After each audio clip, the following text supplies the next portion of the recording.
And then part of the documentation, the record of why this was sired, is the opposing map bits. Boom. Back to Dr. Draina's observation that genes most crucial for survival are the ones most likely to have a direct effect on behavior. Given the obvious survival benefits of the general category of the feeling of knowing, it wouldn't be surprising if such feelings also strongly correlated with genetic predispositions. Unfortunately, given the absence of a suitable animal model and the enormously complicated phenomenology of the feeling of knowing, it is unlikely that we will ever adequately sort out the genetic component. Come on, bro. Give it 200 years then if you think it's never. But we do have the soft data, such as the identical twin raised apart studies, showing familial clustering of attitudes toward religion and spirituality, as well as other personality traits. The degree to which one seems inclined toward a state of certainty or doubt might itself be in part an expression of the ease with which one experiences a deep feeling of knowing. One day, the know-it-all and the perennial skeptic might be seen as the two extreme on and off positions of the gene for the feeling of knowing. But there's a further complexity that we need to address. It is impossible to discuss genetic influence upon our thoughts without considering the wide-ranging effects of environment on gene expression. Genes do not operate in a vacuum. To put this into perspective, I'd like to briefly present a landmark study on effects of environmental sound on basic language acquisition and speech development. The auditory cortex, the part of the brain that processes incoming sounds, is functionally arranged with specific regions being preferentially sensitive to a relatively narrow bandwidth of sound. Okay, this bandwidth for you, this bandwidth for you. By inserting microelectrodes into the auditory cortex of anesthetized rats, researchers can create detailed topographic maps of which areas process which frequencies. For any given frequency presented to the rat, one discrete area will fire madly while the remaining auditory cortex remains relatively silent. This arrangement of the auditory cortex is like an elaborate card trick at a football game. The cheering section is subdivided into many. This arrangement of the auditory cortex is like an elaborate card trick at a football game. The cheering section is subdivided into many microsections, each with its own set of flashcards and instructions. Individuals can only hold up a single card by itself.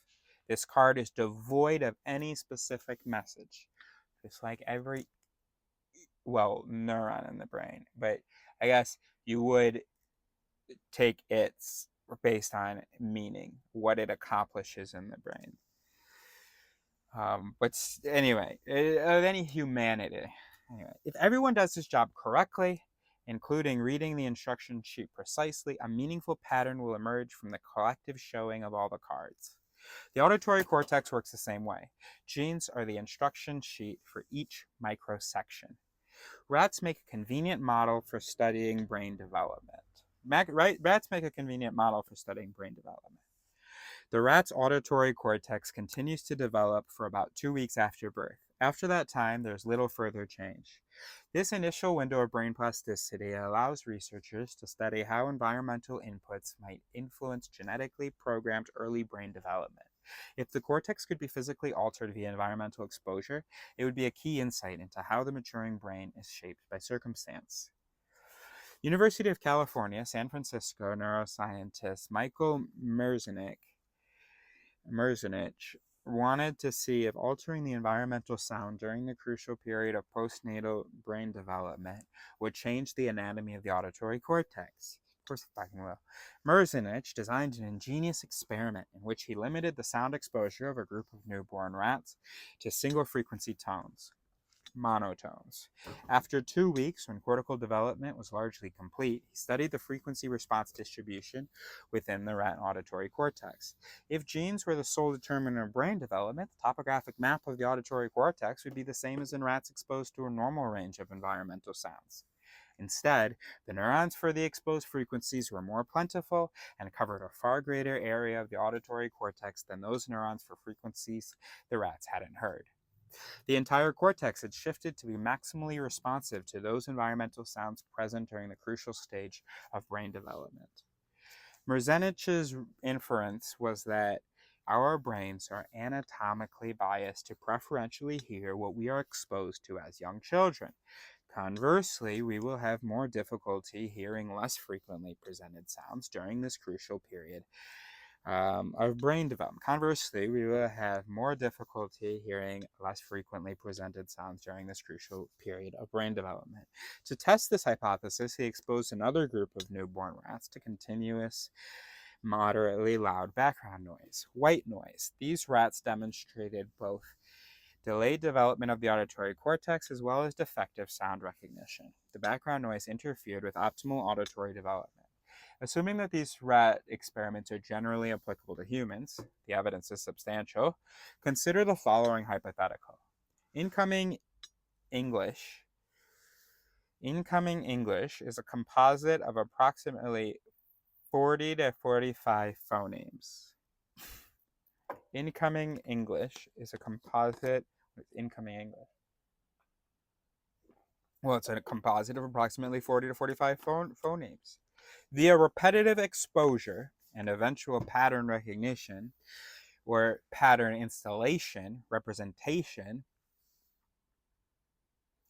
the brain builds neural networks that learn to detect individual phonemes and then a combination of phonemes. Via repetitive exposure, then you have eventual pattern recognition. But in order to have pattern recognition, the pattern's slowly being represented, and then we can say we have pattern recognition once the patterns have been represented, you can say. But really, it's for me increasing how many its are engaged with that pattern or representing it. Anyway, via repetitive exposure and eventual pattern recognition, the brain builds neural networks that learn to detect individual phonemes and then a combination of phonemes. We begin with da and progress to daddy and dada. From the very beginning of this trial and error process of language acquisition is the need for a suitable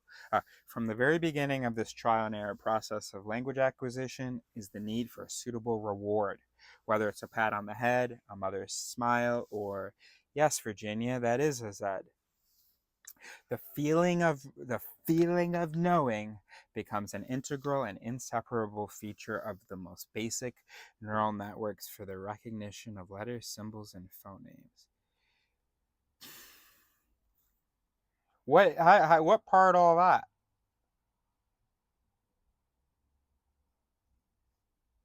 Okay.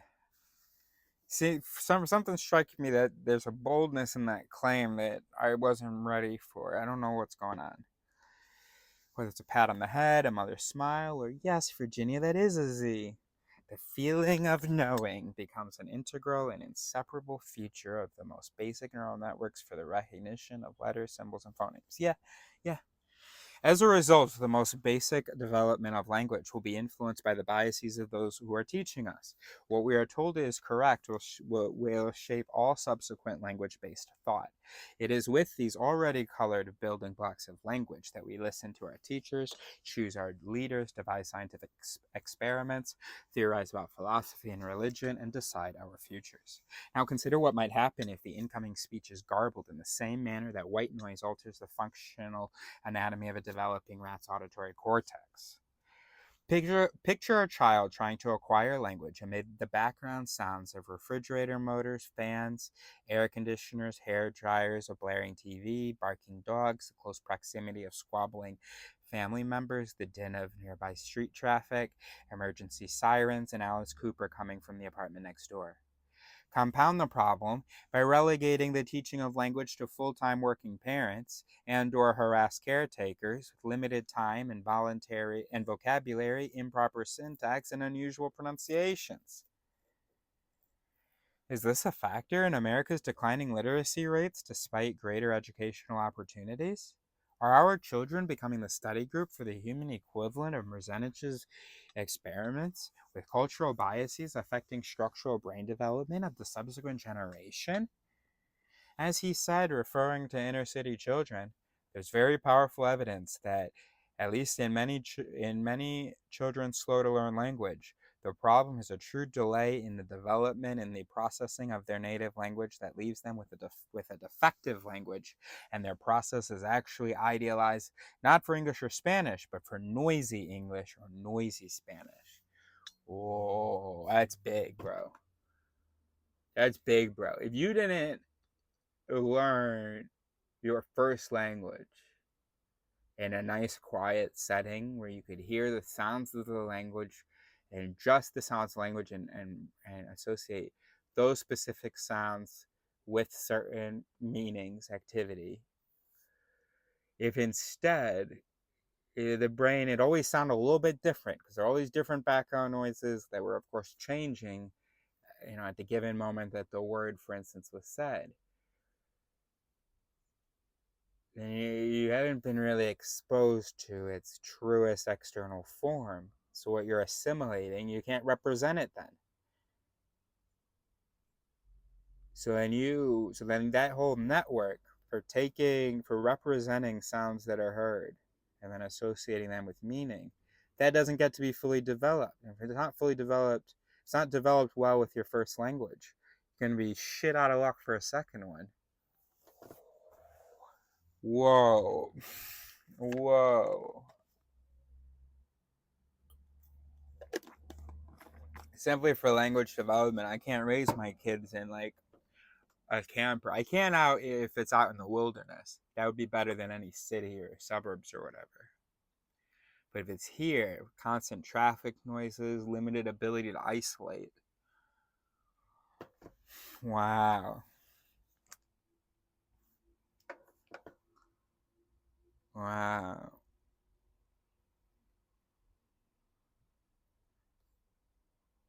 Wow.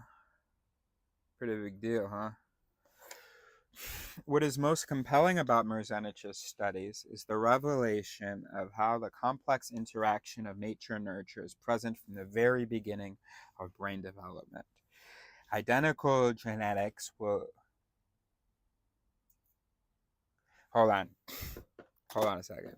I absolutely need a word for this, or I need to make sure that I need to see where they have a word. So in normal English, we would say that, oh, I'm biased toward that. Because, see, there's something I emphasized there. And I felt like the reason I emphasized it was just because of some some language resemblance. That there is something that I believe or that I've wanted to stress or that I've been stressing in this video, and he used a word relevant to that stress, even if he wasn't actually stressing it. But my emphasizing the sentence made it seem like I was saying that this thing that he's saying right now is very true, whereas the emphasis came from something else. And so then I was thinking about imagining a conversation, imagining seeing someone else, seeing me, whatever, seeing someone else, nodding along. What was the sentence that I read? What is most compelling about Merzenich's studies is the revelation of how the complex interaction of nature and nurture is present from the very beginning of brain development. That was an illogical stress. That was an irrelevant stress. That doesn't, I have no soup for that.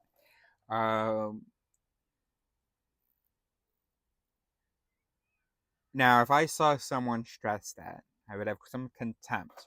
It's like, why are you harping on that? He's not saying like the thing that you've been harping on. Or that's not even like a thing that you're harping on. What's the thing that I'm supposedly harping on? That he is not actually saying, but I guess I was like the very beginning of brain development. Like the environment is so important. But what he's talking about is well, no, that is what he's saying as well, that it's present from the very beginning. But anyway, so he would maybe stress that, but I swear it's for different reasons that I was stressing that. In any case, I was imagining watching that happen, and I wanted to say, you're stressing that because it pars your other conclusion not because you're particularly convinced by it or because he is particularly well part his conclusion. Or, and that's another thing. I think I'm talking about, gosh, the mind is hard. I mean, thinking is hard. Because I was talking about two things at once, actually. I had activity regarding two things at once. I was livering about the emphasis in order to make a point. And then I was also about whether or not the point was made, or whether or not I'm convinced by what he said. I'm not necessarily convinced by what I am in reality. Well, no, not by what he said, but I know these things. I believe these things. But so my stress there, you could say, was to par my own thing, was a personal par. I was stressing that not because of what he was trying to achieve or was achieving, but because of how it resembled a campaign of mine. And then also, so it was a personal par or an irrelevant par. And then also, what he was saying sung because it parred some other conclusion or it seemed like it parred some other conclusion because it imped parring some other conclusion. Okay. I need someone to work on this with, but all that stuff was good. All right, cool. I feel like the word I remember because I immediately thought par. I was like, no, this doesn't quite do it, and that's why I needed us to stop and talk about it. Par is such a good word. It just means lead to, contribute to. All right, very cool. Okay. Okay, what is most compelling about Merzenich's studies is the revelation of how the complex interaction of nature-nurture is present from the very beginning of brain development. Identical genetics will not result in identical brain structures. To put this into a more familiar context, let's return to the Windows Mac analogy. Imagine seeing the exact same image on two monitors, one Windows-driven and the other Mac-driven. Looking at this picture will tell us nothing about how these images were created. The successive lines of code, equivalent to lines of reasoning. Good, there we go, equivalent to lines of reasoning, not here equivalent to the genes. Equivalent to lines of reasoning, good. The successive lines of code, equivalent to lines of reasoning, will be different, yet the final image will be the same. As we saw with the couple preparing to leave for the airport, complete and full agreement is not synonymous with identical thought processes. The X livery can be the same without the liberation actually being the same, is all that he's saying. Even when we fully agree on an idea, this agreement arises out of different ways of thinking involving utterly unique genetics and personal experience, utterly different systems. Well, not utterly different, but systems that are different because of utterly unique genetics and personal experience, and rewarding and all that stuff. To expect that we can get others to think as we do is to believe that we can overcome innate differences that make each of our thought processes as unique as our fingerprints. But what we want to do, we're not trying to you can't tell someone to be objective. What we're trying to do is try to meet in the middle. I'm a shit thinker, you're a shit thinker.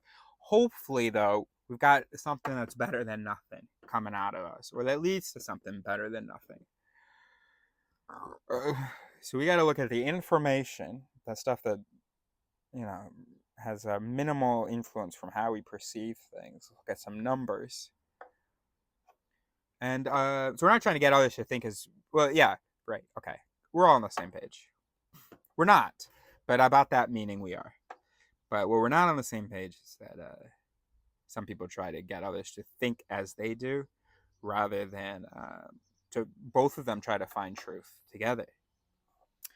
Okay, chapter 11, Sensational Thoughts. Quote by Friedrich Nietzsche.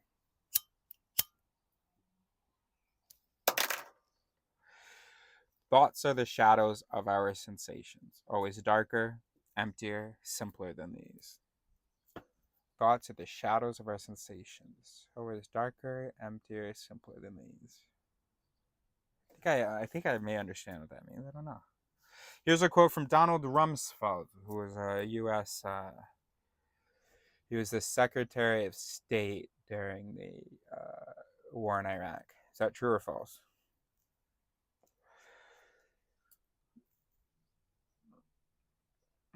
Or was he the first Gulf War? Or is he the Secretary of State, right? I don't know. Anyway, here's what he said.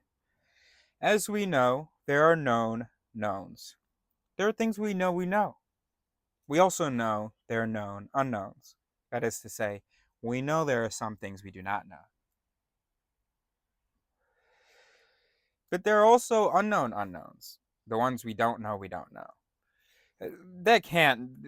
How is this attributed to him? It has to be a thing that other people have said. Well, it must be because of his role in the war, or whatever war it was, whatever role he had.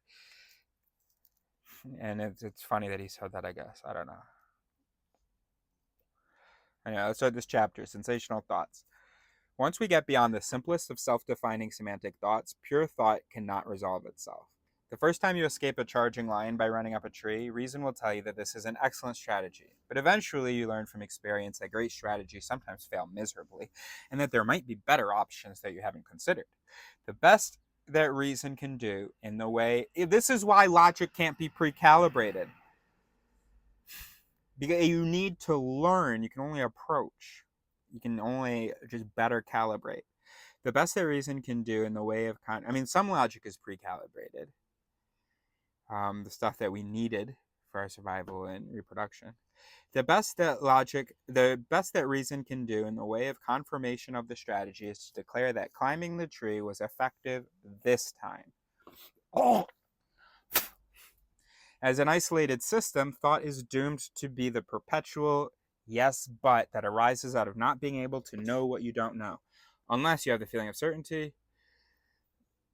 Without a circuit breaker, indecision and inaction would rule the day. What is needed is a mental switch that stops infinite ruminations and calms our fears of missing an unknown superior alternative. This is part of Kant intangibility. Such a switch can't be a thought, or we would be back at the same problem.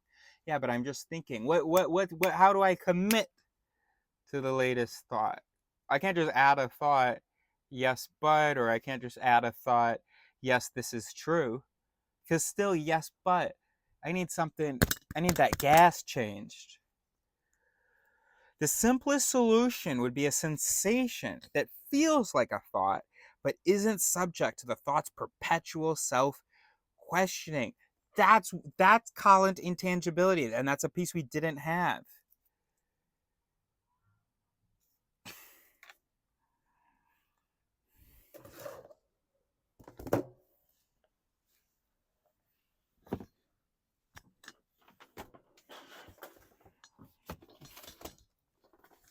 The simplest solution would be a sensation that feels like a thought, but isn't subject to thought's perpetual self-questioning. And I'm wondering whether this is stupid to say. Can we say it's like you need something tangible? You can't have an intangible reassurance, right? Because it's still intangible. It has to be something real, something that feels, that the brain feels is real. And emotions feel a lot realer than thoughts. They're more tangible. You can even feel your heart beating. Maybe this is a total stretch of just some word junk that I'm saying right now. But what if the way that the intangibility is colored is by having a tangible commitment to it, or a tangibility to the commitment to it. And that tangible thing is that sensation, that thing felt rather than conceived. It's the thing received, like a real thing, sensed.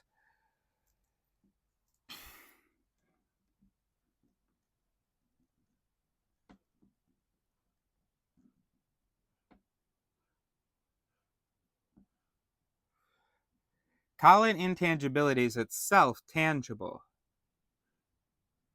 Kant intangibility is itself tangible in the sense of, well, actually all things are tangible, all things are neural networks, or it can be, oh, it's that arrangement, or it's that chemical availability, or that receptor sensitivity. But Kant intangibility, our commitment to the magic of the what if and our commitment to the possibilities and to entertain the possibilities and pursuing the possibilities itself has to be tangible. No, but then if it no, because it is nonsense. Because if it itself were intangible, then you could say, well, then it fits into the protective thing. But what I'm trying to answer is, how is it that it's protected? And it's protected by that. So previously I would have said it's just programmed such that the intangible considerations don't go trigger the scrutinizing it's. And one way to make sure that that happens and that a bridge there doesn't develop is that this feeling. But if I'm trying to say that the sensation, the feeling of knowing is tangible, but aren't I saying that the things that we consider tangible are the things that we're willing to scrutinize? But that is not how the system functions. That is not something that we scrutinize. We should just leave it there because I don't know. Anyways, we'll just have to leave that there. Well, let's leave it at some articulated question. So first of all, is it true, Colin, intangibility? Is it true that there is an evolutionary preference to develop considerations of the intangible that weren't reined in by the scrutiny or doubt that we afford to the tangible, that we can afford to the tangible because we can scrutinize it because it's fucking tangible? And is it true that what maintains that protection is that anytime there would be an instinct to scrutinize the intangible, a tangible feeling of knowing comes in? So then why isn't that scrutinized? Well, it just keeps getting fucking stamped out by the feeling of knowing.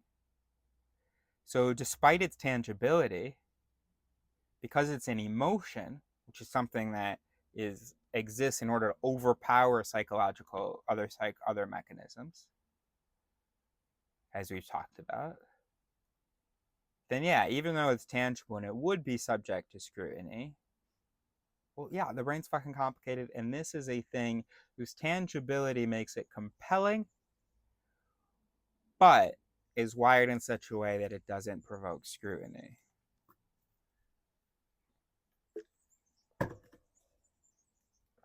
I don't know. Okay, the simplest solution. So without a circuit breaker, indecision and inaction would rule the day. What is needed is a mental switch that stops infinite ruminations and calms our fears of missing an unknown superior alternative. Right? And I often, as my ADHD, I have to keep going with the thought, I think. But I've done enough of these videos where I know that it's actually okay to just let it work. And also I know I value science enough to have assimilated that valuing of identifying possibilities and being okay with leaving it at that.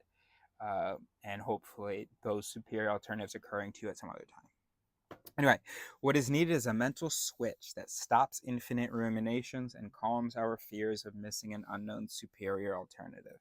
Such a switch can't be a thought, or we would be back at the same problem. The simplest solution would be a sensation that feels like a thought, but isn't subject to thought's perpetual self-questioning. And when you have critical recognition, you're able to think like this. What would be the simplest evolutionary solution to meet this environmental demand? And I bet I'm wired that way, or at least that most of the species, whatever. The constellation of mental states that constitutes that feeling of knowing is a marvelous adaptation that solves a very real metaphysical dilemma of how to reach a conclusion. Fantastic. In this chapter, I'd like to present a few examples of other seldom discussed mental sensations that are crucial to how we think about thinking. To make the point as provocative as possible, it is the goal of this chapter to show how thought cannot exist without sensation, both sensations from the outside world as perceived by the body and internal mental states. To begin, consider how we think about the world in general. Imagine a very smart, disembodied brain arriving by FedEx from some distant galaxy. Suspended in a jar, it is without sense organs, no eyes, ears, or peripheral sensations. The question is, how would it think about the world? This jar brain could easily memorize the definitions for force, mass, and acceleration, and the equation F equals ma without any personal experience of any of these conditions. Mary, bro. But having never felt gravity's tug, it seems unimaginable that it could from scratch conceptualize the equation. We all know the probably apocryphal tale of Newton under the apple tree, watching the apple fall to the ground. Think of all of the prior experiences that went into understanding the simple observation that the apple weighed something, gained speed as it fell, and hit the ground with some calculable force. The isolated brain would never have experienced the bodily sensations that corresponded to the concepts of force, mass, and acceleration. It would never have floored a 400 horsepower hot rod, felt the spinning tires, the sudden uncontrollable lurch forward, and felt its head snapping backwards. Bro, this guy is solving consciousness right now. This guy is solving consciousness is just sensation. This feeling of being conscious, it's literally just a feeling. It's a sensation. And sensations are super simple. It's not a complex event. It's just a fucking sensation. Hey, you're conscious. Let me just program you to feel conscious. Bro, he just solved consciousness. And this relates to how Helen Keller didn't have a sense of self until she learned language, as we learned from either Niebauer or Hoffman. I think it was Niebauer.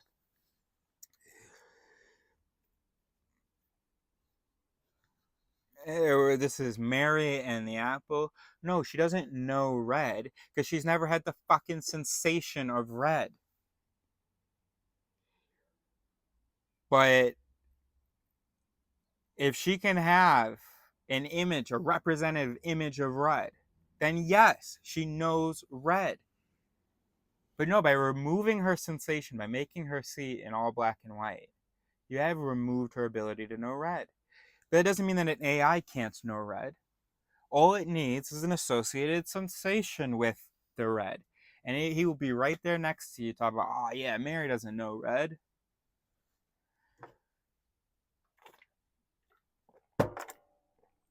Right. Right. Same thing for Sarlin, Carlin, Jarlin, John, Sarlin, Sinless. Come on. You know I'm John Searle. No, the guy doesn't understand Chinese. Now, the room, I always say, understands Chinese. The guy is one part of the brain, and then the reference thing is the other part of the brain. And they're not very well integrated, so it's like a split brain patient.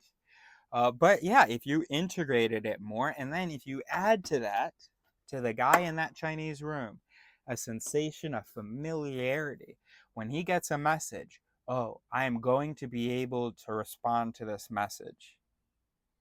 Well, now you've got a fucking room that understands Chinese. Come on, bro. I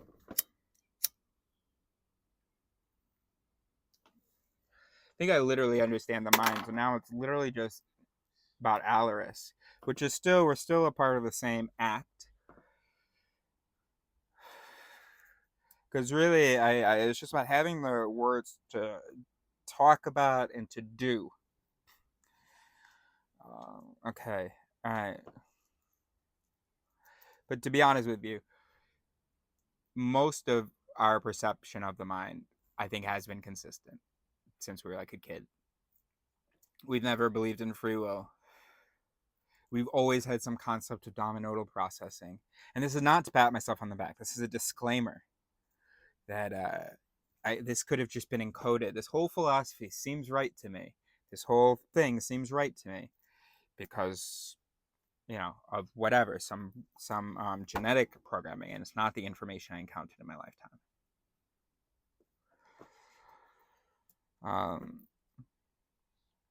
The whole emotion thing felt like it was some sort of right. But you know what? No, all you're gonna hear is my hindsight. It's okay. Let's go.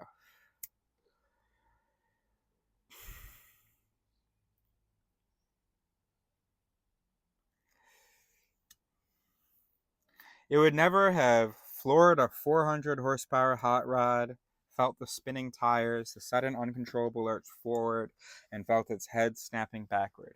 It would not have any physical recollection of the surprise of picking up a seemingly light object, say a small ball, and being struck by its unexpected weight before realizing that the ball was made of lead. How would the jar brain think about speed laws without some feeling as to what speed is, or contemplate aesthetics? What would beauty mean to a disembodied mind?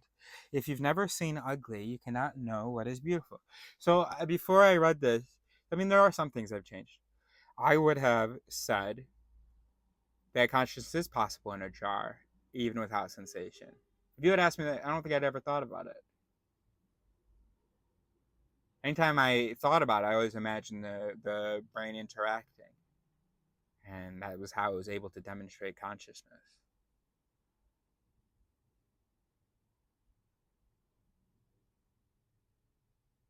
Oh, right. No. But it could be conscious if it had sensations, representations, if it had sensations that it had stored, and it's reliving those. But eventually those would die away, much like how blind people, they lose their sense of sight, and eventually their whole visual world starts to go away, lots of them, right? Especially depending on the age they lose it at. All right. All right. Very good. If you've never seen ugly, you cannot know what is beautiful. You don't have that. Your left brain doesn't have that category. If you've never heard dissonance and cacophony, you cannot know when something is harmonious. Less on that one. I'm sure that certain harmonies, we are pre-programmed to find them soothing or to find value in them. And I feel like they would be linked to I feel like there is such a thing as harmony. I don't actually know what harmony is. I don't know anything about music. Like we have, like it's not like, oh gosh, it's hard. You couldn't talk about it. Maybe this is harmony. I have a category of harmony. In order to have a category for harmony, you need to have an alternative category. But there are lots of processes that would still be triggered by those harmonious facts, right? By those harmonious elements. But you can't know when something is harmonious. Okay, yeah. So you can still be pleasured by it, maybe, but you can't know when something. Okay, if you've never heard dissonance and cacophony, you cannot know when something is harmonious. We need a sensory appreciation of the world in order to give our thoughts palpable meaning. Yeah, in order to tangibilize them, bro. Yeah, bro. Something here, and I'm still missing something, but I think that what I'm saying is something. In Philosophy in the Flesh, the embodied mind and its challenge to Western thought, cognitive scientists George Lakoff and Mark Johnson offer a succinct summary. Reason is not disembodied, as the tradition has largely held, but arises from the nature of our brains, bodies, and bodily experiences. The same neural and cognitive mechanisms that allow us to perceive and move around also create our conceptual systems and modes of reason. See, to understand reason, we must understand the details of our visual system, our motor system, and the general mechanisms of neural binding. Reason is not a transcendental feature of the universe or of disembodied mind. Instead, it is shaped crucially by the peculiarities of our human bodies, by the remarkable details of the neural structure of our brains, and by the specifics of our everyday functioning in the world. Italics mine. And this is why I resent when neuroscientists talk about just perception and the flaws in perception, about the interpretive mechanisms, aka, as Lakoff and Johnson say, our conceptual systems and modes of reason. So it's time for us to have some courage. At some point, we just have to know that we're right. And, by this constant exposure to reading and just everything being in sync with what I say and think, except for he's not quite there yet with some things about consciousness. I don't think he realizes he's just solved consciousness. And that's also, by solved consciousness, what do I mean? Okay, I don't mean he's solved consciousness. What I mean is that solution leaves me without questions, and I feel satisfied.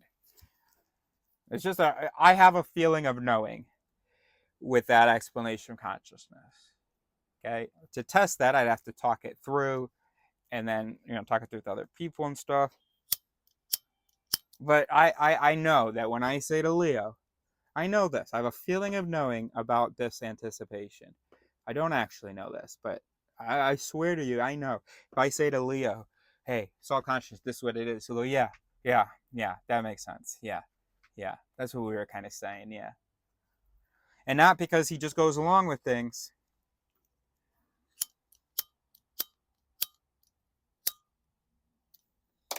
See, my feeling of knowing is so fleeting. It goes away like that.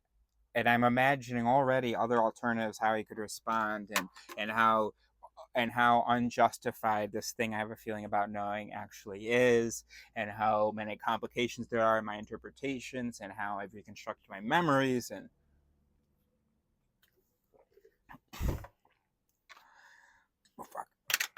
so, all right, so let's remember this moment, guys.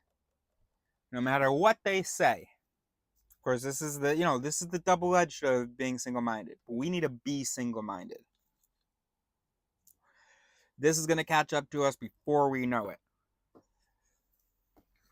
So we need to just, we need to just go with this thing. We have enough evidence to trust our interpretations of things. Because even if I had an inkling that free will didn't make any sense, well, I'd already been reading about the brain.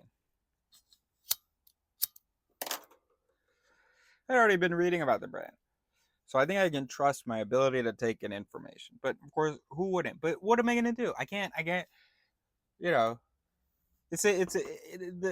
my standard will always be met for, trusting in myself. Well, kind of, to the extent that it has been. So we just need to, all right. So we need to stop this reading and getting all excited with you guys and like, look, see, haven't I been saying this? And thinking, oh, but if they're watching this video, chances are they're never watching other videos. So they don't even know you're saying it. And then that's why I think it comes out now in this video. We need to be done. It's time to learn now. We've learned all this stuff. Not all of it. All we're doing is developing our concepts, our ability to articulate it. Fundamentally, we kind of know all this stuff. Or at least we have a feeling of knowing about it. Constantly confirmed by it. All right. Disembodied thought is not a physiological option. Neither is a purely rational mind free from bodily and mental sensations and perceptions. So those are his words, because he's missing again what Lakoff and Johnson say about our conceptual systems and modes of reason. Now let's read it again. Fucking again, let's go. The same neural and cognitive mechanisms that allow us to perceive and move around also create our conceptual systems and modes of reasons. That's the quote from Lakoff. Then Bertain comes in, he says, disembodied thought is not a physiological option. Right? You can't have just thought, just be. What are its neural correlates? And whatever its neural correlates are connected to other biological things. So it's not a physiological option. Neither is a purely rational mind, free from bodily and mental sensations and perceptions. And Lakoff would remind him, free from bodily and mental conceptual systems and modes of reason. Okay? Boom. To know what our minds are doing, we need some sensory system that can monitor our mental activities or give us, or reassure us. What do you mean? You can't really have a, it's not like you have a headache because of, let's just see what he's going to say. To know what our minds are doing, we need some sensory system that can monitor our mental activities. Though my discussion is centered on the feeling of knowing, it is clear that there are also mental systems for monitoring self-perception. So there's a perception of self-perception. So then so then the meta paradox is just for the perception of the perception of the perception. It's whatever the meta paradox is for whatever the highest meta is. Perhaps the most universal, persistent, and unchallenged sensation is how your self feels as though it is located somewhere behind your eyes, somewhere inside your head, or at least somewhere within your body. It makes evolutionary, or I've heard some people talk about here, or at least somewhere within your body. It makes evolutionary sense that we don't normally feel ourselves out there in the cosmos or 3 blocks away in a saloon. Without a localized presence, you would be constantly looking for yourself without any guidelines for where you might be. Boom, bro. I mean, with just a little tiny ounce of critical recognition, everything just unlocks. The whole self illusion. Of course, I would have evolved to not think I gotta go find myself. That involved with the things I see, my perspective is behind it. So I'm seeing things and I'm looking from behind it, just like how I see other people seeing things. If the sense of self is to have value in developing personal and social behavior, or even where to sit on the bus, we must know where we stand in relationship to others. It only fucking works if it works, bro. If the sense of self is to have value in developing personal and social behavior, or even where to sit on the bus, we must know where we stand in relationship to others. Ideally, the brain would develop a global positioning system for the self. Though no such single mechanism has been uncovered, recent research has shown that one area of the brain is instrumental in where we see ourselves. Please talk about the default mode network now, because I don't really know what that is. The initial observation was made by a Swiss neurosurgical team performing direct cortical mapping on a young woman with uncontrolled epilepsy. During stimulation of the right temporal parietal region, the patient consistently experienced a sense of lightness as if she were floating above herself. More remarkably, she seemed to see part of her body as if she were viewing it from the ceiling. After eliciting the same out-of-body response in several other patients, the neurological team performed a simple follow-up experiment. They asked a group of volunteers to each imagine his self floating above his body. When they did, fMRIs showed definite activation of the same temporal parietal region. Is this the temporal parietal junction? I want to hear about the fucking default mode network. But this fMRI response was limited to mental imagery of the self. Envisioning other objects floating overhead activated different areas of the brain. The temporal parietal region remained silent. Though subject to all the caveats inherent in correlating fMRI with behavior, the study has convinced the researchers that the temporal parietal junction plays a major and specific role in how we sense where the self is located in relationship to the body. I want the default mode network, and I don't think I'm going to get that right now. It seems odd that we neurologists readily accept the idea of a peripheral proprioceptive system for determining the position of our body in space, yet only recently have we begun to postulate a similar system for localizing internal mental states, such as the self. The problem may lie in the very nature of how we experience ourself.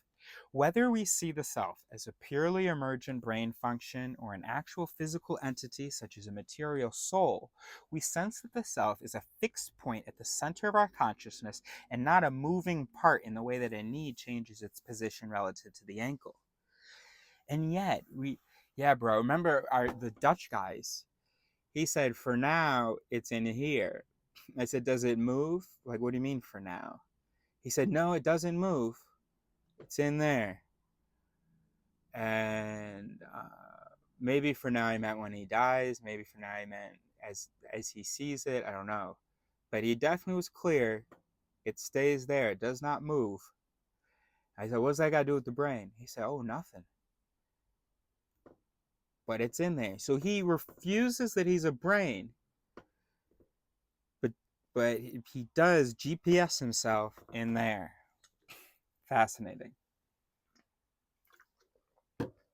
Not surprising how someone could maintain that thought system, but I guess I am a little bit surprised. I shouldn't be. I shouldn't be at all, but I constantly am. After a listen,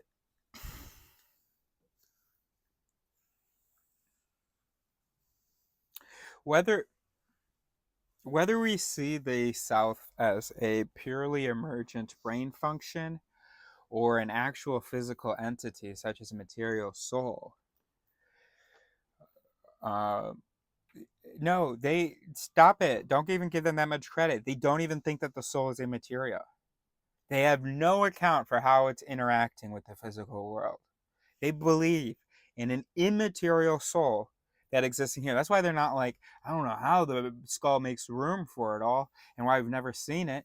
No, they're not confused. It is an immaterial, intangible thing that is here. Where is also the tangible thing to which we have been able to attribute all of their soul things? And yet, amazing. But I don't feel I don't feel like, oh God, I'd normally be saying at this point, this is why I'm gonna give y'all 10 years. Nah, fuck that. I'm gonna sit here and I'm gonna just laugh at y'all and also try to explain it so y'all can laugh at yourselves with me. So we can all laugh at ourselves. Okay, whether we see the self as a purely emergent brain function, my dad sees it as an emergent brain, not function, not property, but phenomenon. He kind of sees as a physical entity, material soul, sort of. It's like they're physical events explaining his sensation, but not neural, something more mysterious. Okay, whether we see the self as a purely emergent brain function or an actual physical entity, such as a material soul, we sense that the self is a fixed point at the center of our consciousness and not a moving part in the way that a knee changes its position relative to the ankle. Yes.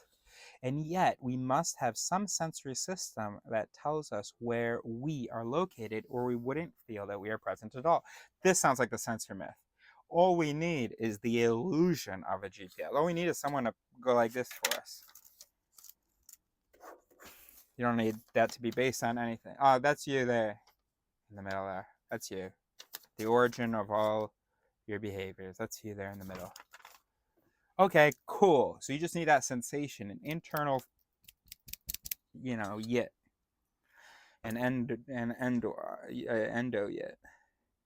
Just as we sense where our mind is, we must be informed as to what it is doing. No, but you can just evolve certain expectations of what it's doing and the expectations that work. You don't actually have to install. That'd be very complicated. Conceptually, I'm not able to picture that. A sensory system in the brain of the neural activity? That's not making sense to me. Just as we sense where our mind is, we must be informed as to what it is doing. Awareness that we are thinking is a sensation that happens to us. It is not a thought that we can consciously will. We feel that we are thinking in the same way that we feel bodily activity. Those thoughts that don't reach awareness aren't felt as being actively thought. which leads us to the larger question of the role of mental sensory systems in differentiating conscious from unconscious thoughts.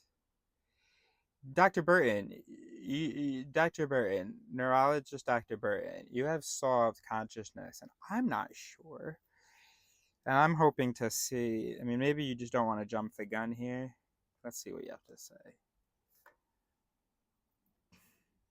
We feel that we are thinking in the same way that we feel bodily activity. Okay. Those thoughts that don't reach awareness aren't felt as being actively thought, which leads us to the. So then we'd think of that as our brain, maybe. You know, oh yeah, my brain was doing that. My brain meant to do that because I didn't feel the thought, so that was my brain. But then this thought, this desire to control my brain, this I feel. So it's me, not my brain. Of course, stupid as fuck, because if you're feeling it, then that means it is your brain. Because the brain is a device that we can show how it's linked to the sensory systems and to sensation and how all that works. So the very reason that you think you shouldn't, that you think that you like distinguish between brain and self, anything you don't feel you should be attributing to that immaterial whatever bullshit. But then I'll tell you, but that's also wrong. But doesn't that feel really wrong? Doesn't that feel absolutely bonkers? The thoughts that I feel myself having, thoughts that I feel a relationship to. Well, if I feel them, then it must be my something that has a sensory system doing it. So that's my brain. And then it's my thoughts that I don't feel, the intuitive ones before, or that lead up to the intuitive feeling, but before there's a feeling, the background activity, that's the immaterial soul thing. Doesn't that sound no. That is actually logical though, isn't it? That background activity that you don't experience, to attribute that to the metaphysical, and then to experience the things that are experienced, the tangible experience, to the physical. But it defeats the whole purpose for you, doesn't it? But is that like a nice little detour that gets us to some materialist understanding of ourselves, some critical materialism? Did that do something for you? Realizing that it's more logical to attribute the thoughts that you can feel and that you're experiencing to the physical system intertwined with the feelings and all of that stuff. And then those ideas and stuff, before you experience them, before you have the epiphany, those things that are in the background, that you have not even the vaguest tip of the tongue feeling, those things that you only describe after the physical system has produced them in words, or, a feeling of knowing whatever. How did I start that sentence? You attribute that, if you realize that it's logical, attribute those things to a non-sensation system, a metaphysical system. And then, if you say that's logical, then I think that you are going to be forced, it's not a thought you're going to feel, but there is an event in your brain that that's going to force you to go, to attribute yourself to the brain. And then it's easy to just tuck the intangible stuff back in, because that feels gross anyway. That the soul thing be these background thoughts, which is like, whatever. Okay. And then you realize, okay. So there are experience events and unexperienced events in the physical brain. The reason that some events are experienced is because events in the brain have links to sensation systems. Okay, great. So this is like a little roundabout.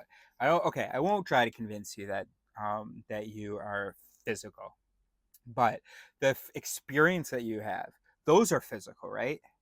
Because otherwise they wouldn't be experiences. We already have a pretty developed understanding of how temperature, all this shit, emotion, where the activity is, how the network works, all this stuff. So so we're just going to explain that with that. That's logical, right? And then the magic stuff, where'd that idea come from? Okay, that we can say it came from the ether, right? Right? Because you are real, right? You're fucking real. You're physical. You feel that, right? Okay, well, I mean, you should actually even be, I don't know whether I brace myself too much and maybe you didn't feel that, but with your mirror neurons, you should be feeling that.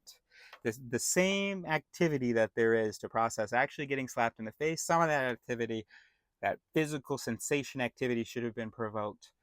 If you care at all about me, or you were at all the same in group or whatever, some of that should have been, aye, okay? You should have gotten some of that.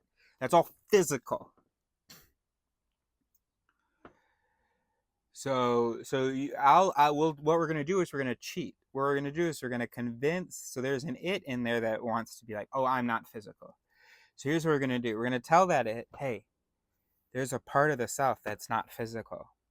All those ideas in the background and stuff, those things we don't experience. Okay, so you're fine. You're fine. You don't need to protest because we're still saying part of the self is not physical. All we're saying is that the experiencing self has to be physical. It has to be a question of sensation and experience, right? And then maybe he doesn't object, so you can get the other it's to agree to and accept that. And then once they've accepted that, then he's gonna be like, hey, where you guys go? Remember the self is blah blah. And then they're like, oh no, yeah, but the experiencing self is physical. What? How did he trick you? That's the whole fucking. How did he trick us? That's the whole thing. The experiencing self. That's what we wanted to attribute to the metaphysical, guys. What are you gonna just attribute to the meta? What are we just contribute to the metaphysical? The background thoughts? That doesn't make any fucking sense. It's the true self that's the soul, and the true self is the experiencing self, guys. But it's too late. We've already gotten enough of the it's on board by attributing just part of the self to the experience stuff. Then we realize, oh, we've attributed the most major part, so now it's going to be easy to attribute the unconscious stuff to the physical as well. Consciousness is fucking feeling, so of course it's fucking physical. This is so exciting, isn't it? Let's take a second.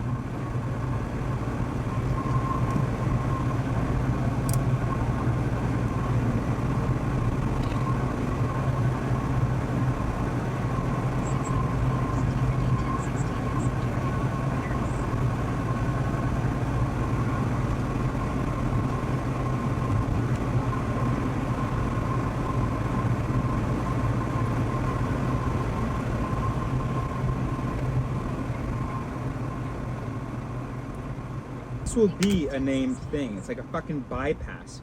You know that there's an it that's interfering with understanding something. You refit the thing such that some its can understand it, knowing that if those its understand it while keeping the obstacle it occupied, then once those its understand it, then you can get the occupied it on board. And because we know that integration is a myth, that shouldn't surprise us that could work. We know that they're, although not discrete parts, they're not entirely integrated things. And so it's possible to sort of distract one mechanism, phrase something, slap some other its, while distracting one or keeping one satisfied it by the way that you formulate it, right? The way that you fit it. Then once that understanding has been assimilated by those its, you've gotten in through the back door, and they'll come around and sneak up on that obstacle and be like, yo, we already understand it. So if you just keep yourself satisfied by letting yourself believe that a part of you is metaphysical, and just focus on attributing the experiencing self through logic and obvious fucking whatever to the physical self, if you can get yourself to believe that, of course, you shouldn't remind yourself of the plan. Il m'a dit que les pneus sont pas dans sa salle, mais Franck, il avait dit que les pneus sont dans la salle à côté.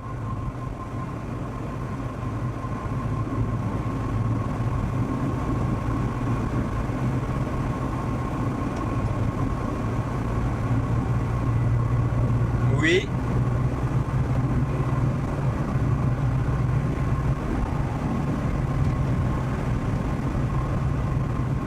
Ah non, mais moi, en fait, moi, je peux pas, à moins que lui, parce que moi, je vis pas à Paris.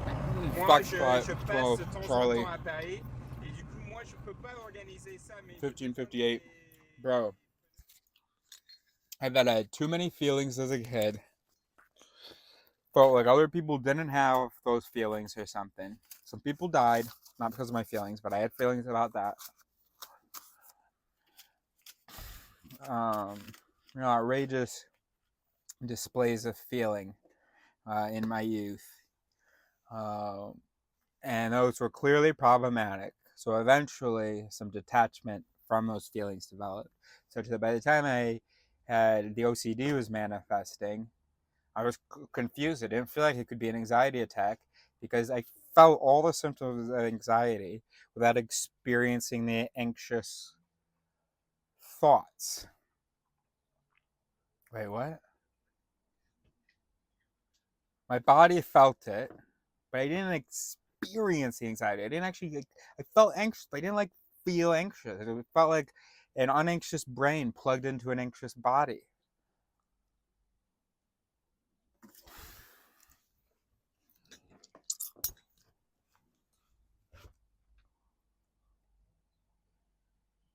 I'd be consumed by it because the heart was so annoying, and it's like having just really loud, except I would not be wanting to engage with it. So then tried a little self-injury, cigarettes, and yeah, now it's hash, bro. So if I didn't smoke, what would my reading of this be like? Be interesting to read it sober. We won't be doing that, but to not smoke. Anyway, unthinkable. Okay. Anyway, I'm wondering whether some of this stuff would be unthinkable because whether I'd be more distracted, whether I did inherit the feeling of knowing from my dad. No, because even as a kid, I was so confused by how my dad could be so committed to atheism. Where it's like, yeah, I'm just trying to learn. What are you freaking out about? He did end up teaching me, I understand. Maybe it taught me through his commitment. I don't know. Anyway, let's go. Okay, so we feel that we are thinking in the same way that we feel bodily activity. Those thoughts that don't reach awareness aren't felt as being actively thought, which leads us to the larger question of the role of mental sensory systems in differentiating conscious from unconscious thoughts. Conscious thoughts have to be physical. If you want to quell that, dude, tell yourself that, oh no, it's the unconscious thought that's metaphysical. And then once you've got the conscious people on board, a recent personal example. I am lying in bed trying to remember the name of the comic strip that featured an alligator and a possum seated under a tree philosophizing. My wife can't remember either. Though I cannot consciously drum up the name, I'm reasonably confident that if I sleep on it, the answer will occur to me in the morning. Yeah, because that's the true you, the experiencing self, the one with sensation. Sensation is physical. Let it come from the metaphysical, and then understand, oh no, it was also physical, it just wasn't experienced. I tell my wife that I'm going to run an experiment in which I will ask the same question of my unconscious that I have just been asking myself consciously. What's the comic strip name? After setting the wheels in motion for my unconscious to solve the problem, I drift off to sleep. When I awaken, I am surprised to hear the word pogo rising out of my early morning reverie. Despite knowing that I asked my unconscious the same question that I asked myself consciously, I do not feel a sense of intention immediately preceding the arrival of pogo. I do not feel that I thought the thought. The answer feels distinctly different from conscious recall. The neurologist in me reminds me that there's no compelling evidence that these two modes of remembering are dissimilar, yet that is how I feel about them. A perfect example of cognitive dissonance. I am unable to viscerally accept what I know to be so. That's right. That's right.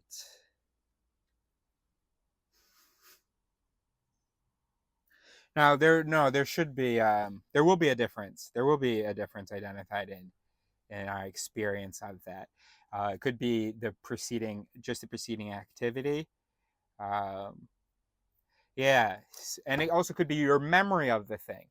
So suppose that every time a Suzette, right, like an unconscious it, one that isn't whose activity isn't experienced or engaged with much. Suppose that a Suzette uh, thinks of the name of the comic strip. And suppose that uh, the Suzette thinks of it before he goes to bed here, as he's consciously looking for it. So he's thinking about it. It has popped up in there somewhere, but has not been experienced. He says, though I cannot consciously draw up the name, I'm reasonably confident that it's there. So there's some kind of a tip of the tongue feeling of knowing, but he doesn't feel like he can come up with it right now. But let's suppose that it has popped up,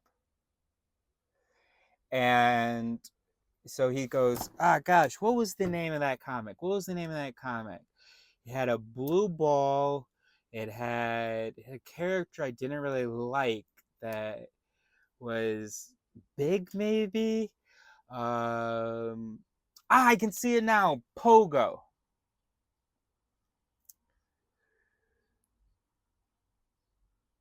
Now, maybe in that case, he thinks about it.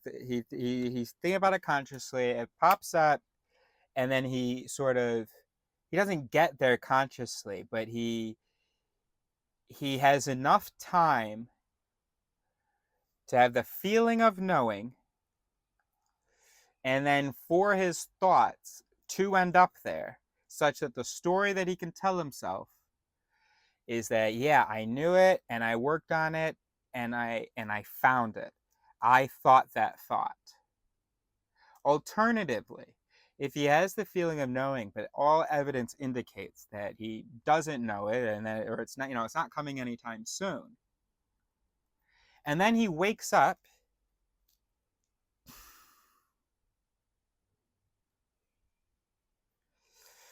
he as he's rising out of his early morning reverie, as he's first entering consciousness, right, as he's engaging more with the environment and his own processes, that's when it happens. So now the brain can't tell the story, oh yeah, well, we consciously worked on that and found it. The self can no longer do that, because the self didn't have that period of time where it was thinking and then it came. Instead, it was not thinking and then it came. So of course it's not experienced as having thought the thought.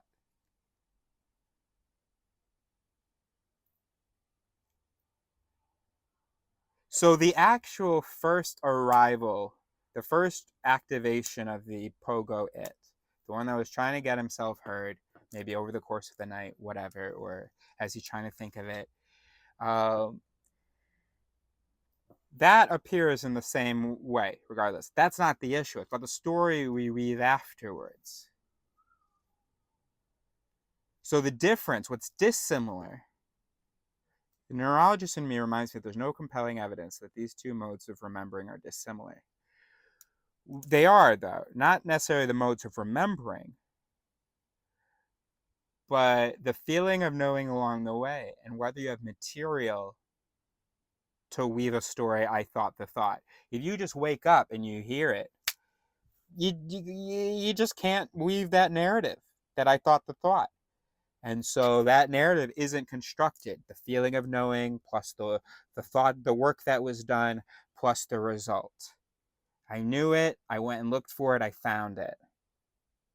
That story doesn't work because you weren't looking for it when you found it.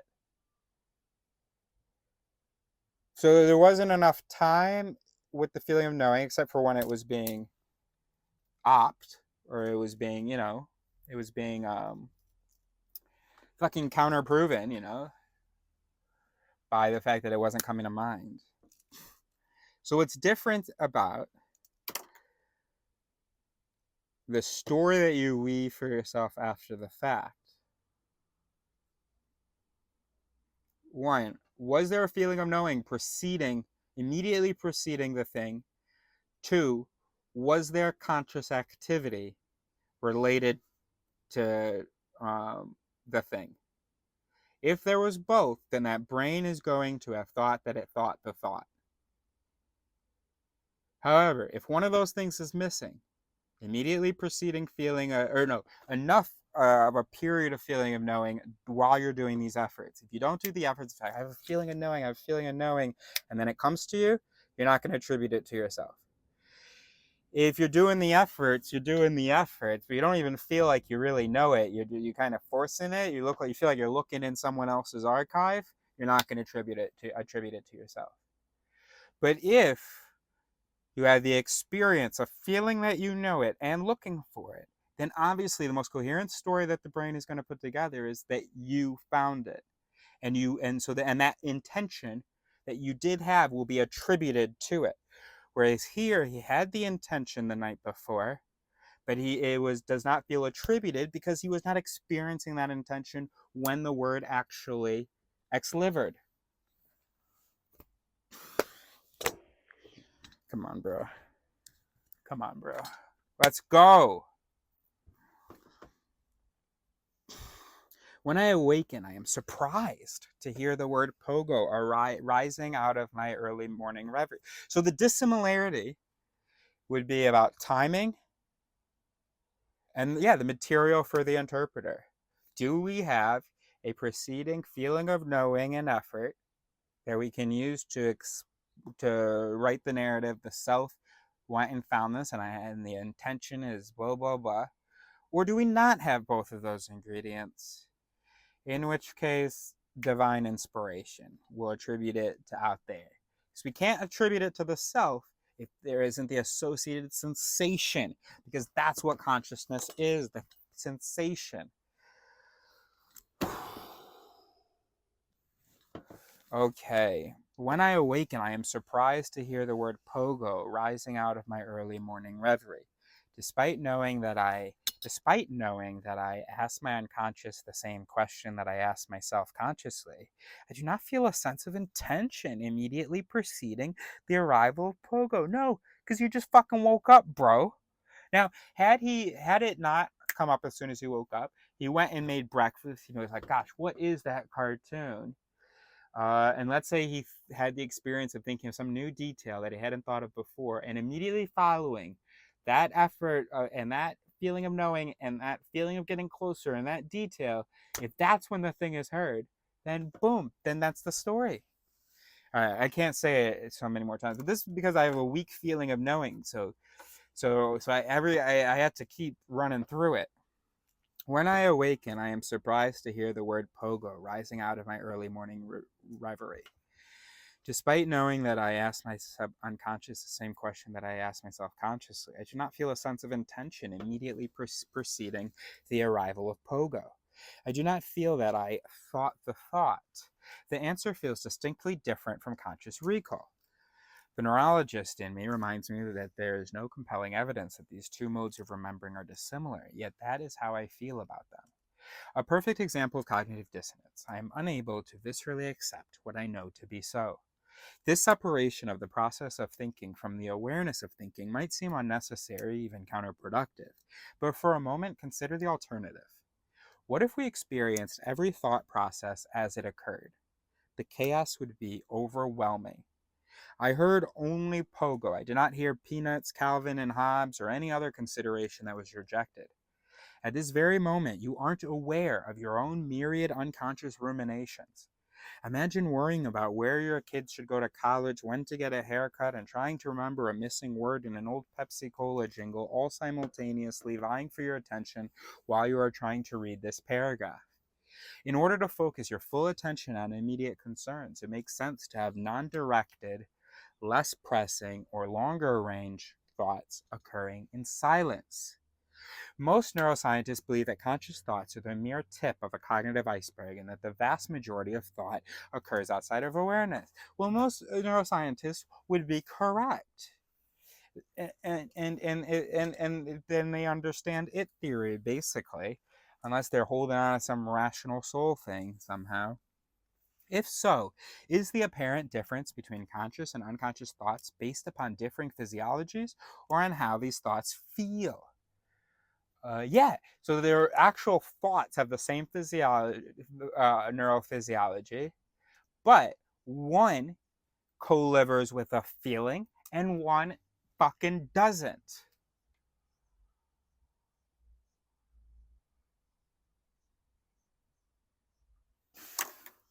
But what about those that? But don't you feel like you have access to it? It's not like, oh, do I have a feeling that I have access to it? So if one, yeah, it's about the feeling that the thought triggers. Okay, so what about this? You don't actually, the thought isn't actually experienced um, when it happens.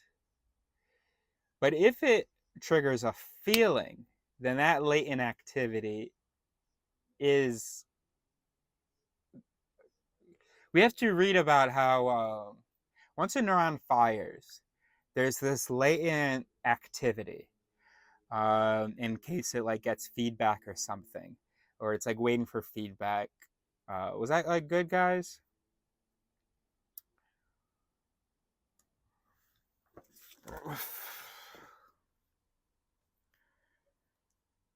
And then the thoughts that trigger a feeling then go back and run again in a different way. Nah. If so, is the apparent difference between conscious and unconscious thoughts based upon differing physiologies or on how these thoughts feel? So I have a thought. Either I heard it or I didn't.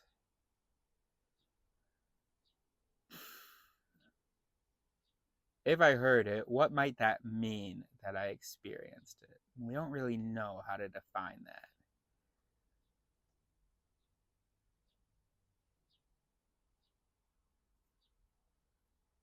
So what if you're lying to yourself about what you experience? What if you are experiencing in some senses the background, but you're experiencing more the ones that get highlighted by a feeling?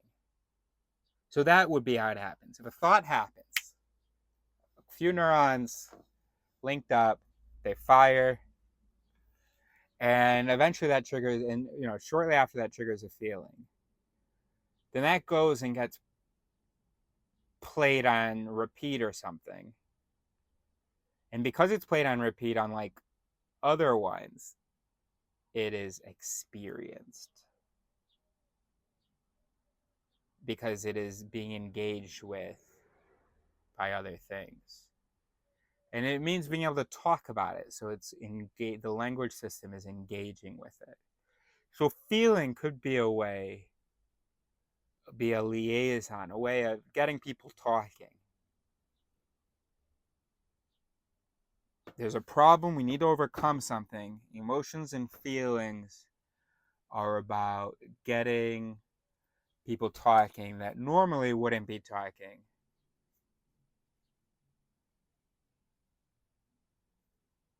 Or it just changes how people are talking. But yeah, what if it's about getting people talking? I don't know. How can we?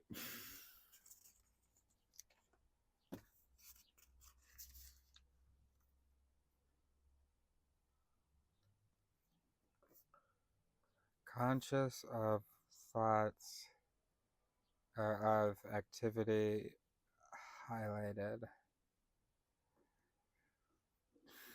by feeling / emotion. Cognitive liaison. Motivator.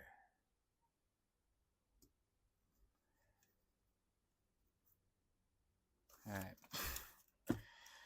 To get another perspective on the sensations of thought, I'd like to present a couple of brief thought experiments.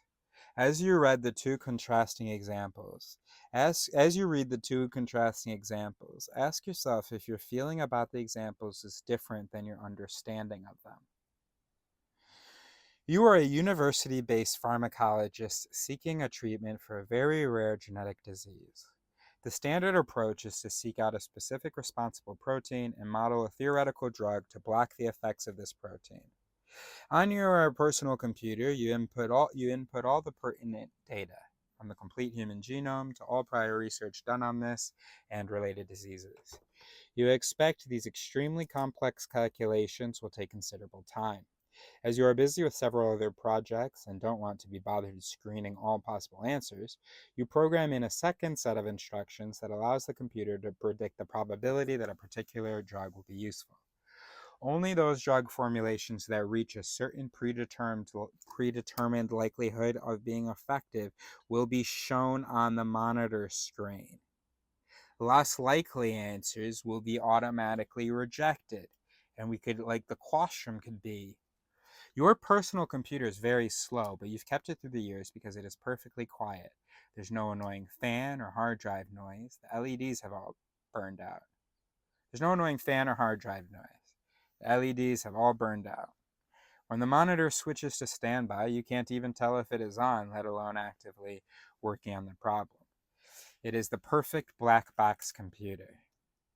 Bad news. Shortly after entering the question, your government grant is canceled because of insufficient progress in a timely manner. Your lab is consolidated. Your new projects are entered on networked computers down the hall. You stop using your trusted PC, but keep it plugged in, out of sight, under your desk. Time passes.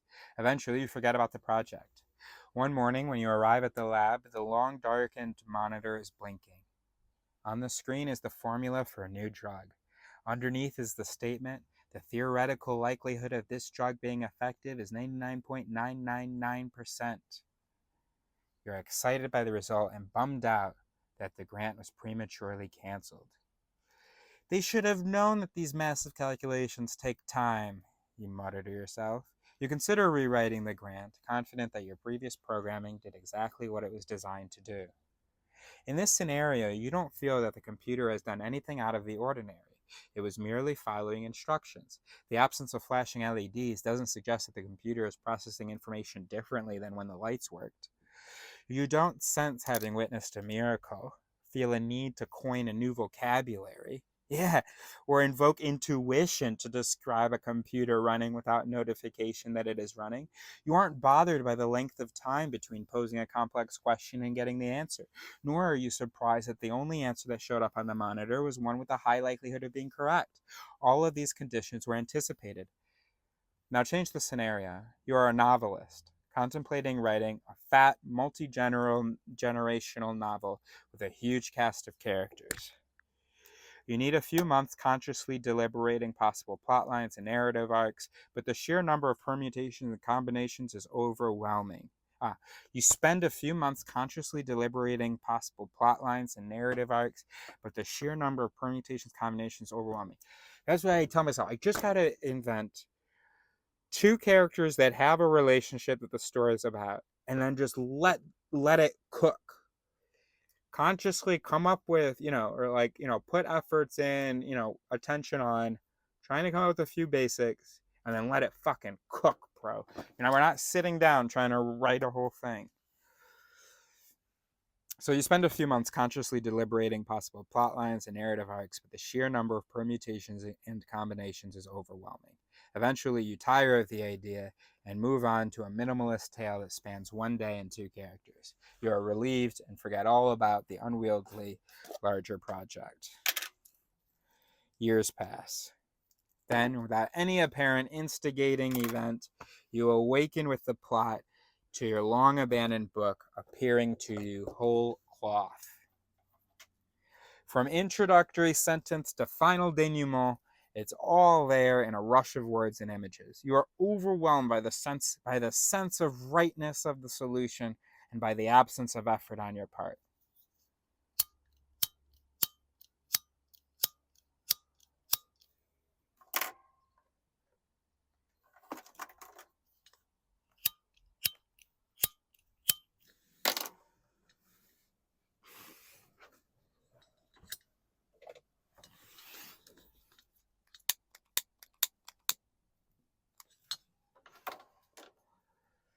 You are overwhelmed by the sense of rightness of the solution and by the absence of effort on your part. You tell your friends that you were possessed and that the book was dictated to you by higher powers.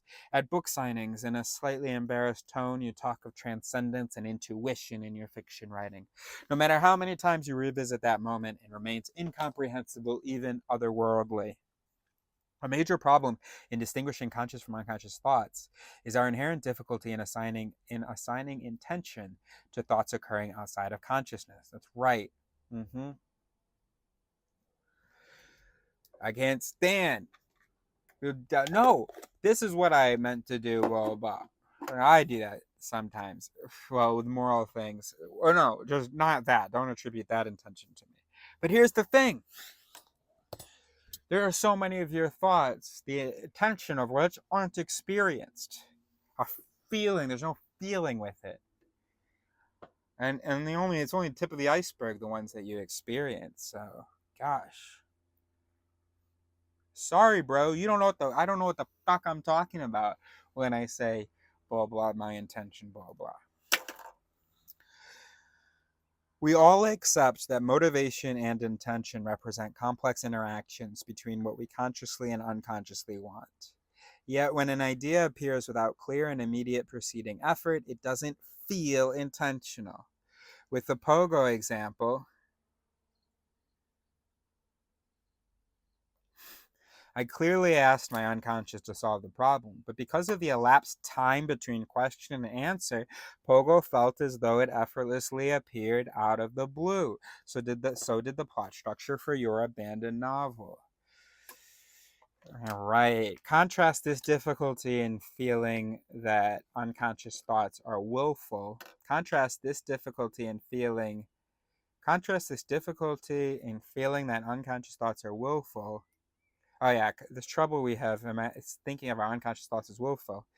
Contrast that difficulty with our unquestioning acceptance that the silent computer is performing according to clear and specific intention, even when we aren't aware of it in action. The LEDs aren't flashing. The difference, the LED's with a little red light or whatever. I got you. A little green or blue. I got you. The difference is a function of our biology. We don't need to feel a computer's intention because we know what intention we programmed in, and we accept that any delay in getting an answer is a function of processor speed and the complexity of the question.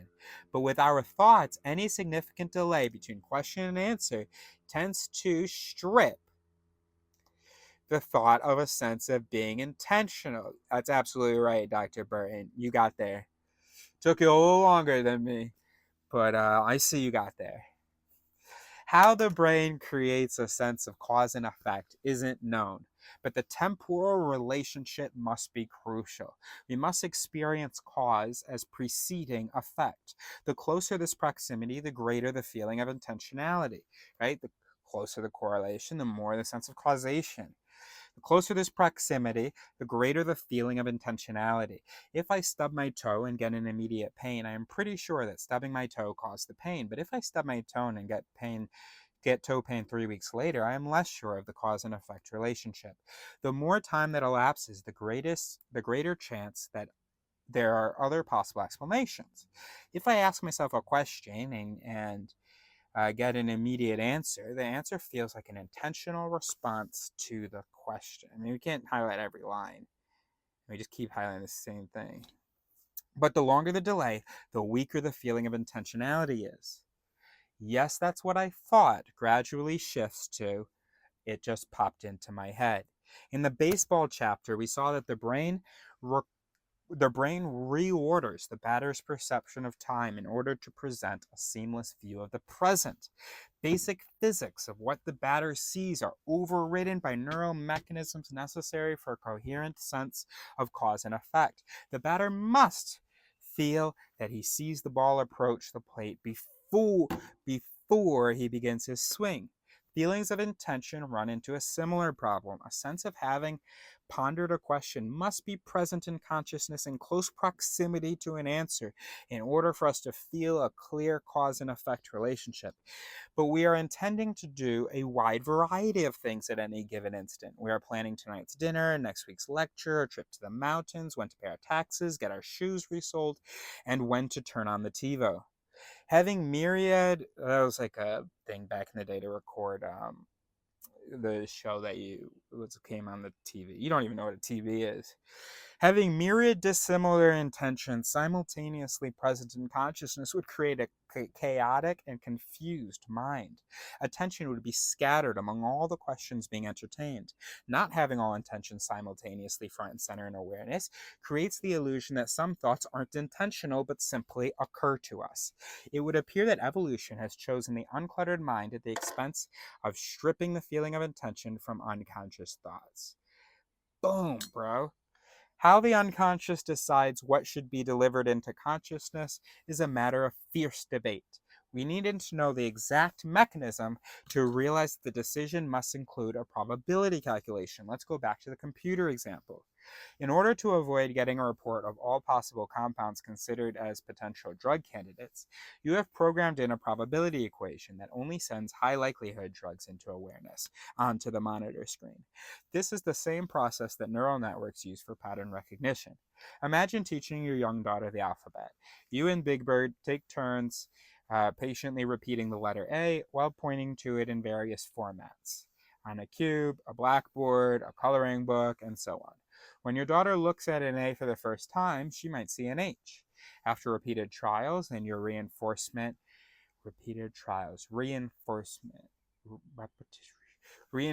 of correct responses, these alternative interpretations no longer rise into consciousness. In saying that your daughter has learned to recognize an A, you are also saying that her unconscious mind can accurately calculate the odds of the image being an A versus an H or a tent with an arrow through it.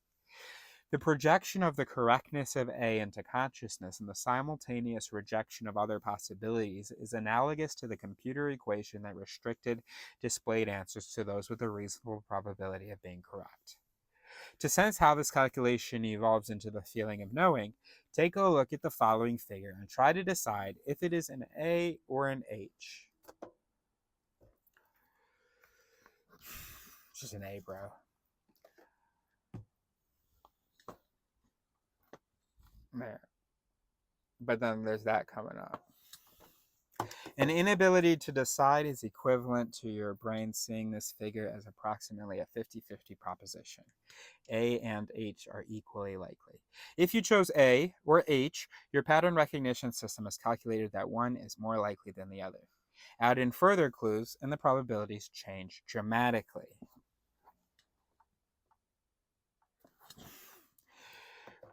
With the,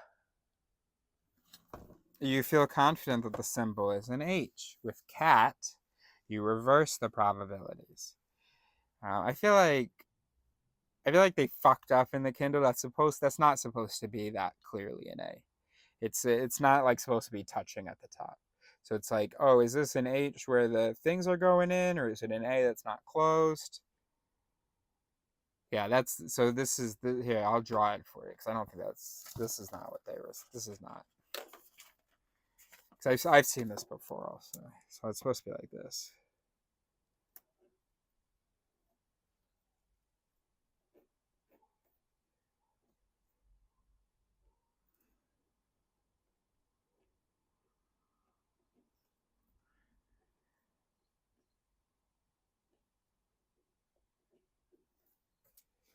Okay, how about that? Okay. Clearly an H, clearly an A. With the, you feel confident that this symbol is an H. With cat, you reverse the probabilities. With both words, you feel a high degree of likelihood of being correct. I would even venture that many of you feel certain of your interpretation. The calculation of probabilities has been transformed into a feeling of knowing. It would be foolish to suggest that the feeling of knowing is present in the unconscious. An unfelt feeling makes no sense. The likely explanation is that unconscious pattern recognition contains a calculation of probability of correctness. Yeah, it's got a system that a thing has to be sort of confirmed by enough other its, or sing for enough other its to make it, I think, to make it into more global engagement. So there are a couple of silent its that engage with it. And that engagement isn't really experienced because it's no more than regular other engagement, me processing what's happening in the periphery. But then the feeling of knowing arises when they all agree, and they started getting everybody involved. They started getting other people involved, and now it's not just a few people whispering behind closed doors. It's the whole office is talking about this thing. And it's singing for the whole office. Okay. The likely explanation is that unconscious pattern recognition contains a calculation of probability of correctness, which is consciously experienced as a feeling of knowing. The closer the fit between previously learned patterns and the new incoming pattern, the greater the degree of the feeling of correctness will be. A perfect fit is likely to result in a very high degree of certainty. A puzzling pattern that doesn't match with prior expectations won't be recognized. The resulting low probability calculation might be felt as strange, unfamiliar, wrong, not right, or not felt at all. As we have neither the investigative tools nor sufficient circumstantial evidence to know how thoughts emerge from neurons, either consciously or unconsciously, we are free to speculate as to any possible mechanism.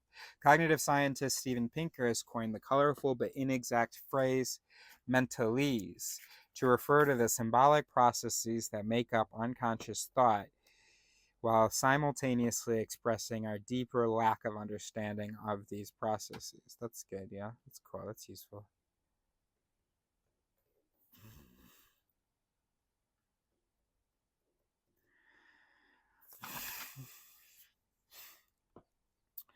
But it seems highly likely that the basic mechanisms are the same.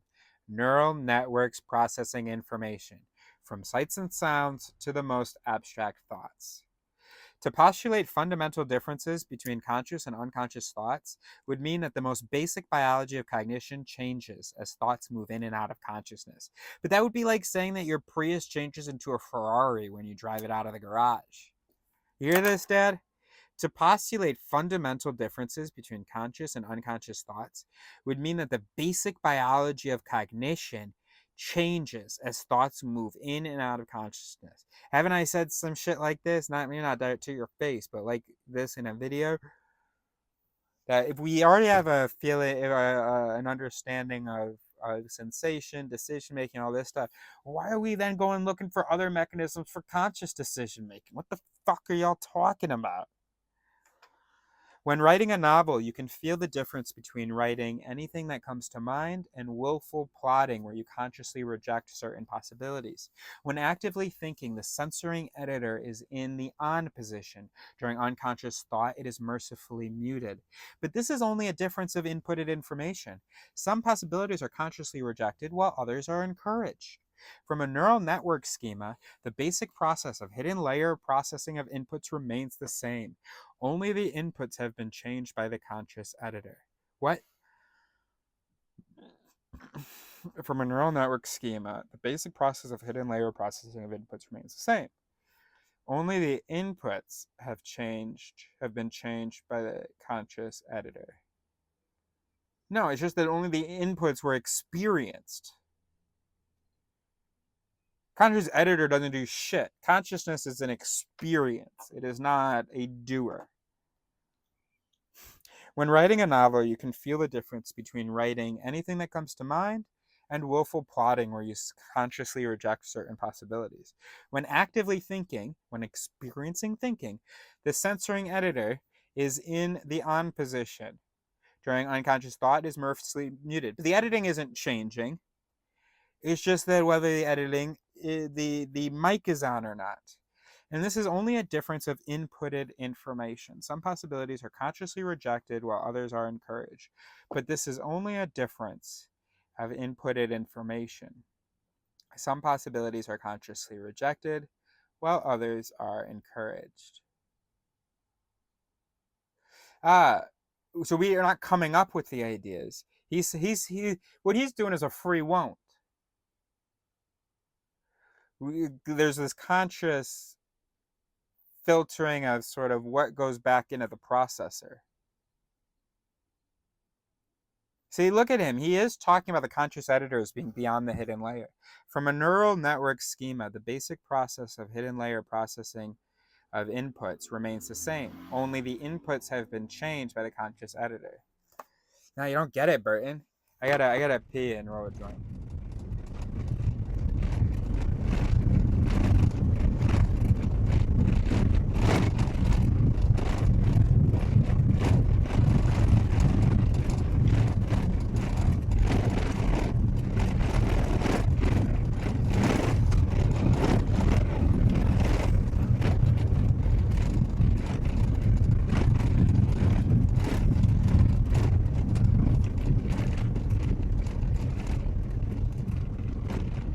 2024 Fober 12 Shadi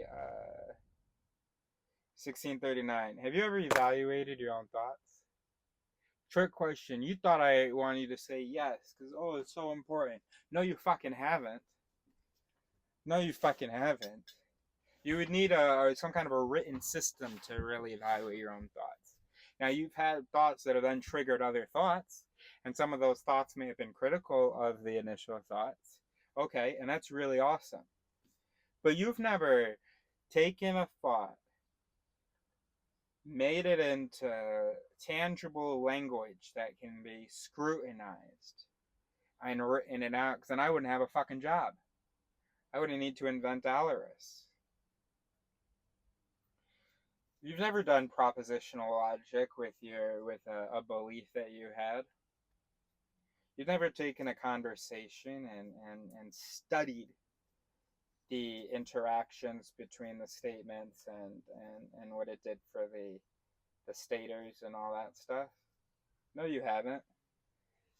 You know? You can't stand these critical thinking cucks who are gonna talk about oh, where's the mic?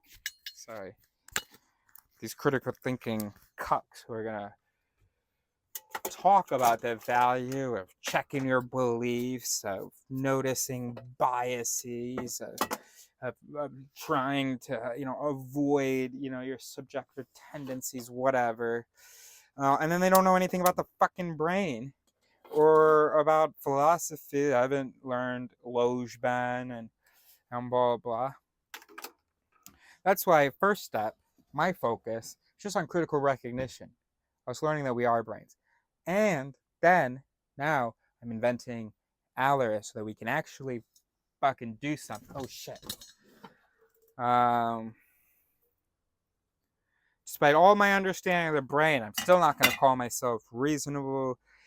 When I think that someone's wrong, be able to say that, oh, I know why they're wrong, and I can, demonstrate confidently that they're wrong.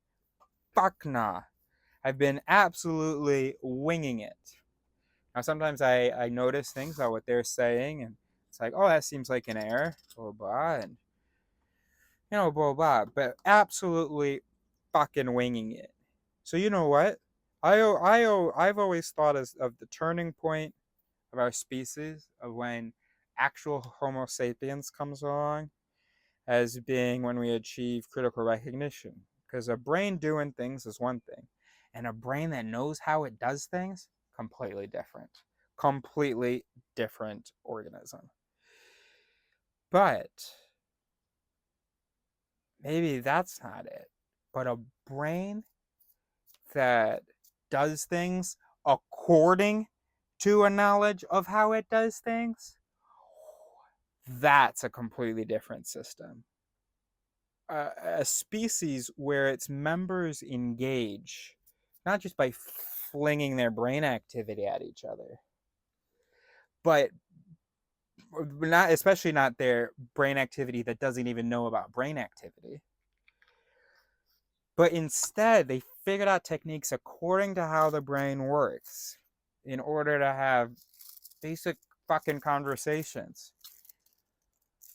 We're talking about the end of crazy beliefs taking hold. We're talking about the end of war. Uh, we're talking about Alarus is a way to apply empiricism, reason, imagination, and skepticism by a human brain to its questions and issues.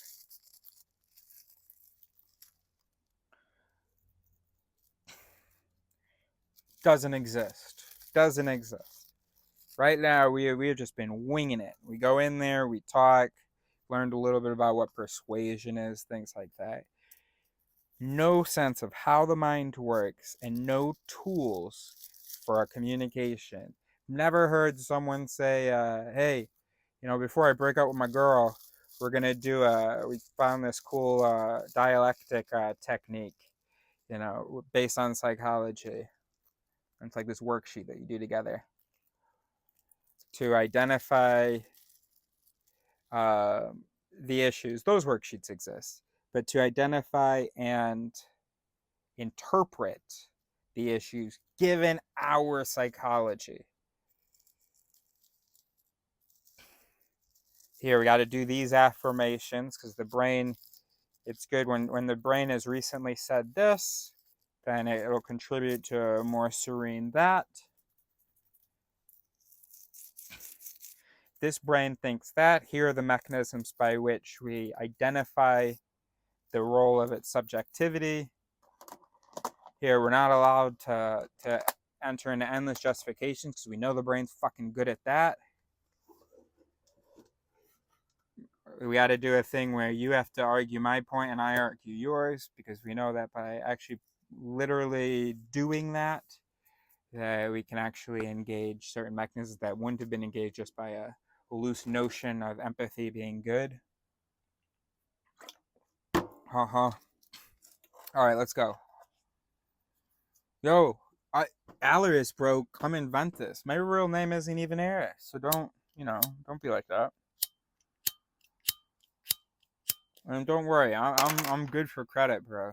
Yes, it will be associated with me because my Wikipedia page will say Eris, and it's called Alaris. Okay. But it's really, I think I got family. It's like a domain or something. So the first technique, I think I've said this in videos, we'll name it after you. The first specific worksheet, you have to answer these questions, fill this out, and this is how you evaluate your belief.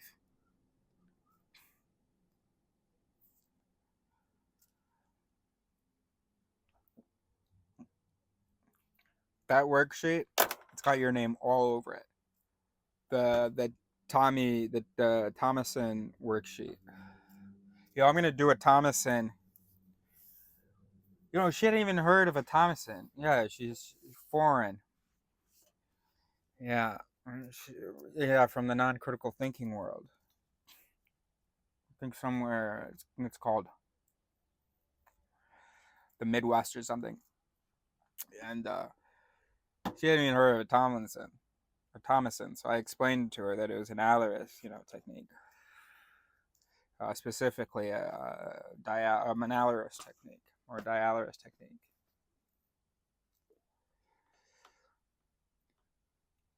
From a neural network schema, the basic process of hidden layer processing of inputs remains the same, only the inputs have been changed by the contrast editor. Rather than opting for the dubious premise that unthought thoughts represent a different way of thinking, why not consider cognition as a single entity that is subdivided into various ways of being experienced? Yeah, bro. These felt experiences are substantial. Conscious thoughts have the embedded sensation of willful effort and intention. Unconscious thoughts lack this sensation. Conscious thoughts feel as if they are being thought. Unconscious thoughts don't. Unconscious thoughts that reach consciousness have been pre-screened and assigned a higher likelihood of being worth pursuing than those ideas that do not reach consciousness. Unconscious thoughts with a sufficiently high calculated likelihood of correctness will be consciously experienced as feeling right. Section. Intuition and gut feelings are unconscious thoughts plus the feeling of knowing. Boom. There it is. Boom. Boom. Highlight section title.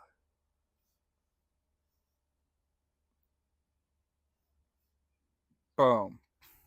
How did I do that? Did I double tap? How did I do that? To just start highlighting.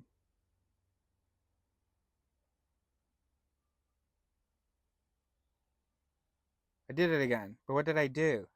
Seems like I feel like I kind of know. Seems like intuitively Interesting. Welcome to two of the most misunderstood terms in popular psychology: intuition and gut feelings. For starters, look at how many misconceptions are packed into the brief definitions found on Wikipedia. Intuition. 1. A quick and ready insight, seemingly independent of previous experiences or empirical knowledge. 2. Immediate apprehension or cognition that is knowledge or conviction without consideration, thought, or inference. What? 3. Understanding without apparent effort. That's okay. Also, it's not about understanding. Who was saying this? Hoffman or you?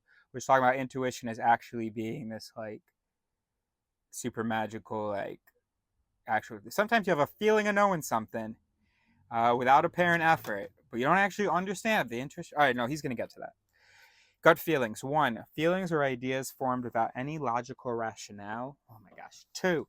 A deep down conviction that something is so without knowing why. What nonsense. Without considering the physiological relationship between mental sensations and thought, we are forced to draw some peculiar conclusions. What exactly is immediate cognition without thought? Is this some yet to be discovered brain mechanism whereby a thought occurs without any underlying thought process? And what kind of thought would occur without prior experience, including prior bodily sensations? The belief in a disembodied rational mind isn't easily discarded. No, it's one of the Warsaw illusions. That's why. And understanding without apparent effort, isn't that a thought stripped of the feeling of it having been intentionally thought? Yeah, Burton. The most on the money observation that a gut feeling is a deep down conviction that occurs without any underlying sense of knowing why is nothing more than the description of the feeling of knowing unaccompanied by the awareness of a precipitating thought or a specific line of reasoning.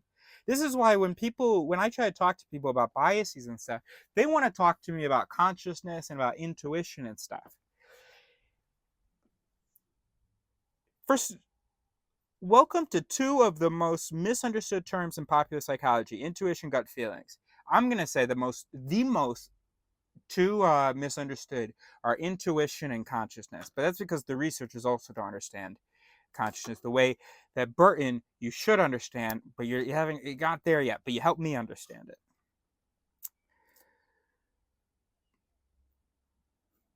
What were we saying? Yeah. So then they talked to me about intuition. I'm like, all right, hold on.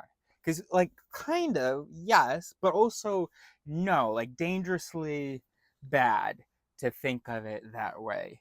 As, like, you are consciously rational, and then you have this intuition that's, like, biases. Like, no. No, sometimes your intuition is doing some amazing things, serving up some awesome stuff.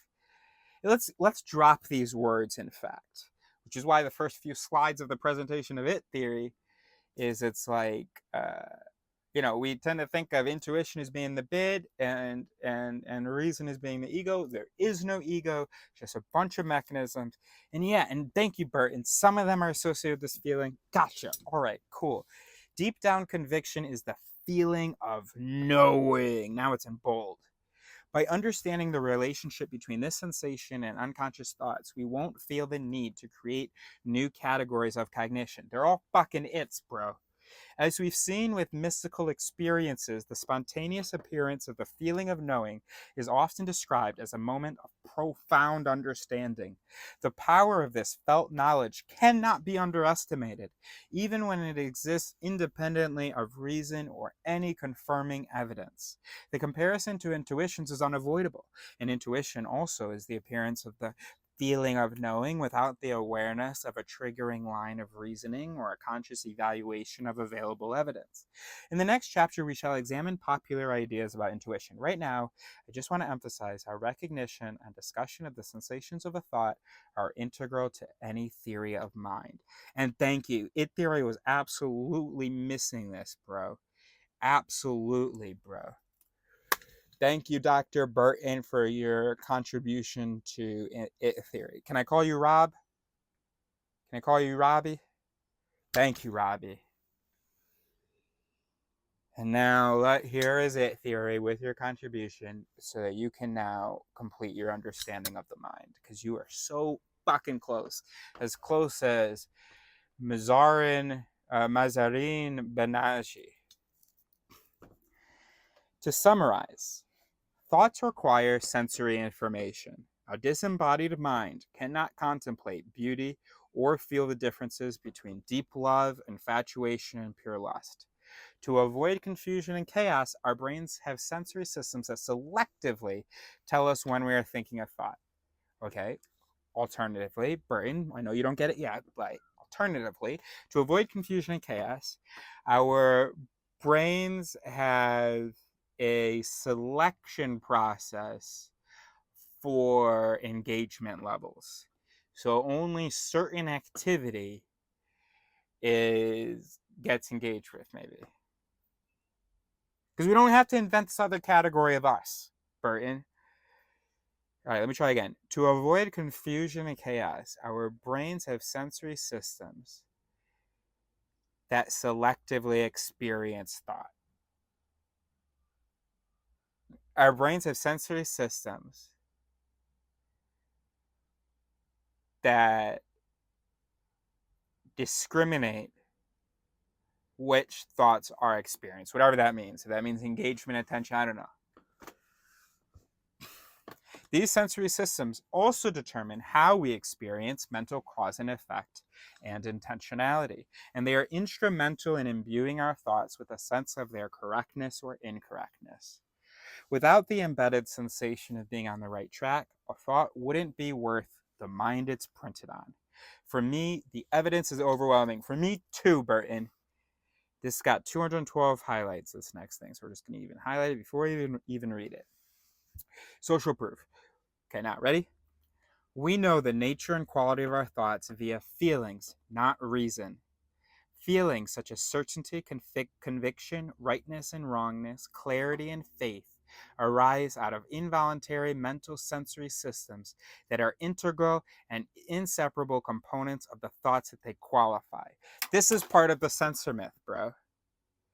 This is absolutely part of the sensor myth, bro. I knew it was different from naive realism because it's about the internal as well, whereas naive realism seems to focus on the external, but just sensing, whether you think you're sensing outside or inside or the truth or the value of something, our senses, we rely on them, although knowing that they are not sensing things as they are, that the senses we have are not necessarily emanating from reality as it is. It may be from evolutionary preferences. Feelings such as certainty, conviction, rightness and wrongness, clarity and faith arise out of involuntary mental sensory systems that are integral and inseparable components of the thoughts that they qualify. Bro, that's why I hate people, they do mushrooms or they talk about some moment that they had. Or fucking on Instagram reading people's come to Jesus moments. And they had all this clarity and it all made sense. Okay. But how do you know it actually made sense though? Huh? What do you mean? They just absolutely are taken for granted that their feeling of knowing is an indicator. That's the sensor myth, bro. The sensor myth, bro. That's already in No War Solutions. And we're gonna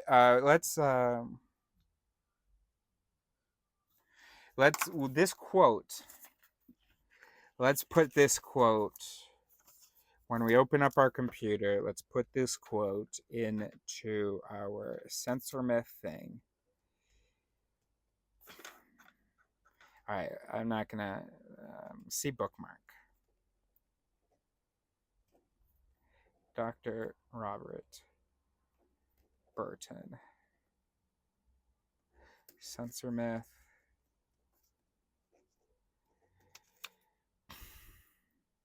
You know what? Fuck naive realism. Naive realism is just one side of the sensor myth. And then there's the internal component as well. Yeah. Of thinking that our judgments of reality are good. Not just thinking that our perceptions of reality are good, but our judgments of our perceptions are good. So when my dad talks about how his brain, he's able to do this, he'll never forget this. Have you tested any of this stuff? I know you believe that, people say, I'll never forget a face. Have you ever tested that in your fucking life? Okay, sure, I know you have a few anecdotes, but we know about the algae, so slow down. Have you ever tested that? Or is it possible that feeling of a reliability of face perception and storage and retention is just that, a feeling, without unaccompanied, without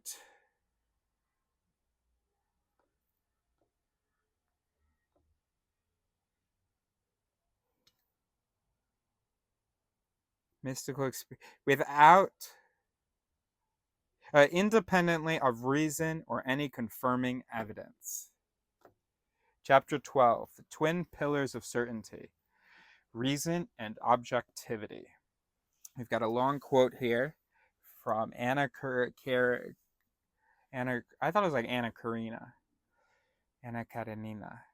I don't know. I feel like anyway, Tolstoy. Okay. When Levin thought about what he was and what he lived for, he found no answer and fell into despair. But when he stopped asking himself about it, he seemed to know what he was and what he lived for, because he acted and lived firmly and definitely. Reasoning led him into doubt and kept him from seeing what he should and should not do. Yet when he did not think, but lived, he constantly felt in his soul the presence of an infallible judge who decided which of two possible actions was better and which was worse. I got it right, dude. I can do that. And whenever he did not act as he should, he felt it at once. So he lived, not knowing, not seeing any possibility of knowing what he was and why he was living in the world, tormented by his ignorance to such a degree that he feared suicide, and at the same time firmly laying down his own particular, definite path in life. Beautiful. Section: abandoning the idea of rationality is unthinkable. We are having so much fun. You really watch this? Prove it. Go ahead, put a comment. I'm okay. I'm okay. I'm okay because I know maybe one day this will benefit someone. And I'm hanging out with that future person right now. Thank you, Tsadi. Abandoning the idea of rationality is unthinkable. Perhaps the most daunting challenge for cognitive scientists is to portray the mind in a way that is both emotionally satisfying and yet reflective of its inherent limits. The major stumbling block that must be addressed. There is no isolated circuitry within the brain that can engage itself in thought free from involuntary and undetectable influences. Bro, Judge Myth. Bro. It theory, bro. Bro, I swear to God, we fucking got it, bro. Without this ability, certainty is not a biologically justifiable state of mind, and it fucking isn't. Without what ability?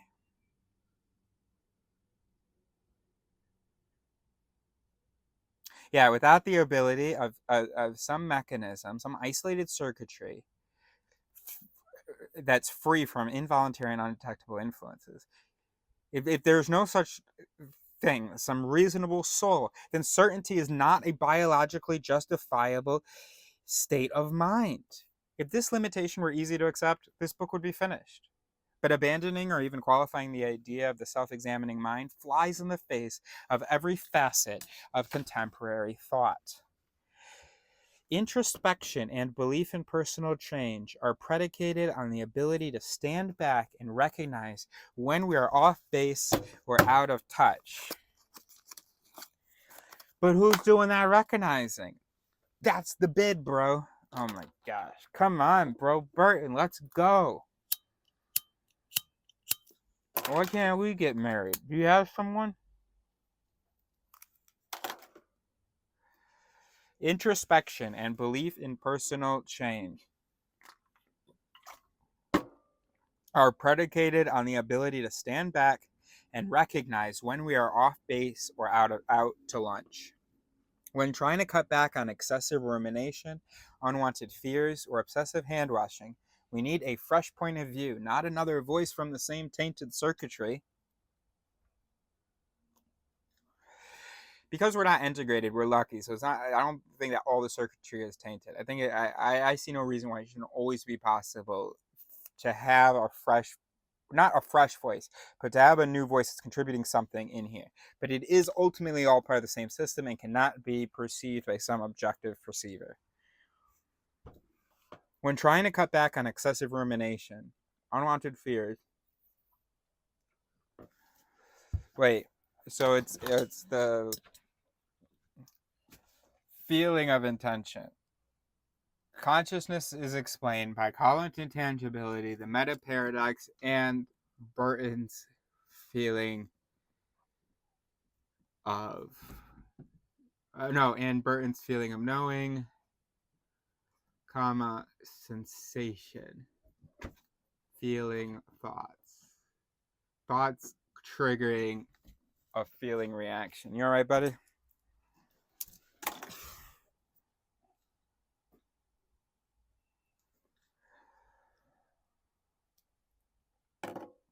In medical school, when talk therapy was more popular, my psychiatry professors routinely encouraged us to enlist the cooperation of the portion of the patient's mind not involved in a delusion or hallucination. See that? Yeah, a delusion or hallucination, that's a pretty global thing. Finding a part like not connected to that, not involved in that, left brain interpreter confabulation is going to make that difficult. The whole sense of self, sense of a single self, it's going to be very difficult.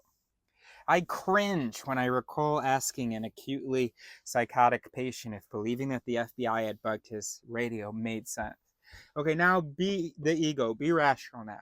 Now, does that thing that you've been talking about, does that make any sense now that you're looking at it objectively? You better cringe. Can't believe you said that shit. I can. This is the same line of reasoning that led John Nash's colleague to ask Nash how he could believe in such nonsense as becoming Emperor of Antarctica. Exhortations to be reasonable are based upon this underlying assumption. Yes, bro. Any concept of free will assumes that we possess a portion of mind that can rise above the biological processes that generated it. Scientific inquiry requires the same peace of mind to objectively weigh evidence. Without this belief, the feeling of knowing wouldn't feel like knowing, and it only fucking works if it works, right? Every time it arose, we would ask the same question. How do we know that this sense of knowledge can be trusted? Talking about the impossibility of a rational mind generates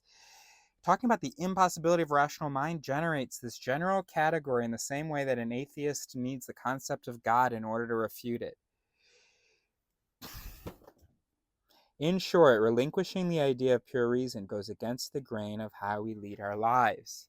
Okay, but what was that thing about God?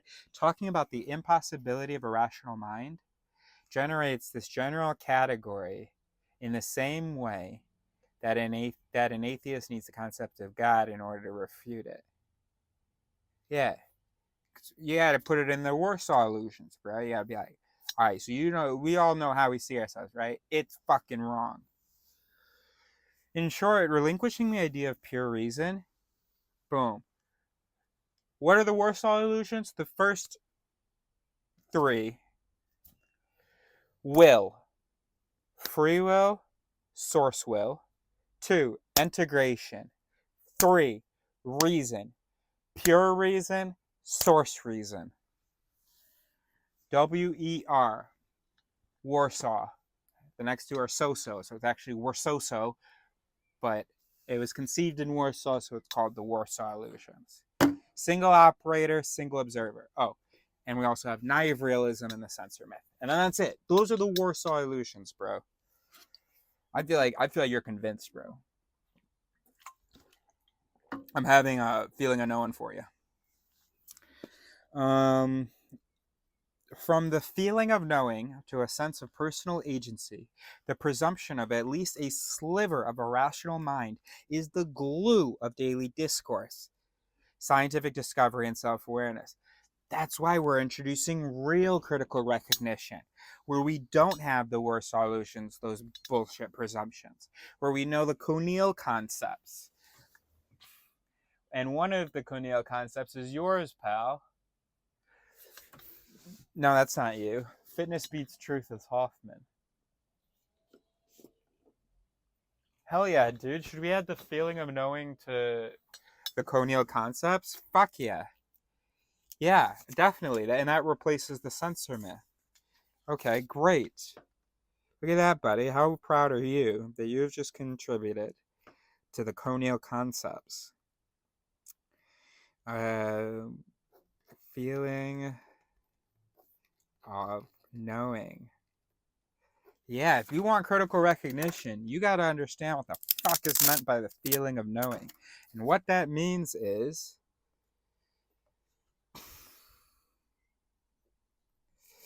well, one, we've got feelings such as certainty, conviction, rightness, and wrongness, clarity, and faith arise out of involuntary mental sensory systems that are integral and inseparable components of the very thoughts that they qualify. The feeling of knowing, and then that's the power of this felt knowledge cannot be underestimated, even when it exists independently of reason or any confirming evidence. The fact that it can arise spontaneously is an extremely important O'Neill concept if you want to know yourself and how your thinking functions. So you're going to need to slow the fuck down and shut the fuck up, even when you feel a great deal of certainty and conviction and knowing, as sure as you are that 1 + 1 is 3.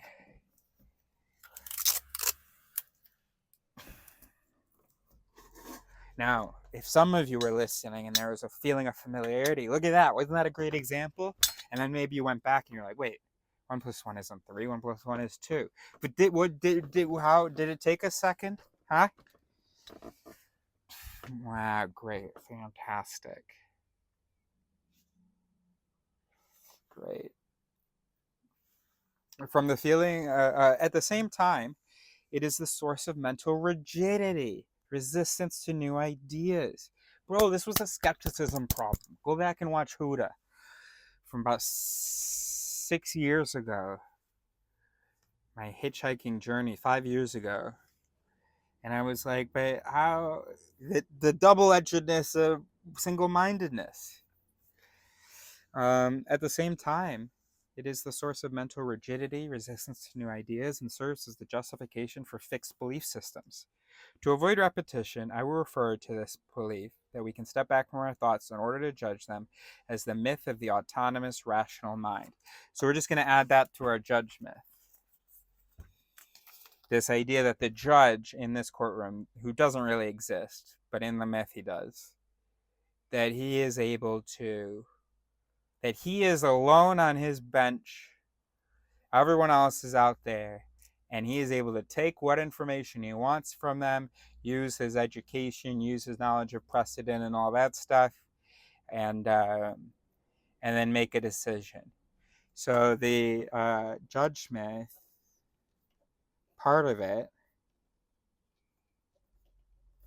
is Bertain's myth of the autonomous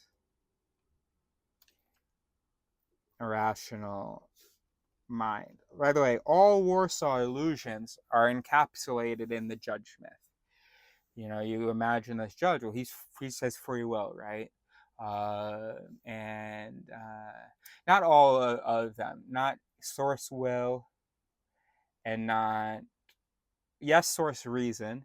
Any decision he makes is purely coming from the information available and jurisprudence or whatever, judicial reasoning in general, jurisprudence. Anyway,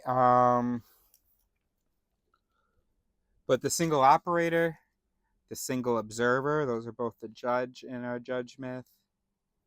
And then the pure reason, that's our judge. Yeah, myth of the autonomous rational mind is a little bit single observer myth, a little bit single operator myth, a little bit the pure reason myth. Yeah, Burton, I think you'll like what we've come up with. Science is continually providing new and sometimes startling observations that go against the grain of common sense. We can't ignore these revelations just because they don't fit in with our present view of ourselves. Having spent more than 40 years in medicine, I have never seen a situation in which dishonesty, no matter how well intended, was a long-term solution. Sooner rather than later, we need to face the music. We cannot continue to tell ourselves that these contradictory or undesirable aspects of the mind either don't exist or can be overcome through brute effort. All right? Grow up, guys. All right? At some point, you need to just pull your shit together. You know, get over yourself a little bit. And stop telling yourself that these contradictory or undesirable aspects of your mind either aren't real or can just be overcome with your, autonomous rational soul. In order to affect any meaningful change, I think he meant effect, we need to have a simple screening tool. Since beginning this book, I have increasingly found myself asking a single question of any idea, be it the latest scientific advances, a pop psychology book, or personal opinions, mine as well as those of others. Is the idea consistent with how the mind works? Boom. Can't ask that if you don't have critical recognition. Bro, somebody help me write to this guy. Help me. Write to him on my behalf. Summarize some of what I've said and be like, and then if you look at this clip, I think you should buy him coffee. By applying this question to some of the most important ideas of the day, we can quickly sort out the reasonable from the unreasonable. Just as I don't want to go to a dentist whose dental tray is loaded with pliers and vials of ether, because that's old shit. I don't do that anymore. I don't want to waste my time on ideas based upon outdated notions of how the mind works. Brother, neither do I, brother. I've worked fucking hard to new language, new all kinds of shit, so that we can discuss ideas based on real notions of how the mind works. My goal in this section is to kindle a new way of thinking about a variety of difficult issues. Let's go, bro. I'm excited. To begin, let's look at some views of the rational mind, starting with two of the most popular psychology books in recent years, Daniel Goleman's Emotional Intelligence and Malcolm Gladwell's Blink. Fuck those books, bro. There was value in both. I haven't read Emotional Intelligence, but there was value in Blink, and I'm sure there's value in Emotional Intelligence. But because people didn't know actually how the mind worked, that whatever they took away from the book, it just wasn't good, bro. Wasn't good. They thought they had this magical knowing intuition. Thought they understood emotions and intelligence. Oh, goodness.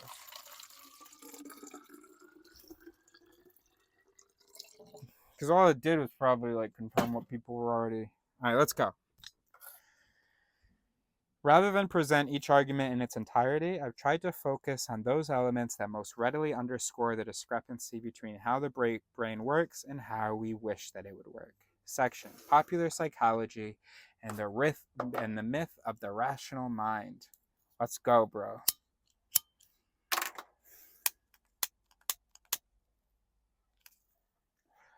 See, I'm still picking this up. One thing I can do is throw it away. Another thing I could do is move it farther away from me. Now, when I go to reach, I'm getting this external information. That's farther away. Whatever. You understood what I was saying earlier. Okay. You jump into a lake to save a drowning child before you are aware of having seen the child. A motorcyclist unexpectedly brakes in front of you. You lean on the horn, furious, before you realize that the cyclist has slowed to avoid smashing into an elderly Labrador limping across the road. In both circumstances, your actions preceded conscious perception. You didn't see the child until you had made the leap into the lake. You became angry before you saw why the motorcyclist braked. Whether talking about swinging at an approaching baseball before fully seeing it, or jumping in a lake to save a drowning child before being fully aware of why, conscious perception takes longer than unconscious reaction times. Combine this observation with the role of the amygdala in unconscious fear responses, and you have the makings of the hugely popular theory of emotional intelligence. Here's a capsule summary from Daniel Goleman, a Harvard-trained psychologist, on the example of jumping in the lake. I have water. Let me pee though.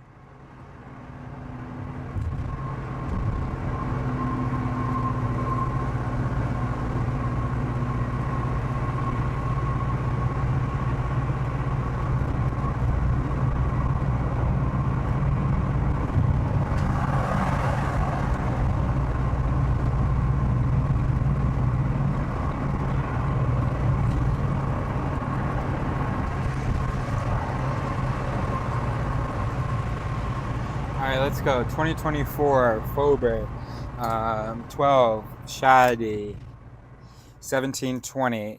Alright, Daniel Goleman, what do you got for us? The limbic brain proclaims an emergency, recruiting the rest of the brain to its urgent agenda. The hijacking occurs in an instant, before the neocortex, the thinking brain, has had a chance to glimpse fully what is happening, let alone decide if it is a good idea. This circuitry does much to explain the power of emotion to overwhelm rationality. Ledoux's research explains how the amygdala can take control over what we do, even as the thinking brain, the neocortex, is still coming to a decision.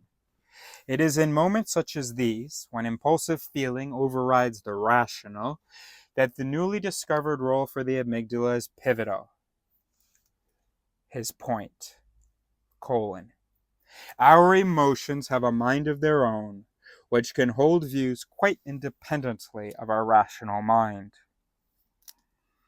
Emotional intelligence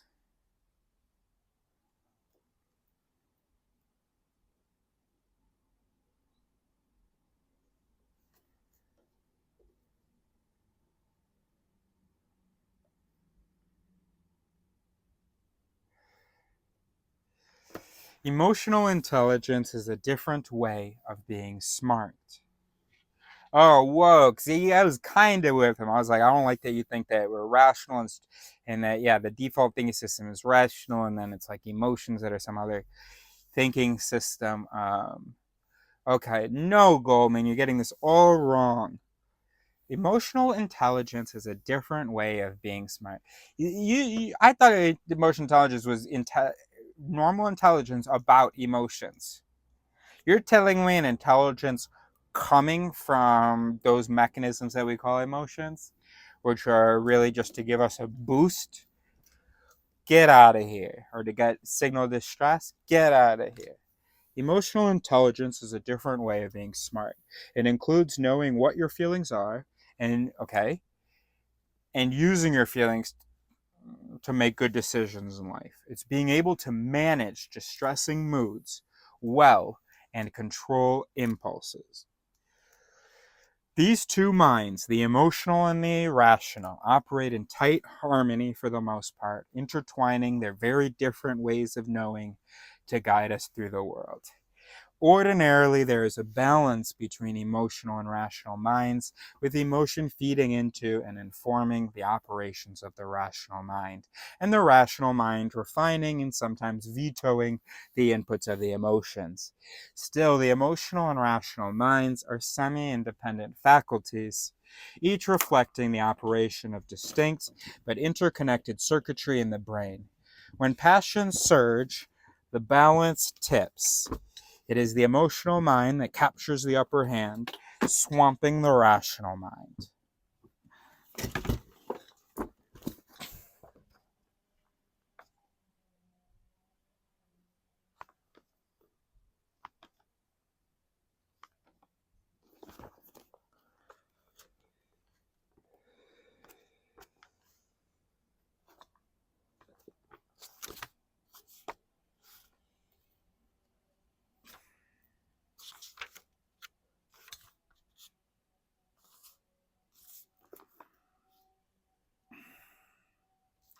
Who was it? Hume? Let's look up Hume in the index. Hume. Who else may have been involved? Aristotle. Or is it Plato? E, F, G, H. Or is it? No. Hume, page 45, and then again 66. 45. By passions, he was referring to the source of those ends, the likes, wants, drives, emotions, and feelings wired into us, without which reason would have no goals to figure out how to attain. If Hume was right, how can the opposite of what he wrote also be true, that the passions must also be slaves to reason? In fact, it's not hard to reconcile them.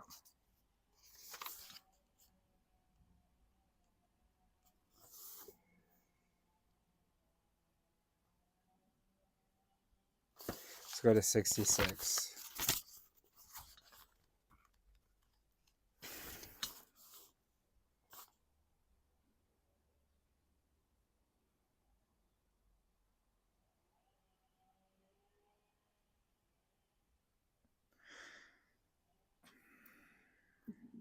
So he said that reason must be slave to the passions, and then there's this thing that we were trying to reconcile. If Hume was right, how can the opposite of what he wrote also be true, that the passions must be slaves to reason? One of our goals can be incompatible with the others. Our goal at one time can be incompatible with the others. With those conflicts, it won't do to say that we should serve and obey our passions. Something has to give, and that is when rationality must adjudicate. We call the first two applications of reason wisdom, and the third one morality. Let's look at each. All right, whatever. Okay, so here Goldman is saying, no, it was Plato or Aristotle.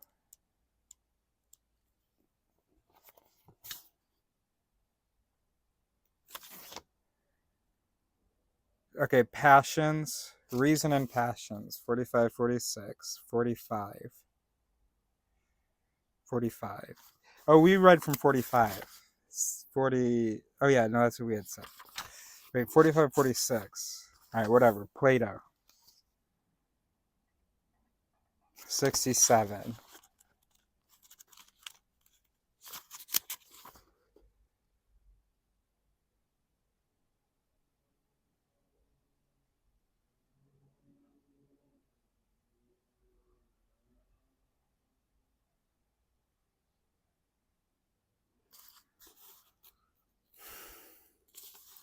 I don't see Plato in 67. But Plato made short work of this argument. Oh, no, that's not going to do it. Aristotle, though.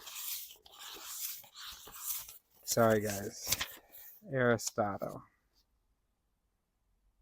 Oh, that's an index of biases and fallacies. That's great. That's awesome.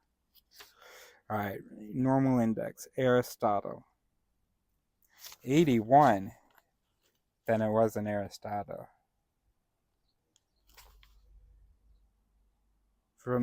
No. Fuck, whatever. When did he present the three...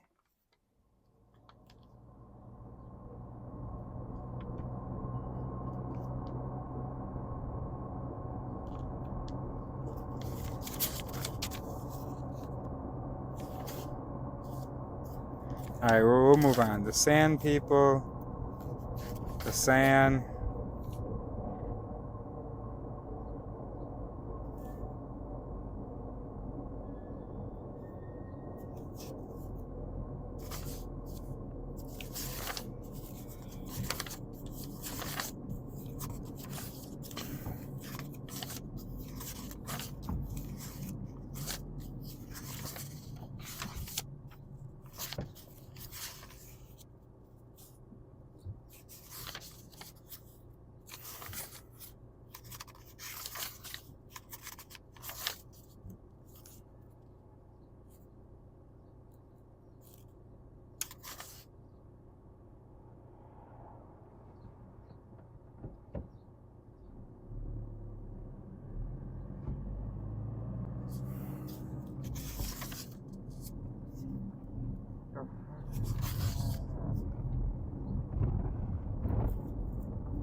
Okay, bro. I got you, bro.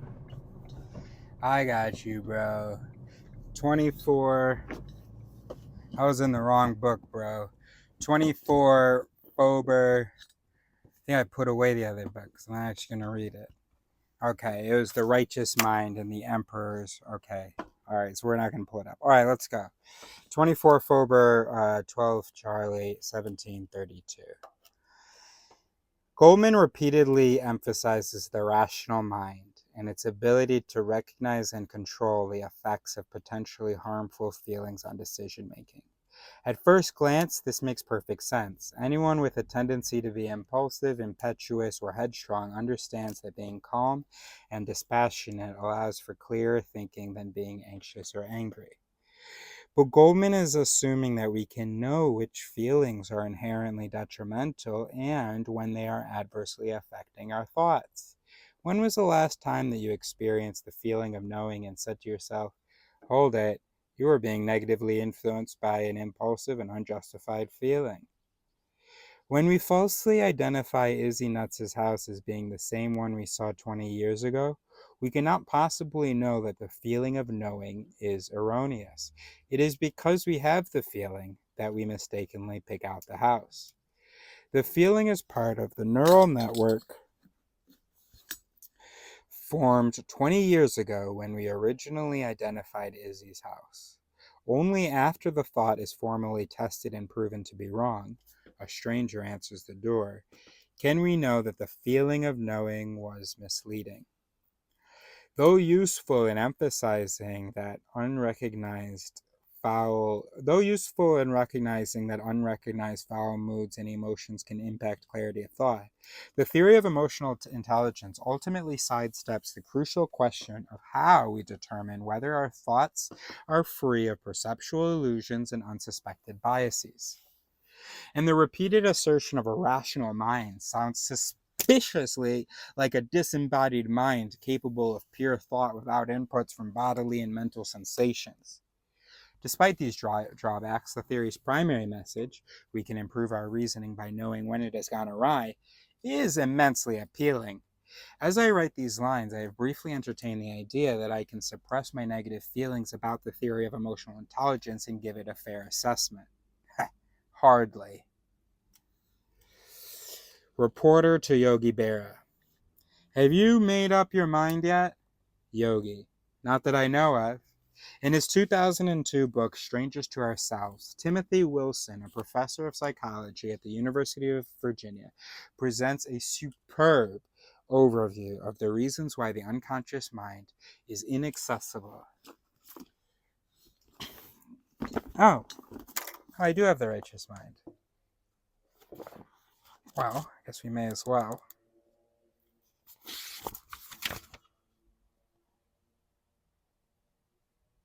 Emperor.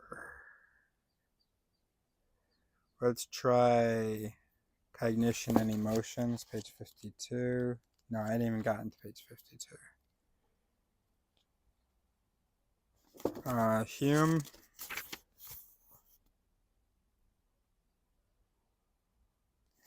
$29.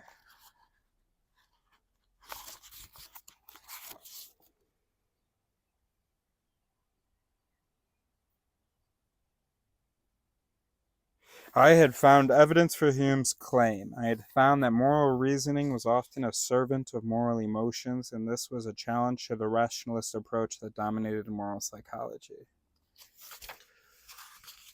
Okay. What about Aristotle? No, I think we need to move on. All right, Timothy Wilson.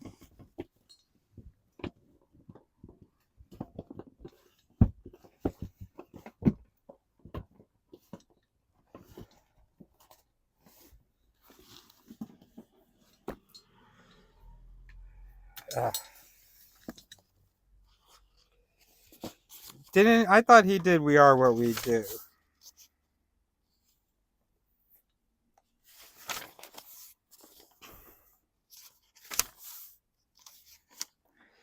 Timothy Wilson. Yes. Timothy D. Wilson, We Are What We Do.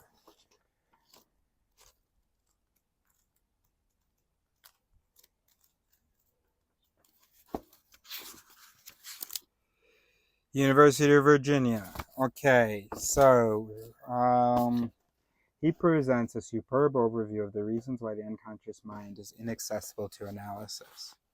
He says, the bad news is that it is difficult to know ourselves because there is no direct access to the adaptive unconscious, no matter how hard we try. Because our minds have evolved to operate largely outside of consciousness, it may not be possible to gain direct access to conscious processing. In fact, you wonder, what about lower species? What if they're conscious of, like, whatever their basic ass neurons are doing? And then as they got complicated, well, anybody who happened to evolve with some discrimination of which processes would be experienced was favored.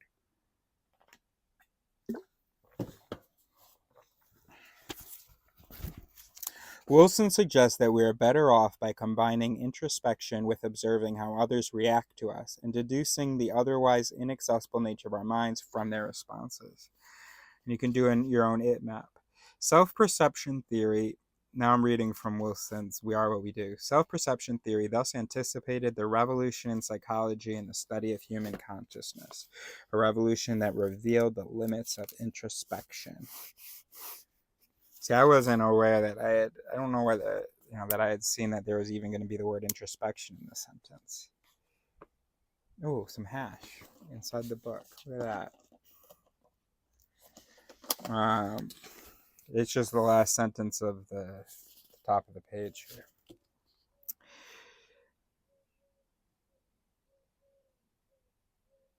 See, he said, it's evident that behavior emanates from our inner dispositions, but Bem's insight was to suggest that the reverse also holds. Okay. Wilson suggests that we are better off by combining introspection with observing how others react to us and deducing the otherwise inaccessible nature of our minds from their responses.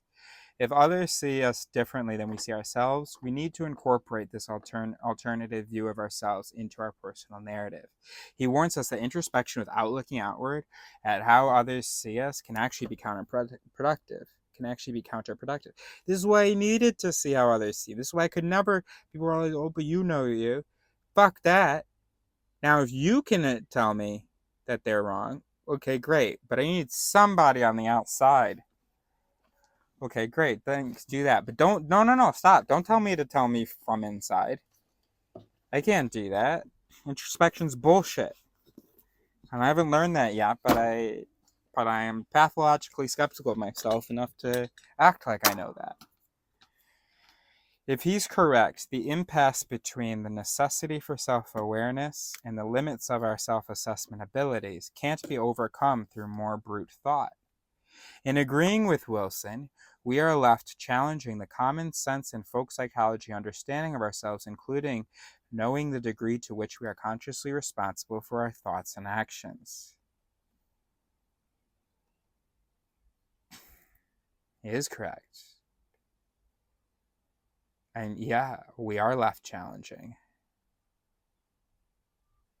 Indeed, Wilson opened his book with the salvo, "It usually seems that we consciously will our voluntary actions, but this is an illusion." Hear that, Dad? So how we make decisions, nothing to do with consciousness. Because although you may be experiencing decision making as some magical voluntary action, it is an illusion. The important point for our discussion is that Wilson's advice to readers is consistent with his understanding of brain function and our input, hidden layer, output model. In essence, he is arguing that we cannot see the hidden layer in action and that any attempt at self-awareness must accept this limitation.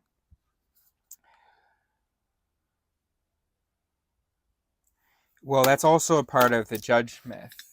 This introspective ability, the judge to see what's happening in his courtroom, see who is influencing him, see where he's getting his information.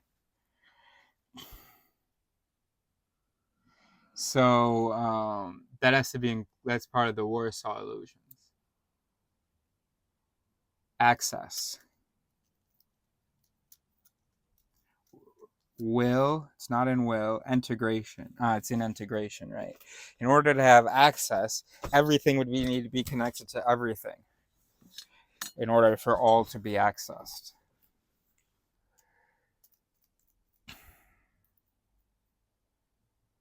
But what about the labeling? Okay, so you could have integration, but still not know where shit came from, even if you received it. So that ability to perceive the sources. So this internal viewer.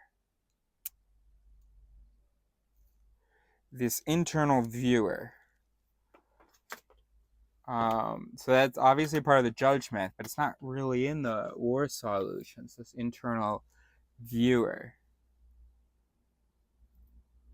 So we have single observer, there's this observer, and we highlighted singularity, that's an illusion, but also internal observation, period.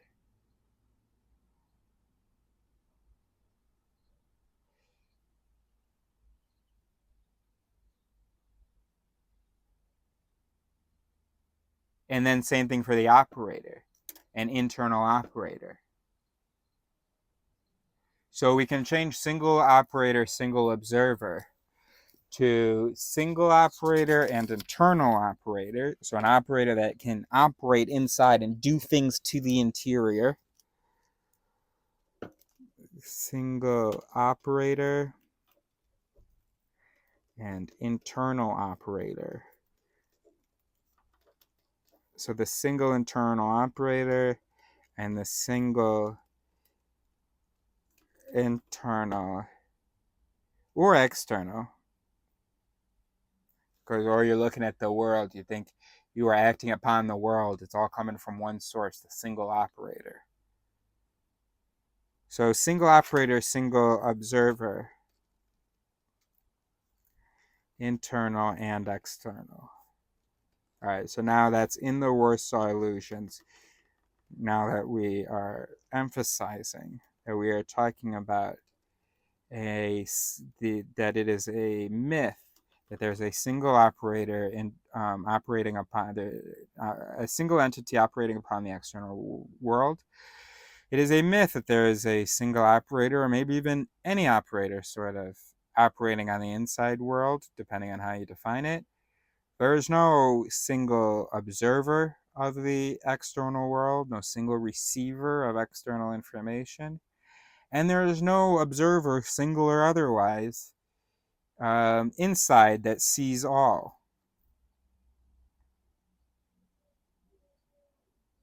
So, like, alternatively, we could refer to it as an omnipotent operator.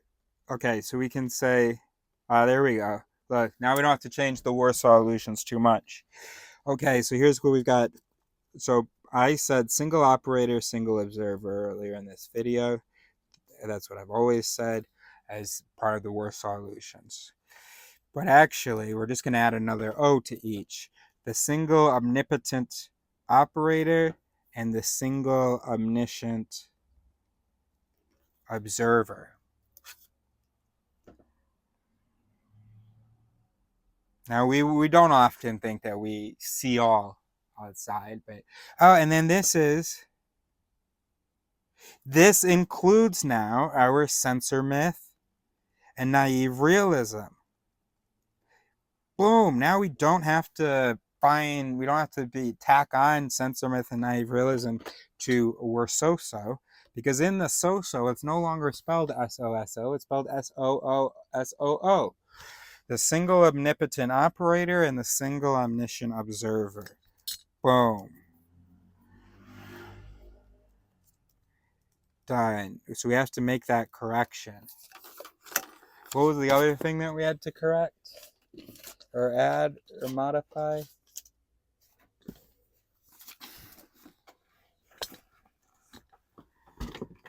This Judge Smith and the Bertain's feeling of knowing, and the conial concepts, and consciousness being explained by Collins intangibility, the meta paradox, and basic fucking sensation. Okay, to do. Okay, 1, consciousness equals meta paradox plus Collins intangibility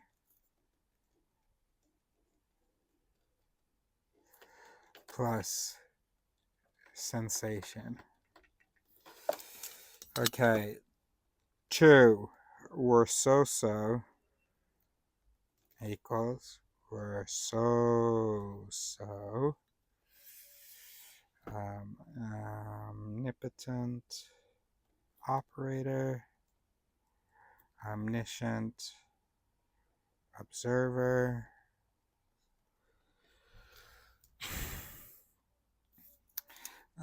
three, part of Judge Myth. And then this is naive realism / sensor myth.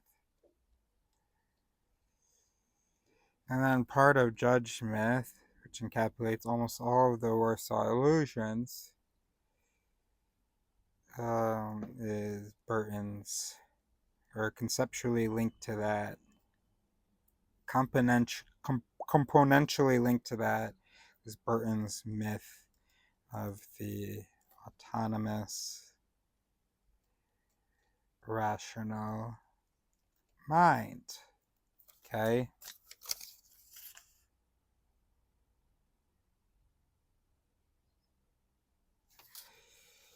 And then we have 4, Bertain quote. I don't think I actually bookmarked it.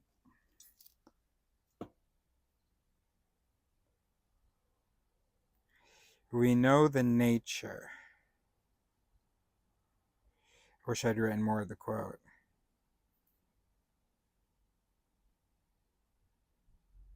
I don't think I have anything bookmarked here.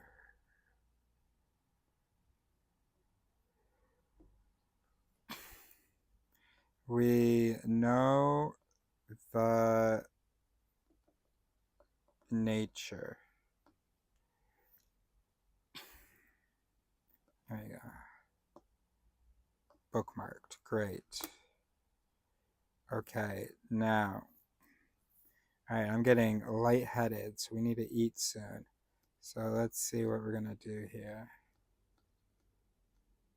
Okay, we are not going to finish all that.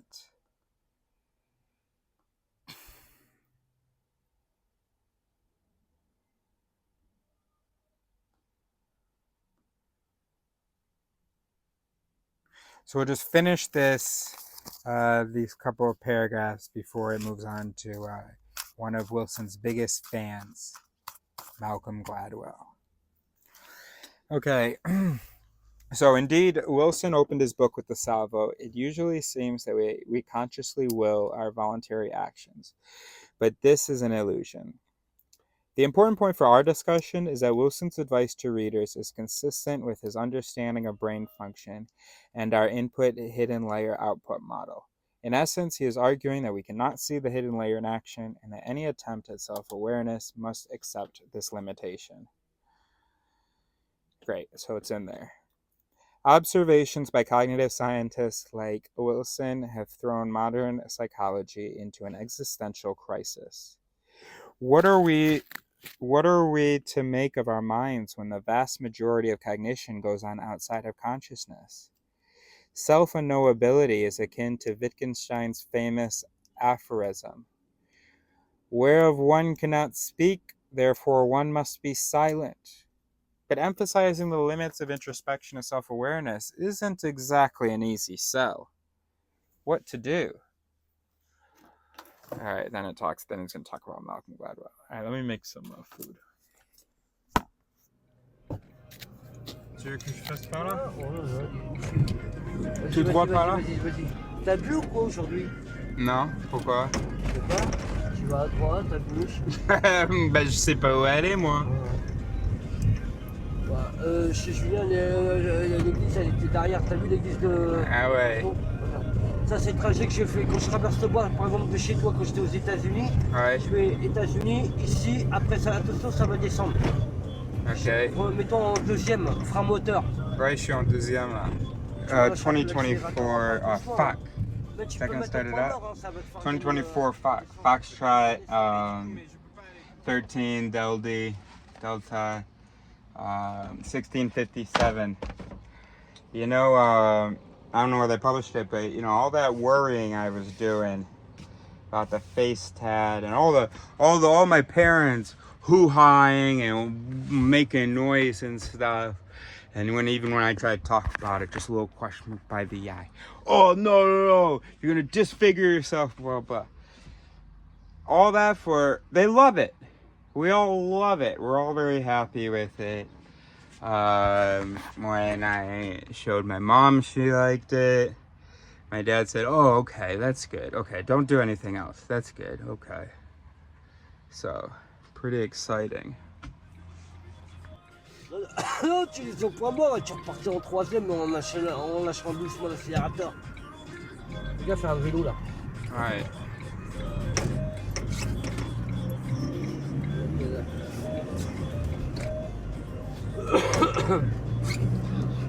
Nio, ouais. T'as vu, je t'avais dit. Allez là-bas. Ouais, Nio, stop it.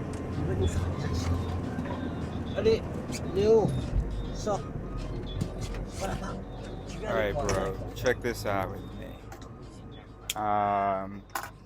So we're trying to do a map it. We're going to be meeting with Leo in a month. He likes the idea of a map it.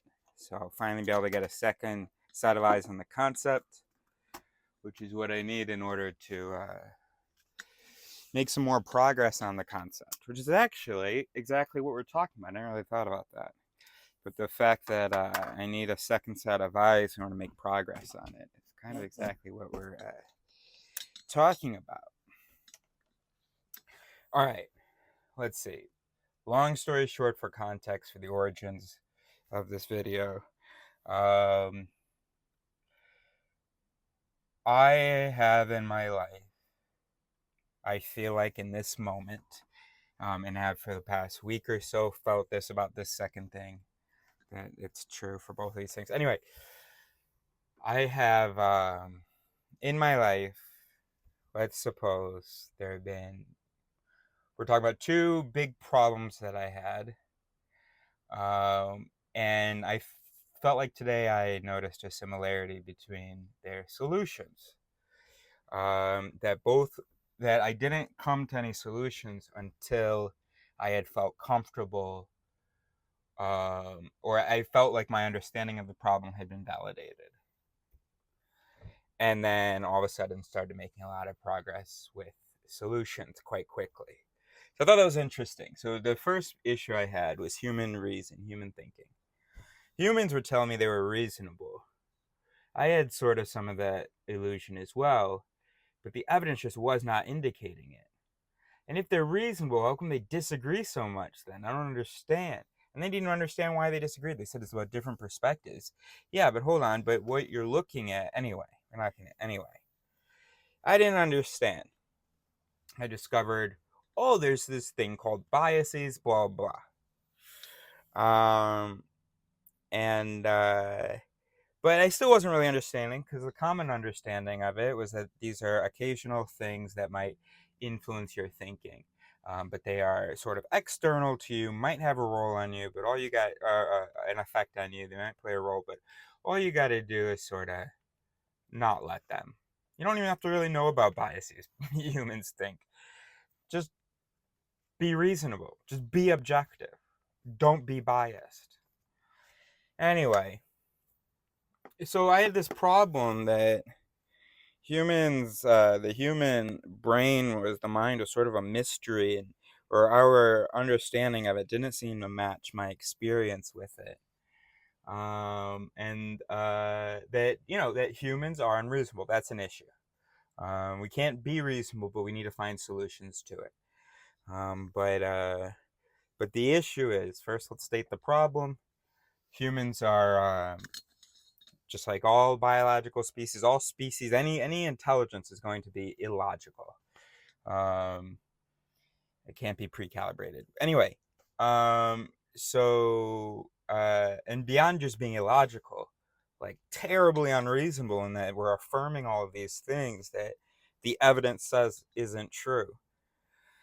So it's like we don't even care about reason. But humans kept telling me they did care about reason. So it took me a long time to be comfortable knowing that indeed that's an issue.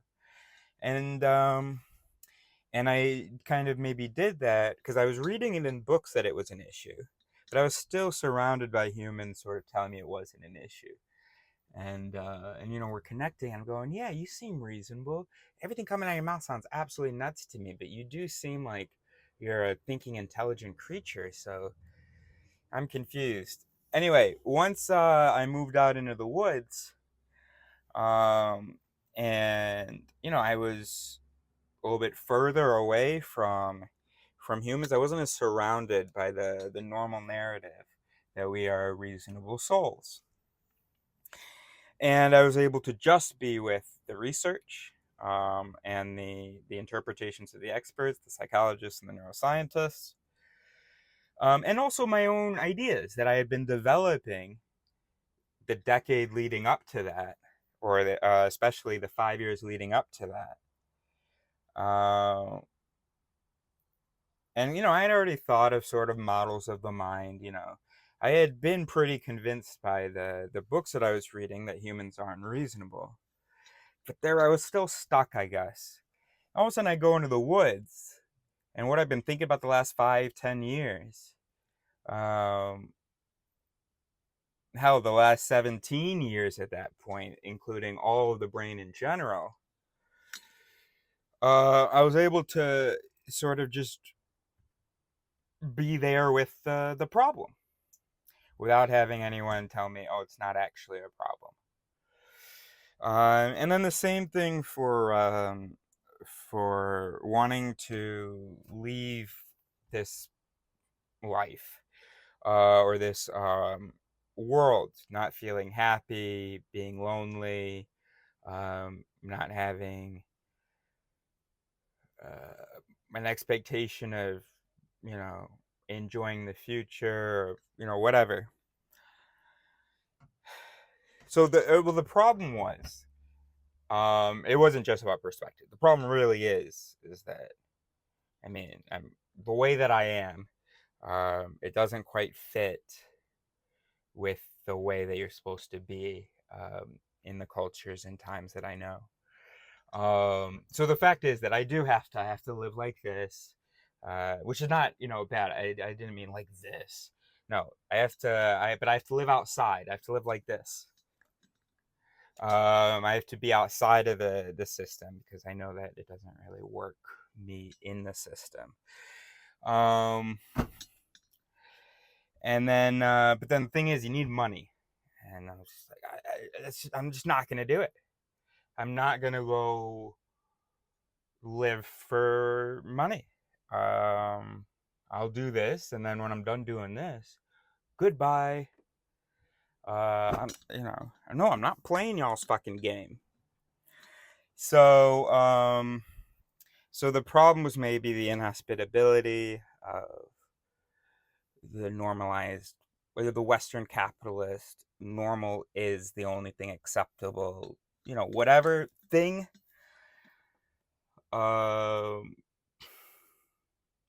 And so my only sort of solution to that was to, okay, suffer another 10 years, but do the stuff that's important to me, that I love, so long as I'm able to do it. My parents are, feeding me, and then go. And recently, I had a new perspective on that, a certain comfort with the loneliness, a peace. Something happened. I rezited, meaning I sort of rewired, not like an active sense, but rewiring happened. Me rewired, and for the last week, I feel very distant from the idea of getting peace from, putting a time limit on my time here. I don't really feel like I need that peace anymore. I feel like I have a sort of a new perspective on my perspective, or a new perspective on the future, and so on. So, how did that happen? So I've been kind of wondering that lately. Sorry, this wasn't as brief as I wanted it to be. I've been wondering that lately.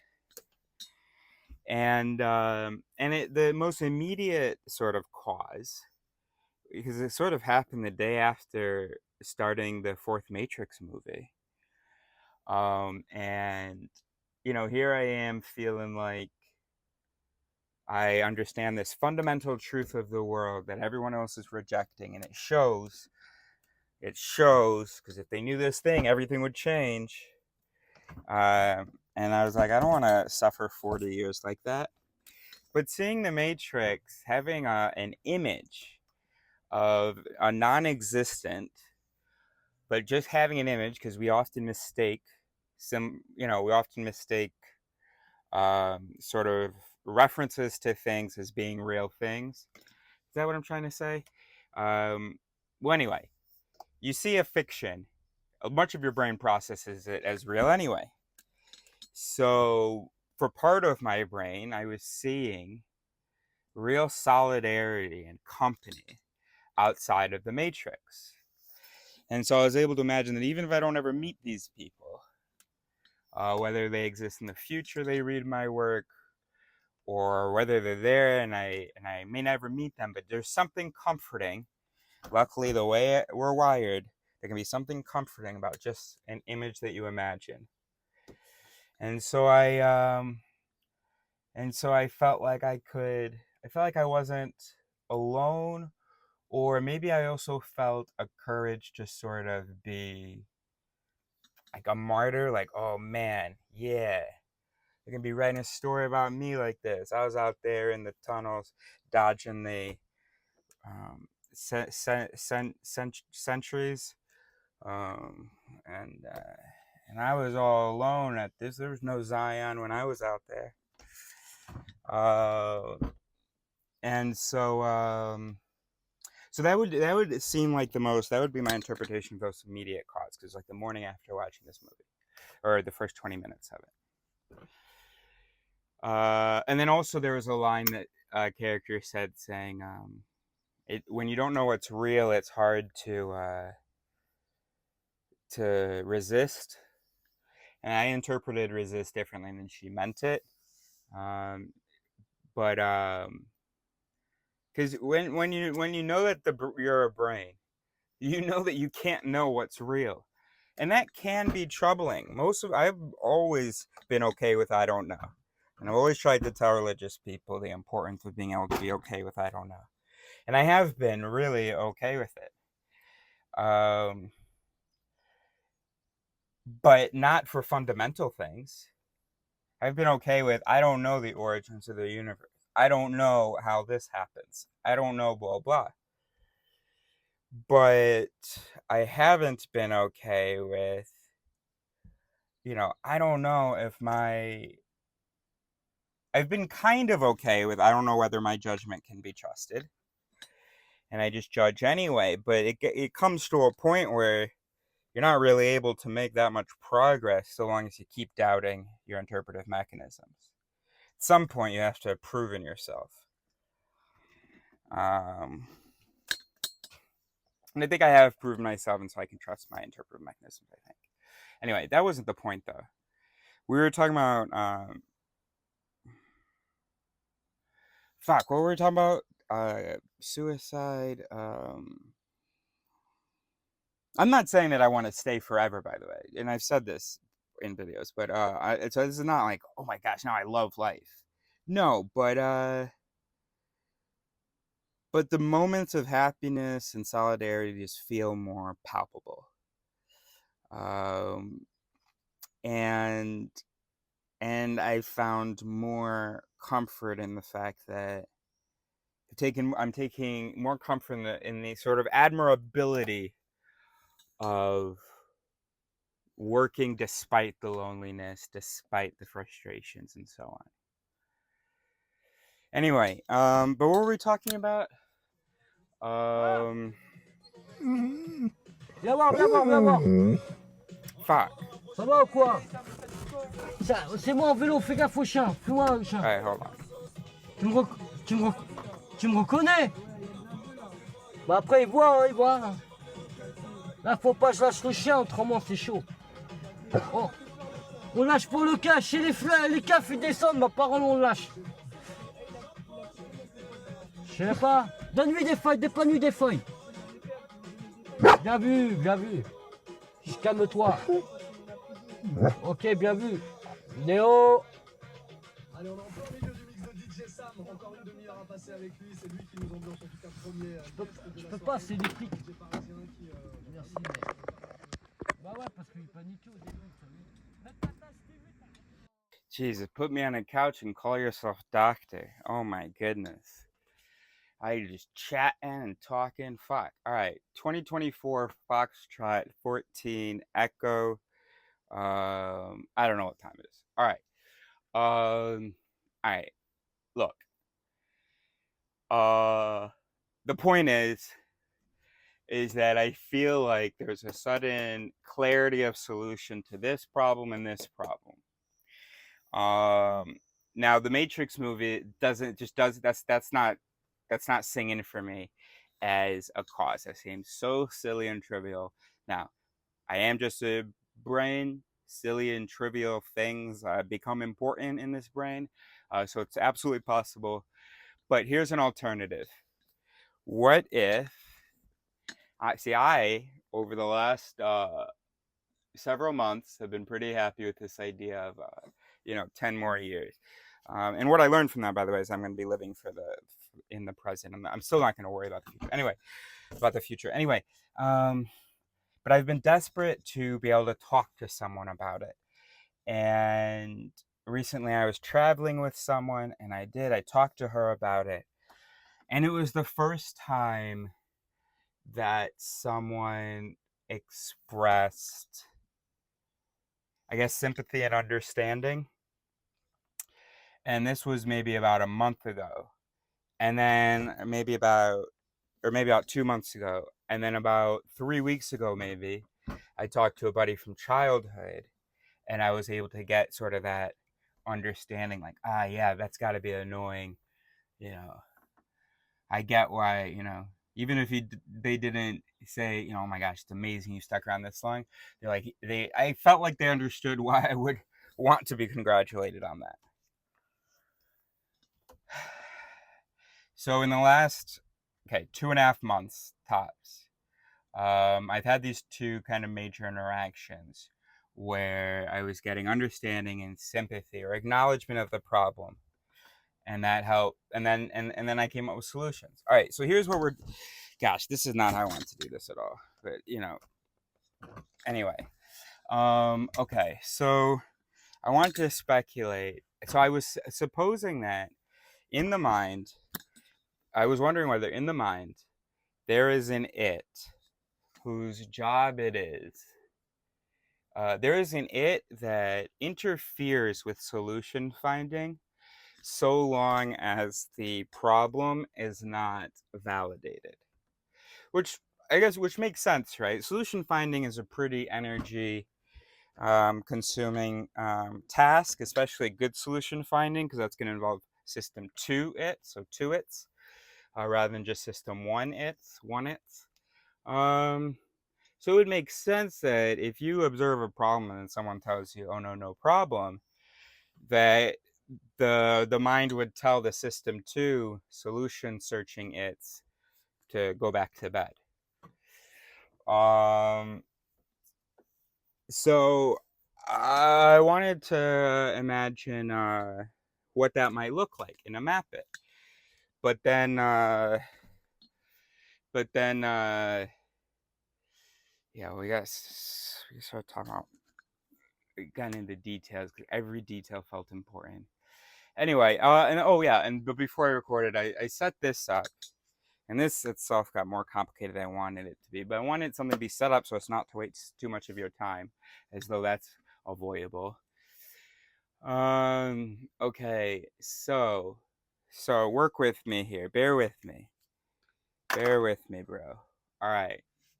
So suppose the in livery, right? So this is what comes in to what hits the sit stem, right? The information received by the senses and whatever. Okay. So this is the stimuli, the input to the mind, and then here we have the output. I don't know about the colors and the words. Hold on, we're gonna look at it together. Okay. So if irrationality is what I perceive, okay, let's say that shope of course means like that seems wrong or whatever. The fact that shopes triggers the problem so if irrationality, then bad. If bad, then problem. So this goes here. And so I'm following the black lines. The black lines is like the underlying sit stem. And then I guess what we're doing now is the actual activity, right? The actual streams that liver. The actual it's that liver. I see, that's good. All right, so here we have the symbol for an it, right? Okay, with a 1 inside, because I'm just guessing that the it that the shope it, or that the shope sing shope module or whatever, I'm guessing it would be considered part of system 1. I don't know what system this would be, so I didn't indicate sometimes. But when I felt like guessing, I put. All right, so this is the it symbol. Because there's a 1 inside, we're saying it's a 1 it. Okay, shope. And so that would look like, maybe it could be a series of conditions. If blank, then shope. So if irrationality observed, then we got to start the whole shope thing. There's a problem that needs our attention. Now this shope thing could maybe trigger other things, like, oh, it triggers anxiety maybe, or something like that. I don't know. It triggers the problem or maybe I could have drawn these as one thing. So irrationality, if I observe irrationality, then problem. I don't know whether it's useful to break it into these two parts. Anyway, so then once a it problem goes like, if something shows, then problem. And so what it does is, if shows, then, oh, urgency. So that's an excitatory, that plus. ID the problem, please. It goes there.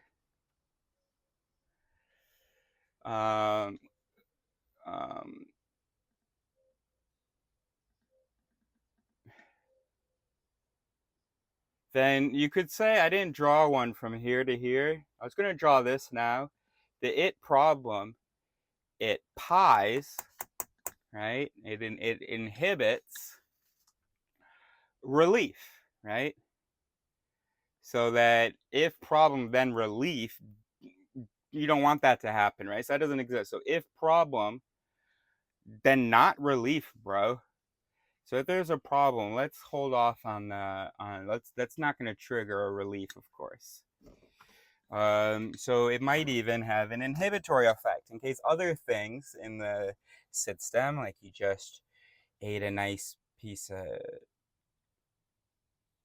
or you just, I don't know, fucking saw a nice clear blue sky, you just heard a beep and realized it was nothing important, whatever. So there might be other things that are triggering relief. But when there's a problem, maybe we don't want that relief to be a part of the game. So let's say that it problem goes and it inhibits relief. So it activates it urgency, it problem ID, and it relief. Now, if it problem ID is successful, it would or not slaps it, pulses.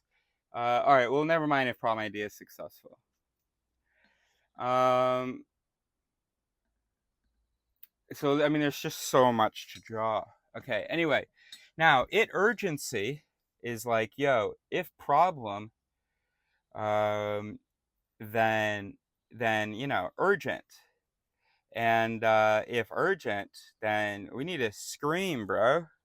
Or no, so it's like, if urgent, yeah, then scream. Well, what is the if then? So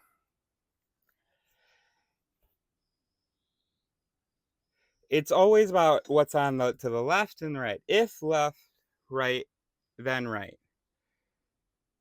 So this it is, if irrationality, then problem. And we can call that SHOPE. So problem will say is, if SHOPE, then problem ID.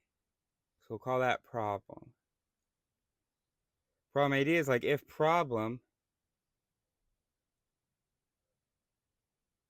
then, ID, I guess. And we'll call that problem ID. Huh. Okay. See, this is really, Leo's talking about how we can present this to people and what's not presentable about it. Hold on. We don't even know what's functional about it, and there's a shit ton more that it needs. All right. So, anyway, so if we're calling this scream, then it's because it's like, if urgent, then scream. And this is like, if problem, then scream. So we'll call that urgent. Yeah, that's how you name them. It's always if antilivery, then equilivery, of course. Because I think I often am tempted to name it according to what the consequence is, but no. Okay. It's always, okay, right. So I have to rename some of these. Okay. All right. So then, and then that you scream. That's the equilivery. Scream can mean just like, what is a scream evolutionarily? It's like, yo, fellow community members, there's a problem around. I'm alerting my community members. Okay, that's what a scream is. All right, so then you scream, okay, Oh, by the way, urgent, this one here, it also is if problem, then activate system 1 solution finder. Okay, and while you're doing that, also scream, get some other people involved. So system 1 is fast, right? Gives us these definitive, immediate answers. They're not necessarily super reliable, but reliable enough for the basic emergency situations we evolved with.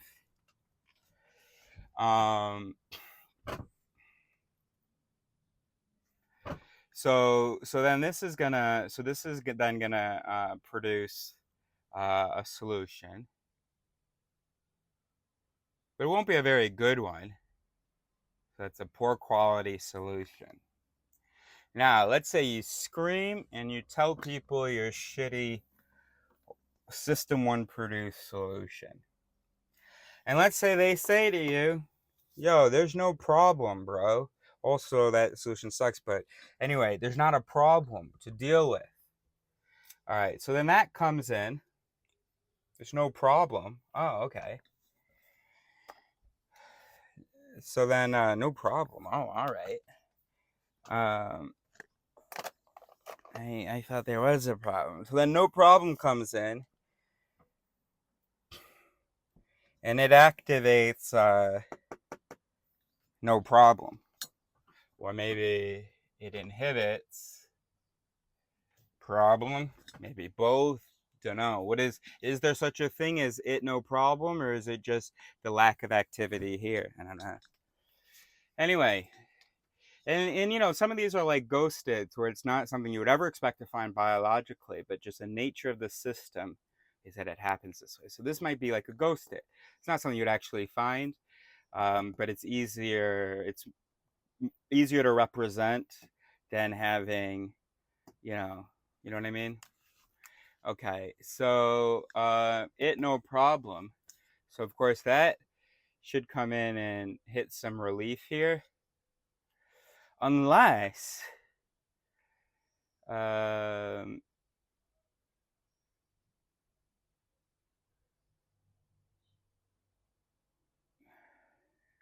have I drawn here?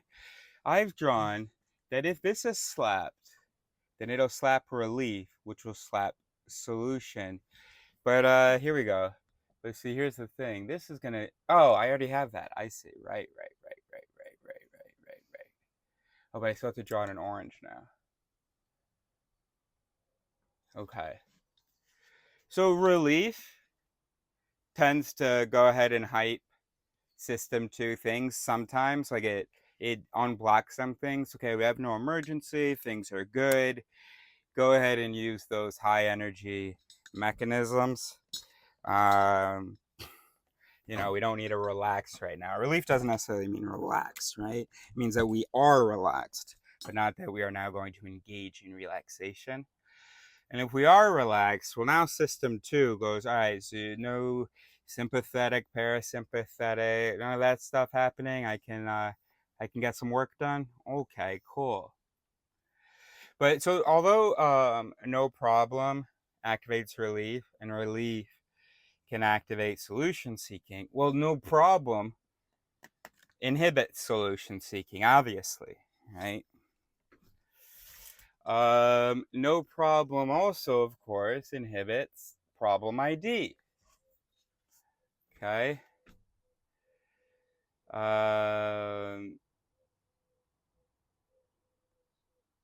Now, something interesting is going to happen when the system is observing this, which is still continuing to trigger this, while now this stimulus has been added, which is triggering this. So now there's a conflict between those two. That I have no idea how to represent. But you know, it's gonna be a problem in the system. It's gonna be a big problem. You know, which this conflict itself is going to cause problem, which is going to cause urgency, which is going to say scream. And that's what I mean. It's just an endless loop of of urgent problems when, you know, when other people aren't even seeing the problems. Then you don't know if it's a problem. You're checking again. You don't know whether you can trust your own checks. Blah, blah, blah. So we haven't yet, in this map it, we've been able to produce frustration and misunderstanding and stuff from, and that was an ex-liver that came straight from the fact that there's a problem. Well, then you have an emotional frustration, and yeah, and then you're left with not understanding because no real understanding process was slapped. What we would love to do is get some understanding ex-liver to get some peace and get an actual good solution ex-livered.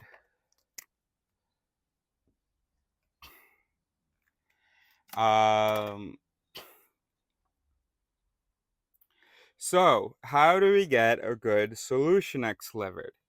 Well, if our system 2-its are the ones working on it, that would be great. How do we get our system 2-its to activate? Let's look. If we have relief, that can get our system 2-its going. But it mustn't be relief. But if it's relief caused by no problem, then see, no problem's also gonna slap. No, sorry, what? Oh, no problem is also going to inhibit though. So we don't want our slapper of this to be this, because it's also going to inhibit this, right? It's going to pulse this. Okay. Is there anything else that can trigger relief? Successful problem ID can trigger relief. Okay, how do we get to a successful problem ID? Well, if we identify the problem.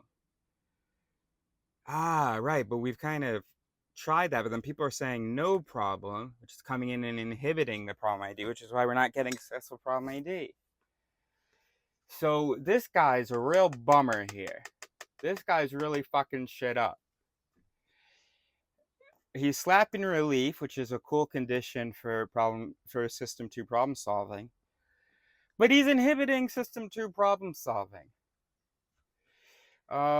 He's also inhibiting problem identification. And if we suppose that this just keeps running, so we say, okay, let's just assume that there is a problem. We really need this running. So how do we get this to shut the fuck up so it's not pulsing that? All right. Well, one thing you do is you move out into the woods. That's one option. Another option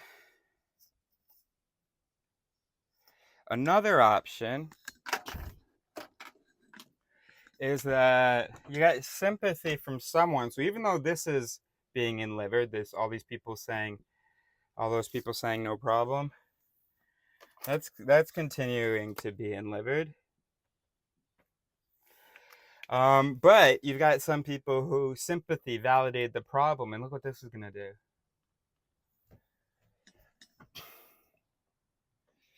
Look at that. Yeah, it's gonna encourage problem. Oh, look. Look, check this out.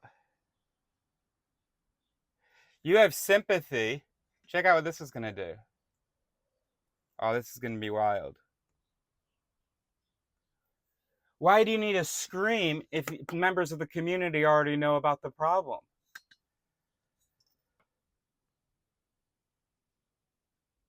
Right? I'm wondering whether, check this out. Sympathy may trigger some relief. Some relief, we hadn't drawn this in black. Maybe that could inhibit urgency. So maybe this sympathy inhibits pulses scream. Maybe it inhibits urgency, and that's how it ultimately pulses scream. Anyway, so as far as the good stuff, what it slaps, it slaps problem, which goes ahead and slaps problem ID, which is successful because, you know, you're doing it with someone else. You're able to understand and have validated the problem. So that understanding and sympathy is going to also excite directly problem ID, maybe we can imagine. Or are we just finding that at the end of the day, I'm just going to connect everything and this is all garbage? I don't know. Problem ID, if it's successful, we're going to go ahead and get some relief. We've got relief here. And then this here is going to inhibit it. We have a problem that's going to inhibit relief. And it should also go urgency. So it's going to trigger urgency, but then it's also going to stop itself there. It's going to trigger a problem, which is going to trigger problem ID, which is going to trigger relief. And supposing that this happens after this, right? Because when this slapped, it slapped these simultaneously. Next, this one came and slapped this one. So we've got two excitations. So we've got an excitation of relief, followed by an inhibition of relief, followed ultimately by an excitation of relief, which is then, of course, going to go and excite the system to problem solving it. Okay.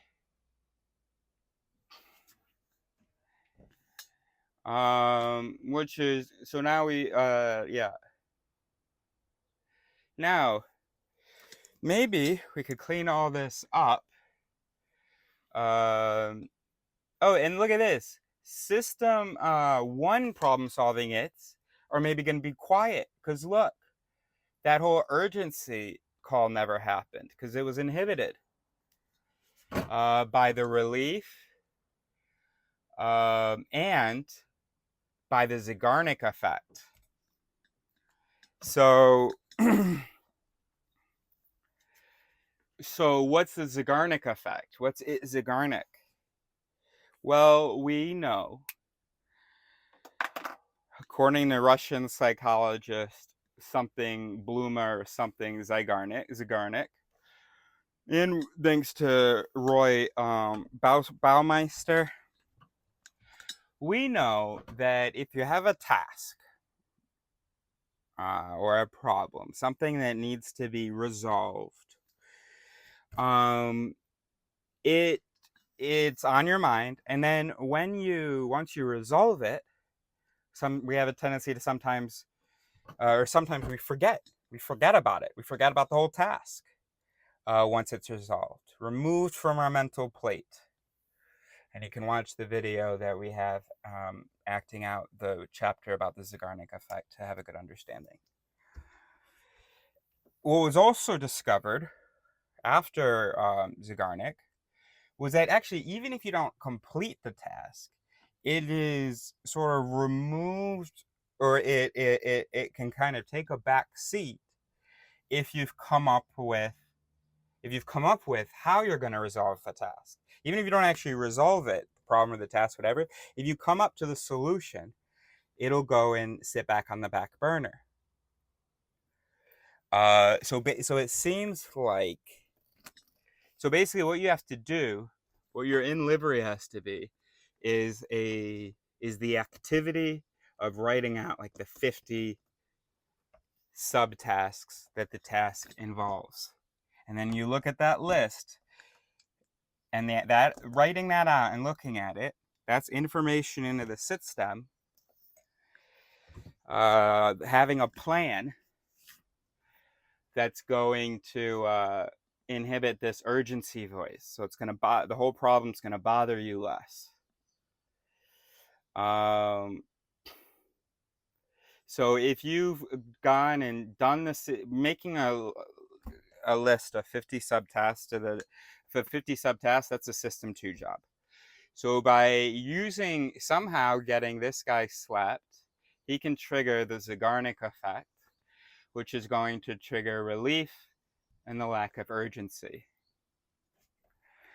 Now, I'm wondering whether the thing that I'm talking about is something related to the Zeigarnik effect, So we have here that once you've done the task list, I think it was Henry Allen that said that, then that triggers the Zeigarnik.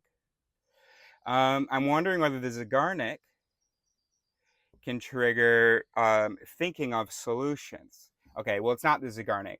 Some brother of the Zeigarnik.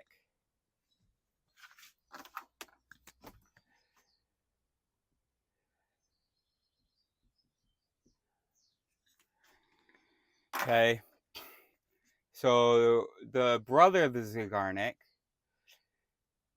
it's like, basically what I'm trying to say is, oh, I don't know. It would make sense to me that the system evolved such that,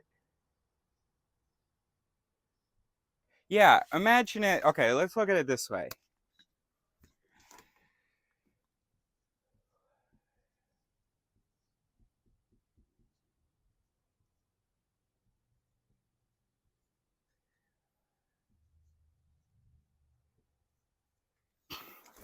Okay, first, Zeigarnik learned that if you solve an issue, well, complete a task, then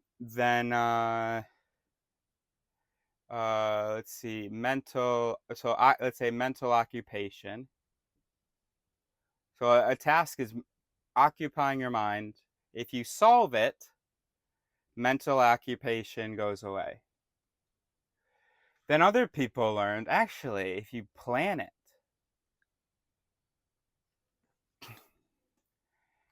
solve/complete.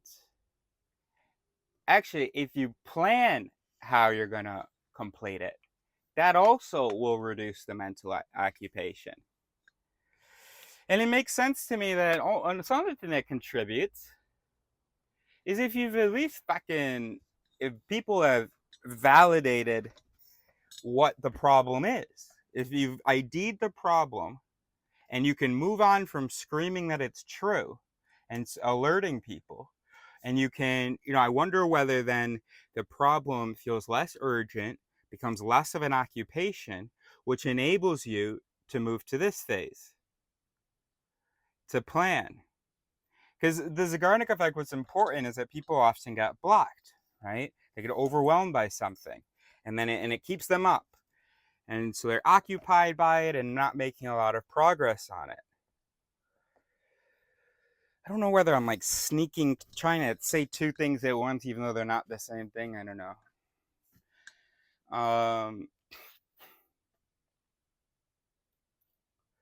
Yeah, mental occupation. So this urgency here. Solve urgency. Things that are urgent require our attention. We know that once you complete a task, it doesn't get our attention anymore. Thank goodness. I mean, sometimes it does, but there is a system in place to reduce the amount of attention that it gets us.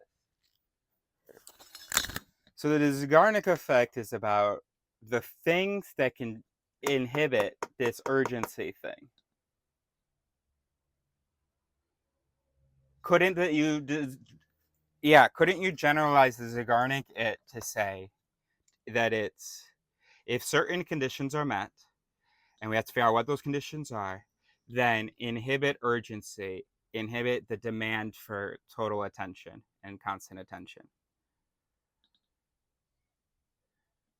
So every time you make progress towards a solution or completion, this inhibits urgency a bit. And then if you stop making progress, or if some time passes, this will come back. And it would make sense for us to evolve such a system, right? That something can be very urgent, and then every time you make a little bit of progress on it, there's a feedback loop to reduce that urgency. So the urgency compels you to make some progress, goes away, blah, blah. So the Zeigarnik effect is about figuring out what are those conditions that will trigger the inhibition of that urgent attention required thing. So first Zeigarnik found, if you complete it, it's not only that it inhibits this, but you just forget about it. Then Baumeister, I think, was like, or was it Henry Allen? I don't know. But anyway, all of their work, they were like, actually, if you just make a really detailed plan, then then you'll be able to sleep better at night. Even if you haven't actually solved it, you'll be able to think about other things. So we could suspect that each step in the problem-solving process, every time you take a step forward, you get a little relief. And that's the Zeigarnik effect. What if we define it that way? So the Zeigarnik effect, so every time you make progress, or every time you observe progress has been made, you get a little Zeigarnik liberation. And so when you get understanding and sympathy, your problem ID can be successful, which is a step forward in the right direction. So a successful problem ID, you know what that's gonna do?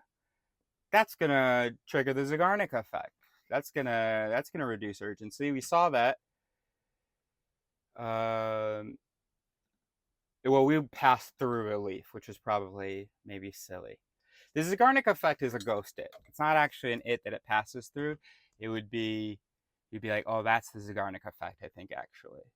It's the fact that every time it problem ID runs successfully, it plan runs successfully, or its solution runs successfully, every time one of those livers,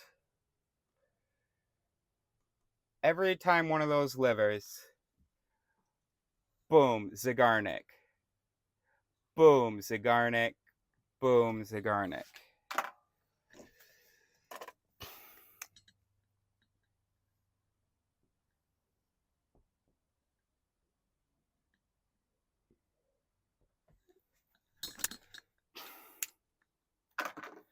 And then the Zeigarnik provides the relief, right? Zeigarnik provides the relief, which means, okay, yeah, where everything's good, everything's still okay, you keep going, system to solution problem solver. So for years and years, I was stuck with the problem of human reason. And I kept going I was screaming, coming up with kind of shitty solutions. And this guy kept getting inhibited because I kept having people tell me no, there's no solution. And you have to focus on the first step. Announce the fucking problem. Oh, you know what? Also, scream definitely gets you some Zeigarnik, bro. Absolutely. Alerting other people that there is a problem, and thus having enlisted the help of others, that's definitely going to get you a little Zeigarnik. So, well, if you know that they heard it. I assume you would scream until you know that people have heard it and are on it and are getting involved. That's going to get you some Zeigarnik, right? So anyways, I was stuck in this loop where I couldn't move past the first two stages. It was very difficult to move past the stages. I was saying there was a problem. I was asking whether there was a problem. I was trying to ID the problem. I was sometimes, when I got lucky, imagining what a plan might look like, but not really, just loose visualization. Once I was alone with Kahneman and my different books and stuff, I was able to, I no longer had this coming in. I had understanding coming in, sympathy coming in about the problem of human rationality. That directly, bro, that gets you some Zeigarnik, bro. Hell yeah. Hell yeah. Don't tell me I'm just drawing lines between everything. That's true, bro. That's going to get you some Zeigarnik, bro. Why wouldn't it? Because understanding is proof of that you've made some progress in the problem by seeing understanding. you've maybe announced it and people have received it. That's great. So I know I've done that. Give me some Zieg. You've ID'd the problem and you're looking at it in front of you. Wow, look at that. You made a plan, you're looking in front of you. Wow, boom. Right. So these should be done with pen and paper so they can be externalized and fed back through. So I don't know that that these lines should be here. It should actually be, once you've made the plan, it gets fed back through and you get some Zieg, right? Once you scream, you see other people heard it, you get some Zieg. Once you plan and you read it, you get some Zieg. Once you solve and you know it, you get some Zieg, right? So that's what it should be, okay? That's what it should be. Boop, get some Zieg. Boop, get some Zieg. You know, boop, even if you have a shitty solution, get a little Zieg. Boop, good solution, get some Zieg. So this would be exoactivity, right? It's when you're only talking about the sit stem, but you're talking about the sit stem responding to something that it produced. Okay? So this is endoactivity, exoactivity, right? Or ecto, maybe.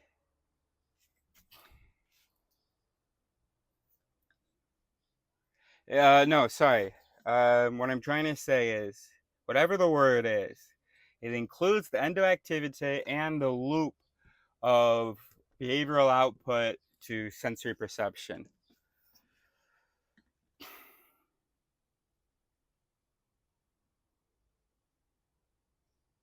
So anyway, so I was stuck, couldn't move past that first stage. I would scream, couldn't see that people were hearing my scream, but I'd still feel there's a problem, so I'd scream again, blah, blah, come up with a shitty solution. They didn't like my solution, didn't even think there was really a problem.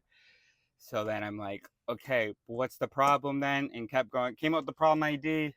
People were like, nah, we're all pretty reasonable. Ah, fuck, okay. So anyway, so I was stuck there. Then for the suicide thing, it was, yo, this world's fucking inhospitable to me. I'm not making it up.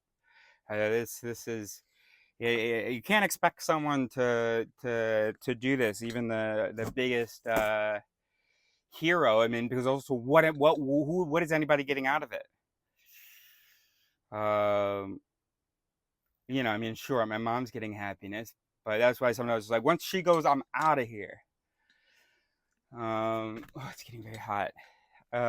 Anyway, you know, what's the point? You know, it's not what's the point. I mean, that you can find meaning in things, but well, no, I couldn't fucking find meaning in just, you know, you know, and also, as I was saying, there's a problem. People keep misinterpreting me, and my friend Richard said, "Well, people are misinterpreting you. He liked me, but he didn't know how other people were responding to me. But he didn't really believe they were responding to me that way. So every time I tried to ID the problem, nope. Every time I tried to say there was a problem, nope. So of course, all we've got is a shitty system one solutions coming out, and so that was the suicide. That's all I could come up with. I mean, I still don't really know what my solution is. But it's just like I have a perspective where there's almost not a problem anymore. The problems have become not problems. I've gotten relief about the problems. Or this is a simple misattribution. In fact, I got a little understanding and sympathy, which triggered Zygarnik, which triggered relief. And so then I forgot I ever had a problem. Yeah, let's see what I have to say next time let's say I get involved with a group working on something, and then things go badly, and I'm like, fuck, I'm gonna be alone my whole life, and let's see whether I'm out here imagining doing that for 30, 40 years. Yeah.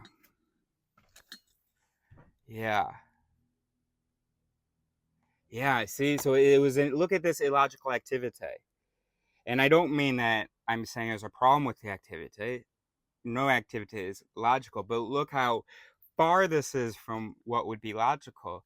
So maybe I shouldn't even be thinking that something important has changed.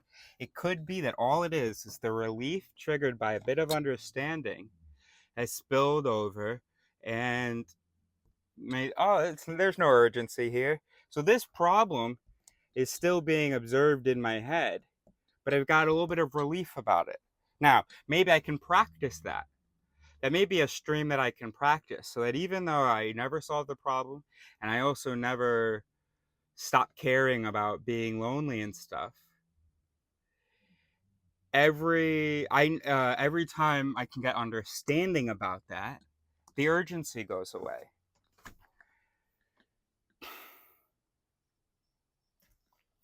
And there you go. It's still not like a total, complete, perfect map it. Well, it'll never be, obviously. But what I mean is, it's not like a complete prototype.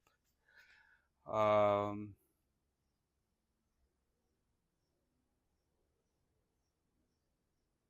the computer, what you would probably do is you'd be able to change. So you have this on the base system, and then if you colored it red, well, it wouldn't change the whole line red, because you can't modify what the base system is unless you go into master mode. But if you're just trying to if you're not trying to change the sit stem, but just do a run of activity, then it'll do one of these for you.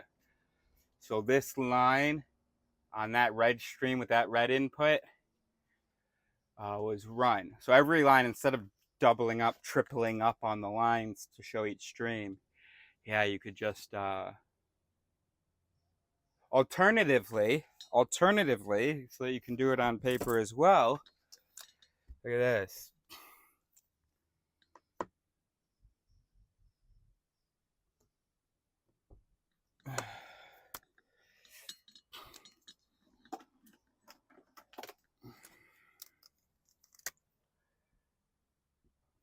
And then what do? Hell yeah. You go, okay. And then you're doing another one. You're doing the blue stream now. Oh yeah, it also slaps this. You know. And wasn't there another stream? So anyway, so then that's how you could color it and how you could follow it. So this would look like this.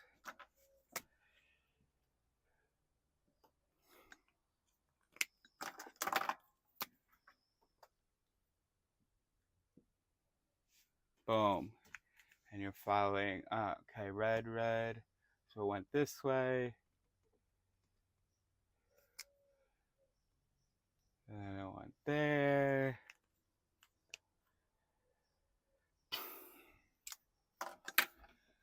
Boom.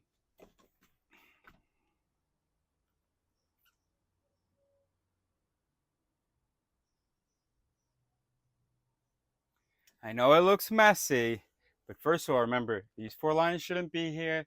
There should be no more doubling up. It would instead be like this. So if you remove, because everywhere you look where it's messy, you're seeing doubles, okay? You remove the doubles, and it don't look so crazy. Gosh, should I run through that? I don't want to, I feel like I repeat myself so much, but does that really work? Because I think it kind of does, doesn't it? And this is what's so cool, by sort of experimentally, through whatever means, surveys, through questionnaires, through EG, testing, trying to introduce certain inputs, seeing maybe where there's certain activity.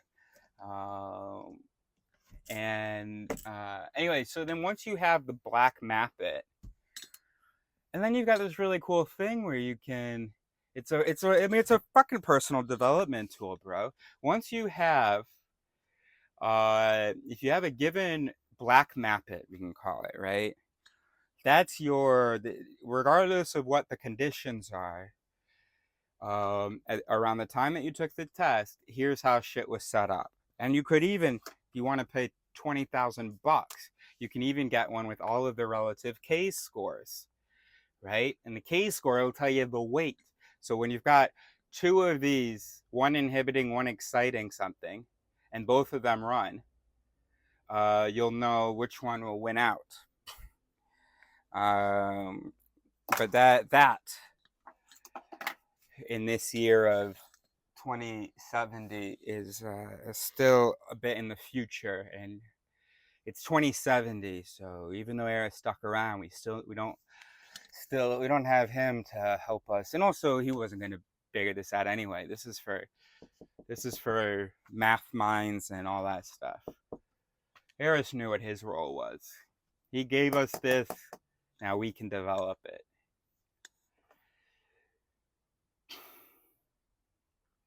Yeah, and then you trace back, and you go and you can figure out let's say I want this behavior. Okay, what could produce this behavior?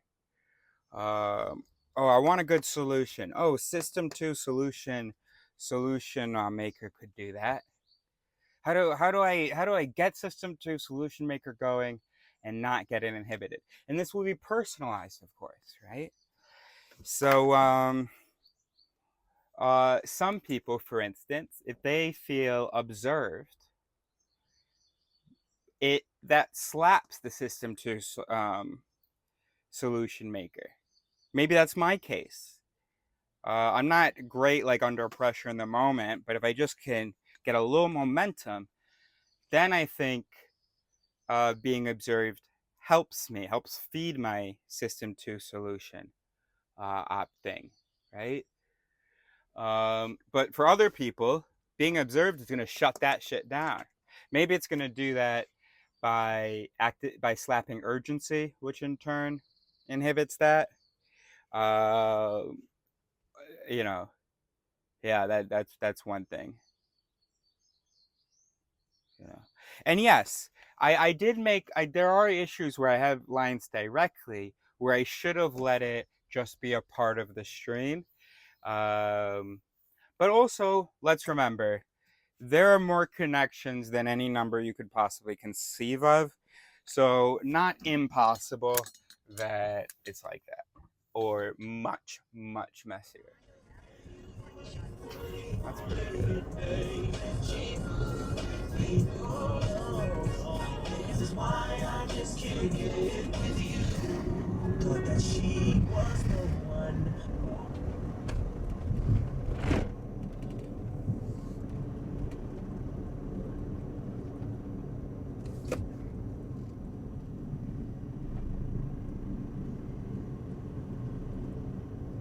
Turn right onto Avenue de la Porte de Châtillon.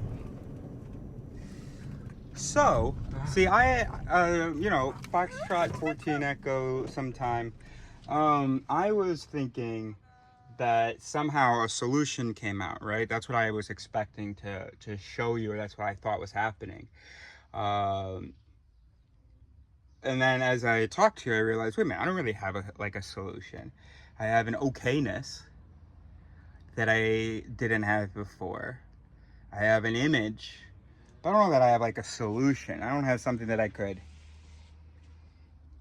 tell myself when I'm feeling bad about the issues, the problems, that I could tell myself that would make me not feel bad about them. Oh no, I do. That all I need is one or two sources of understanding and sympathy. And it's incredible what that can do. Just a very little bit. We are social beings, but we don't need 30 people. Literally, I think just one person giving you that.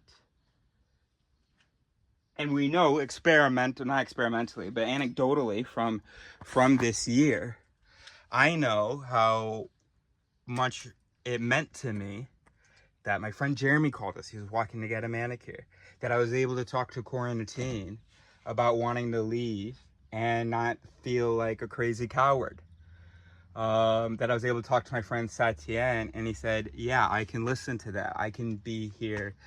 You know, you want talking about that? Yeah, for sure. Someone who I expect cares about me. We've known each other since we were about 10. And also, but you know, also someone who doesn't have enough emotional investment to be bothered.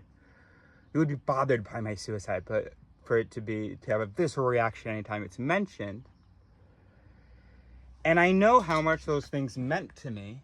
And I know that there's a correlation between those things happening and my finding peace.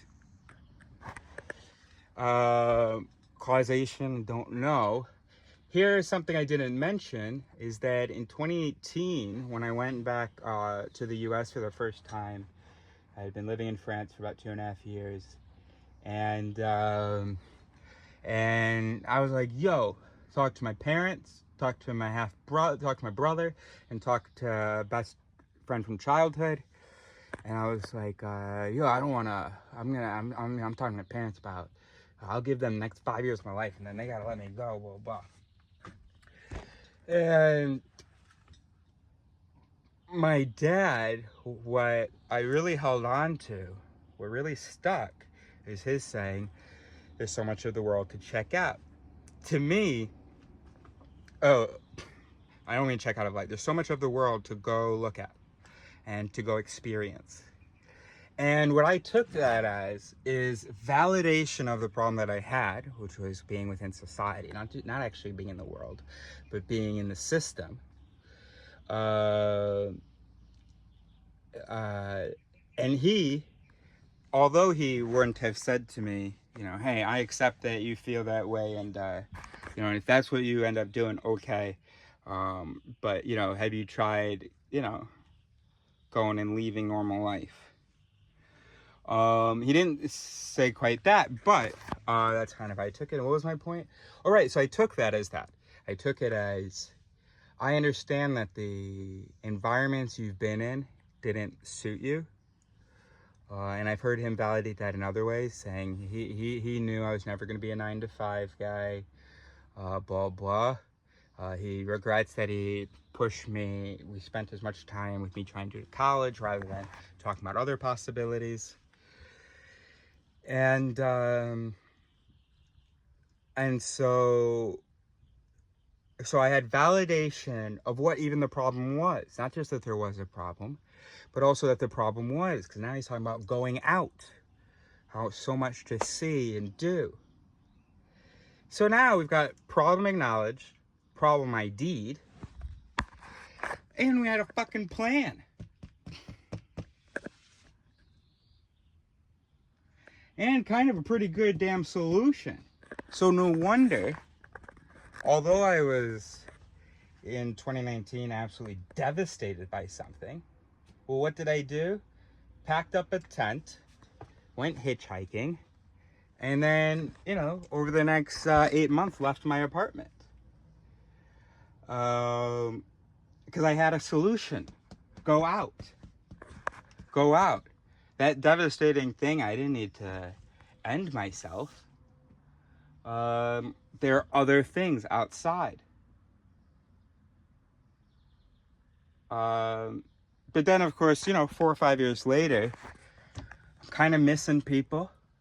Or 4 years later, I'm missing people. Well, you know, a year into living in the woods, kind of missing people. You know, it's cool hanging out with the woodsmen, but do kind of miss kind of conversations I used to have in my old life. And I kind of miss the kinds of people from my old life. I mean, I love this, and there are things I prefer about you guys. But I do admit there's something missing. There's something missing with them that you guys feel, but... Anyway, so then I go and I volunteer. And then, you know, something happens. And it's like, oh yeah. So leaving is cool, and it solves the frustrations, the daily suffering of, you know, suffering the people around me. But then I'm lonely. I need some people around me.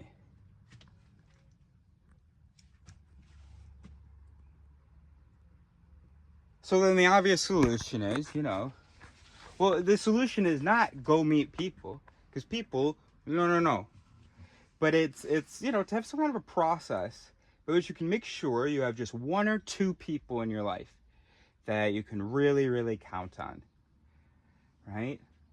And then beyond that, be outside. You know, touch base with have a few contacts inside, but beyond that, be outside. That's the 2-part solution. I only had the first part. Go outside. Okay, thanks, Dad. And I always had an impulse to go outside. But it was my dad validating that impulse that gave me sort of the relief or confidence to go do that. You know, I don't think necessarily he would see it as he said, go be homeless, but anyway. But then I discovered another problem. Oh, wait. Okay, so I'm not being constantly misinterpreted, but I'm not being interpreted at all. And my brain needs socializing. So it could have been a very simple process of, hey, guys, I'm desperate here. I have a big problem here. I need socializing, and I've learned that I can't really get it. I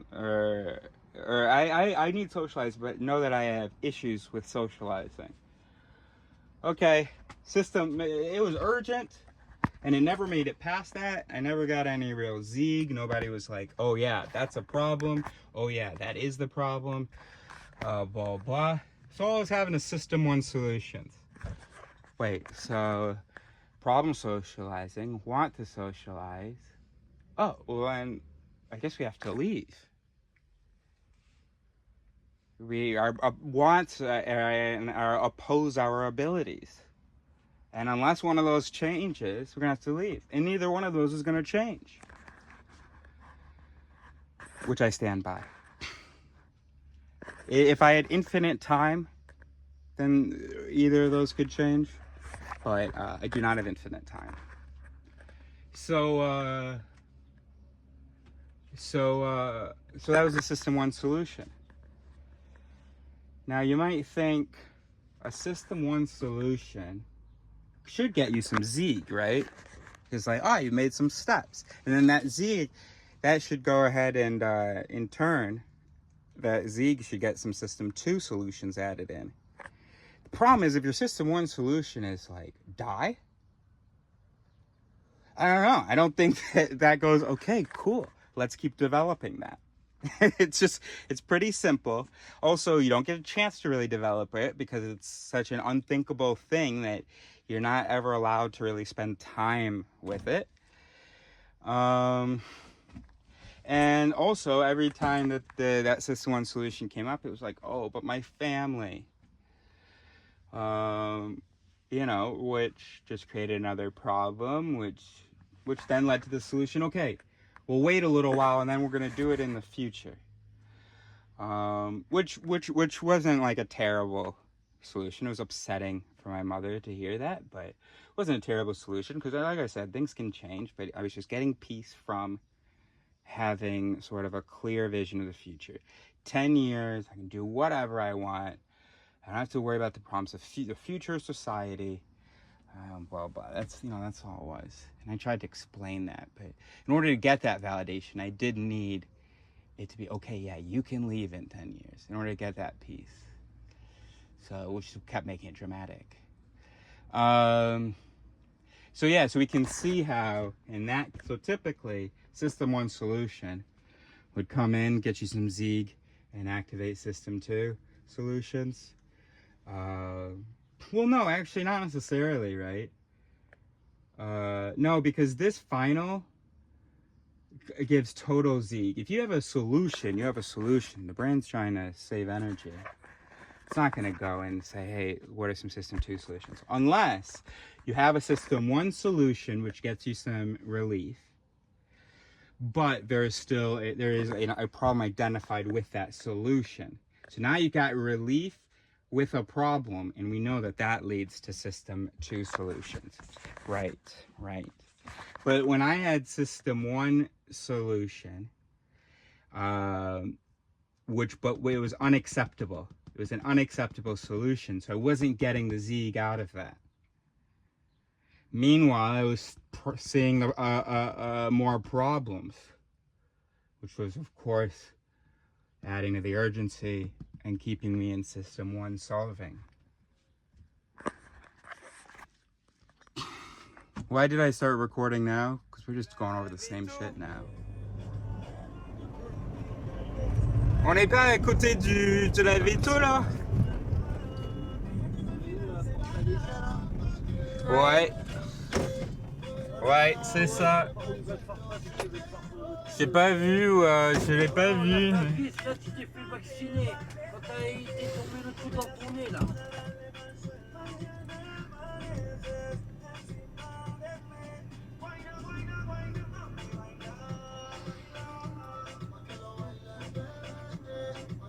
Comment t'as su ça? Oh, right, I was, so I had realized that I didn't have a solution. Right, and so, from this map, what I've learned is I mustn't squander this time. I mustn't think, oh, everything's good. Because no, that problem's gonna come back. And so long as I don't have a solution, and it feels, oh, no. When that problem comes back, my Band-Aid is I have people to validate the problem. To validate enough solution 1 for me to feel like I've made progress in the problem, but not enough for me to rest on that.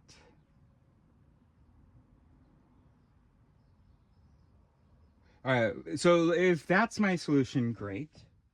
So let's repeat it. My solution is the tested and, you know, with a few anecdotes, supported conclusion of I need to just find a few people that can be a source of some understanding and sympathy, a very basic need of the brain, and then that triggers the right streams. And so if I have a particular problem, like, let's say I have some kind of loneliness, and, you know, those 2 people who are maybe in another country aren't able to really help me with that loneliness, I still have enough Zeeg from their understanding and sympathy to be able to think with System 2 of a solution to the loneliness, like going and joining a group, you know, and oh gosh, you know, and then, you know, maybe yes, things will go badly with that group, and that's okay, because it's not about how many times it goes badly, it's just about the present moment. So if in the present moment's going badly, find a new group, and it will go well. It will go well at the beginning, and then whenever it's going badly, find a new group. So these are all System 2 solutions: being mindful, you know, existing in the moment, not caring about how many times something sort of painful happens, just knowing that if something painful happens, that you just do blank about it, and that's not a big deal how many times in the future. The future doesn't exist. You're not imagining a bunch of simultaneously painful events. It's, yes, you're going to encounter pain, and that's going to be okay, and you'll be able to find solutions to those particular instances. But to the overall problem of the world feeling inhospitable, you know that you can get understanding and sympathy from a couple of people. And if there are 0 people, they've all died or something, or whatever, and you're not able to get that, well, 1, maybe revisit the past. Look at journal entries. Remember that you had that.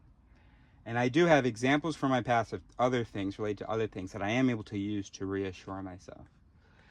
And then also remember, you only got to find like 1. And they don't have to know you through and through, be there for you forever.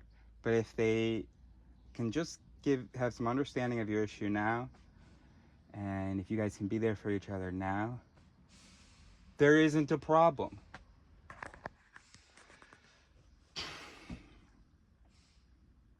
Yeah, but none of this system through problem solving can happen without some Zeeg, bro. And no Zeeg can happen without, you know, these steps. And these steps don't work as well if other people don't validate them. If people tell you you didn't finish the task, you didn't solve the problem. Well, thankfully, our psychology isn't such that when we find out we didn't solve a problem or didn't, you know, complete something, that we're still just zeeged out. Right? We observe a big problem in our plan that we're like, nope, but I already came up with a plan. Oh, it was a shit plan? Ooh. And we're just zeeged out. No. So the Zeeg partially depends on, you know, external validation, or at least can be interrupted by external, you know, rejection. Okay? There you go. Did we not just solve life here? Ça peut être la scène là. Je sais pas.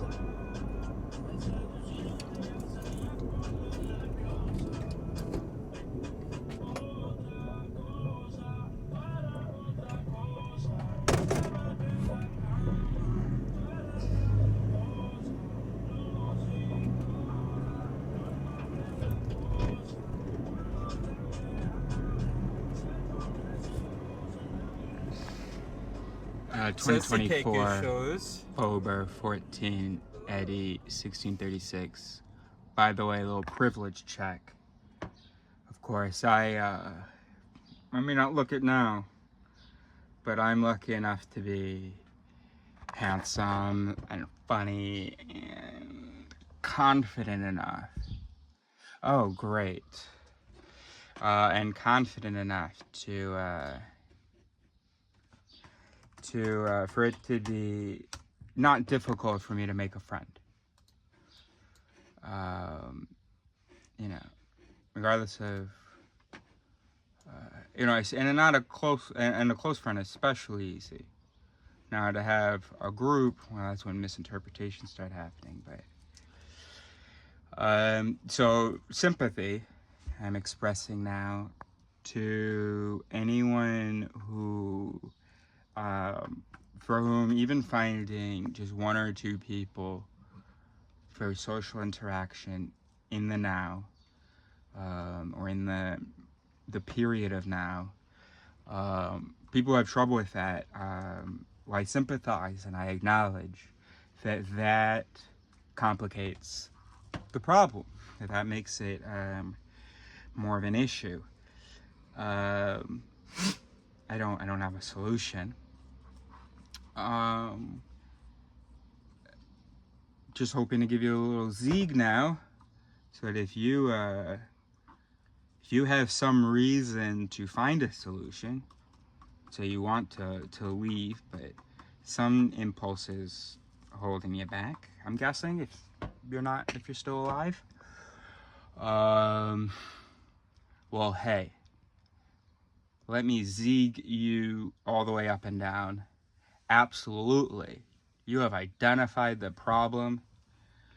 The solution that I, so whatever the word is, flippantly is able to find and resolve such a dramatic issue with it. Oh, I can just go make a friend.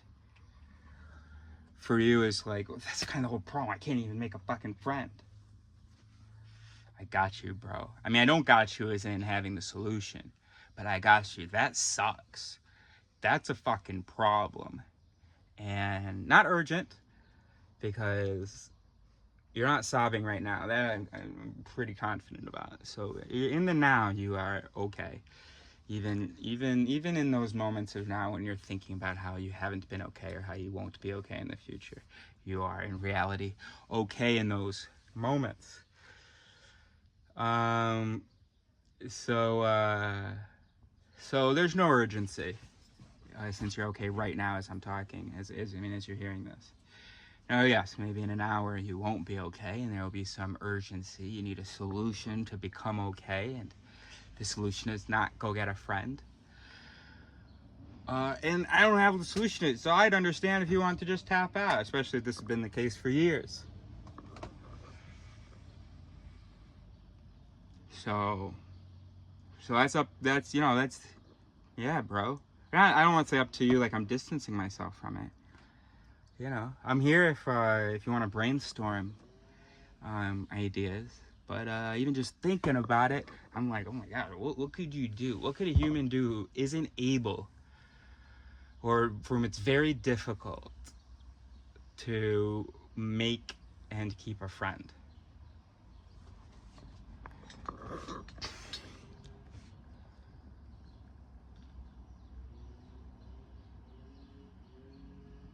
Got no ideas for you, bro, because I feel like it's a pretty fundamental condition, the socializing thing. So ChatGPT, that's an idea, but yeah, that sucks, and also it will feel silly, especially at first. But as you do it more, there will be a now in the future where you have sort of redefined that. You have attributed different things to it. The pleasure that you get from it, you've attributed to it, rather than how it's perceived in 2024. Also, reassure yourself that, you know, go watch the movie Her or something. Well, no, that's maybe not a good example, but just reassure yourself that will be normal in the future. There won't be such a thing as loneliness, because it'll be so easy to just make a friend with ChatGPT, right? It already became pretty easy with the internet, but I'm guessing you tried that. And that's how you found me. So you're good at looking on the internet, and you didn't find it. Talk to ChatGPT, and know that, bro, it's okay, bro. It's not fake, bro. Your brain, you are a social brain. You need to be able to interact with another responsive thing. Okay? It'd be great tactile, yes. What's it called? Haptics. Yes, that'd be great. Romance, yes, that'd be great. But there are certain things achieved by just simple conversation. And most of your brain that's going to be judging that conversation don't fucking know it's ChatGPT. And the more that you engage with ChatGPT, the less of you who knows of it as the ChatGPT that you think of it as now, which is just, you know, a computer and a fake, not a thing with which you can have a relationship. Actually, who am I kidding? The guy I've been picturing, you tried ChatGPT. Yeah, but maybe the problem was that you felt like it wasn't real. But it just has to feel real to you to satisfy that condition. But then you're like, yeah, but what am I doing though? What is the point? Okay, I'm keeping myself happy with ChatGPT. But for what? And what, like, you can't find work and stuff? And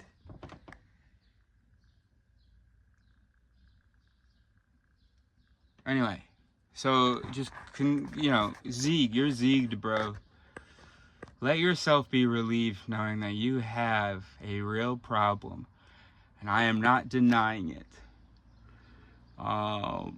And since you're not doing it right now, because maybe you have some survival instinct or something, you know, I guess you might as well, as a puzzle to keep yourself busy, think of some ways that, you know, your now can be less shit. As a fun thing. But yes, your now is shit. But there's no urgency, because I don't mean, no, not your now is shit, because right now we said you're fine right in this moment. But yes, your prospects are shit. But since now there's no urgency and you're okay now, you know, it'd be a fun puzzle. Find a reason to live, because, you know, you can just let, you know, your suicidal its and your survival instinct just keep fighting. But, you know, while that's happening and that's taking up the main stage, nothing fun happening. There's nothing, you know, now you have really no chance of, you know what I mean? Let them go fight in the background, you know? Meanwhile, you know, and maybe that suicidal it will win, you know? let them go fight in the background, you know, sleep on it, you know, let them resolve. And then if a suicidal hit wins, then you're going to feel good about suicide. You'll leave. You'll never feel bad about suicide. Yes. Well, no, you told me nobody even cares about you. So everything will be fine. And then if the survival instinct somehow wins because it has new material that you came up with while they were fighting in the back burner, well, then you can use that new material, that hobby you found or whatever, that solution you found or whatever, to you know, keep the survival instincts team strong. You know what I mean? I mean, it's just you might as well, right? And I think maybe all this was possible because I had decided, or I had felt comfortable with, in a year, I'm gonna go die. There was no urgency anymore. I was fine. Oh no, I don't want this to come back again. Why? What's that about, bro? I should put some aftershave on that right now. Everything was fine. So you know what? It may have had, fuck my friends. It may have had nothing to do with them. This could have been happening ever since I was like, yes, this is my reality. That my reality doesn't need to worry about things that a person with a future does. And my reality can just enjoy now. That's what it was, bro. Look, I want to acknowledge and appreciate the people who love me and whom I love, who, you know, were able to contribute to this. But I'm just realizing it might be bro, you know? So that's my recommendation to you. Yeah, make a fucking plan of it, dude. I mean, I didn't make a plan, but, you know, I'm not much of a planner. 10 years is a long time. But, well, I was like, I'm gonna, you know, I'm in the south of Spain now, and I was like, I'm gonna go into Morocco, go to slowly drive through Africa till something gets me. Yeah, and I had a fucking solution. Yeah, that suicidal solution, and then, but then it, you know, and it worked for me. I'm gonna keep smoking, I'm gonna drink, you know, so my body, you know, well, you know, because my body feels like it can go a lot longer than my mind can. So I gotta get my body to catch up with how tired my mind is. And so then I was doing the solution. I was drinking whiskey regularly. I was, you know, not worried about anything about, you know, the future. I was just doing things. I was living in the moment, sort of. Or in some, maybe in some observational capacity, so somewhat removed from the moment still. It's some observation of my living in the moment. But still, it was better than anything I'd done before. And then I was like, oh wait, this I can keep doing. And this resolves the very real problem that, yeah, other people, they didn't want to acknowledge it. Yeah, so that was just the final thing I needed was my friends. I had been okay with it. This is a problem. There is a problem. I've identified the problem. I've come up with a fucking plan. I'm in the process every time I take a drink of solving the problem. And so most of my brain was good with it and things were like working. And so, you know, there's background ideas going. How else could we approach the problem? Because there's no urgency. Everything was cool. But it was still sort of a problem. But I sort of had a good solution. And then if there's another solution that wanted to come, it was invited. But there's no urgency. I've got a solution. I'm fucking solving the problem right now. And then to take me over the edge, all I needed was for a couple of friends to go, looks like you made some progress on that problem. I go, yeah? Great. And then somehow that converges with, somehow that reassurance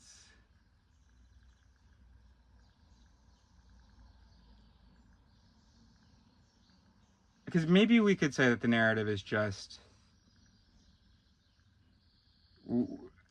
solving the problem helped me realize another solution. Keep doing what I'm doing, but I don't need to be drinking myself to death. I don't need to be planning on dying. I'm happy now, ever since expecting to die.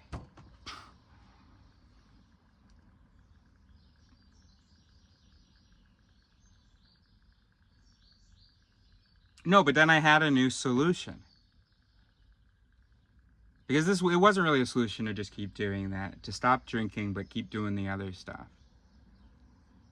Because at some point you're going to need a drink again because you feel alone. But it occurred to me the solution was solidarity and company. Very obvious solution, but hey, I'm a human brain, so it took me a while.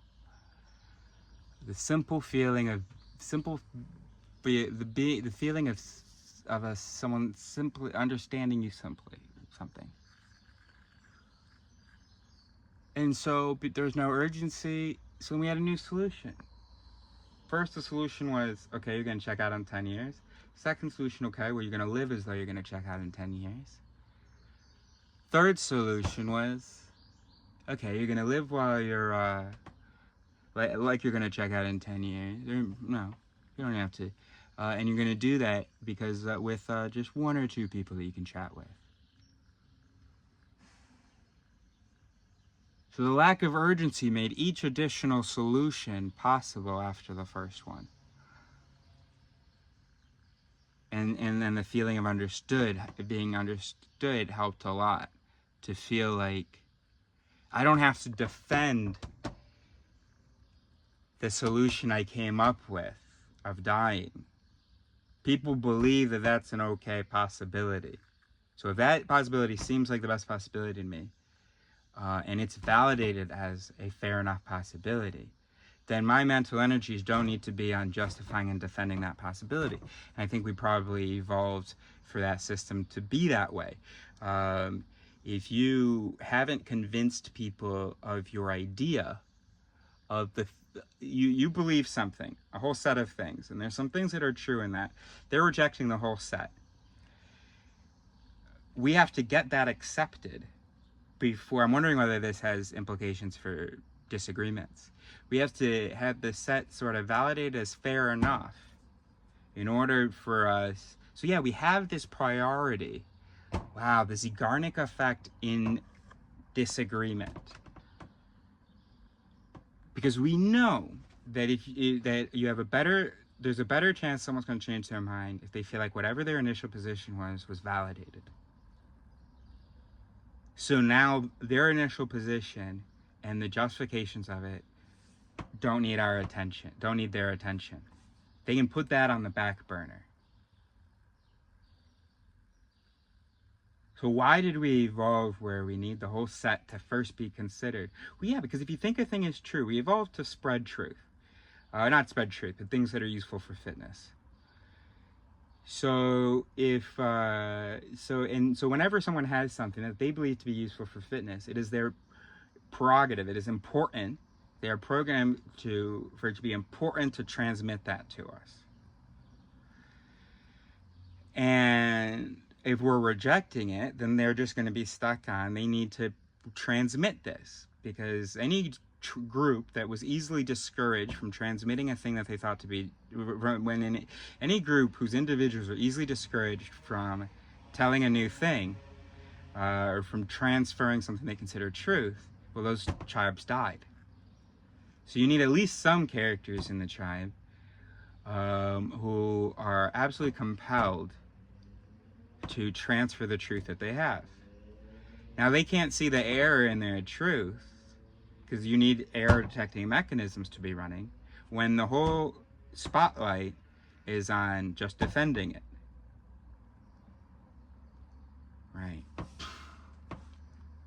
Right.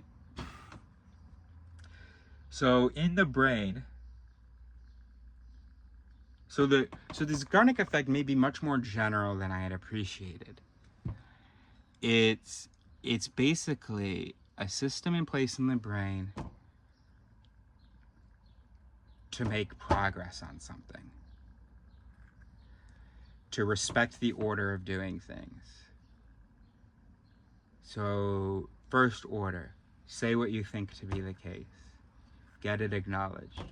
Second order, think about what you claim to be the case. See whether it's right, you know? Or the second step is listen to what they're saying, whether there's some truth in there, you know? And lots of things in life and in behavior have to happen in these steps. You know, with a woman, get her a little bit interested. Determine whether or not you're interested in her.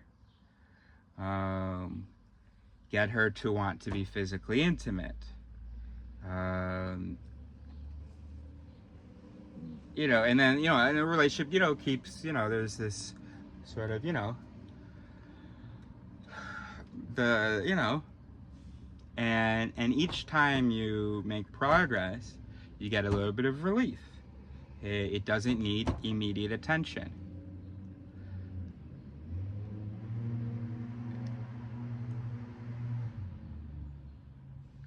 So a Zeigarnik process could be a process that involves feedback, that can it's a process that can happen in steps, that needs to happen, and that each time a step is completed, there is some you know, a little bit of negative feedback, a little bit of relief for a time, until you know, some time passes, you know, some temporary relief, some time passes, and then it reintroduce anxiety or attention, so that we can get us to the next stage. So most long-term process, or long-term, maybe all, most, some mental long-term processes, long-term events of, you know, a thing where it's like a thing happens in here, you do a thing, you respond to what you've done, you take the next step, blah, blah, blah, and it happens over a course of, you know, a longer period of time. And it's also, remember, not just an end, it's not just endo activity, it's ecto activity, right? So you're responding to your own thing. Those could be described as Zeigarnik kick, or those could just be described as Zeigarnik processes.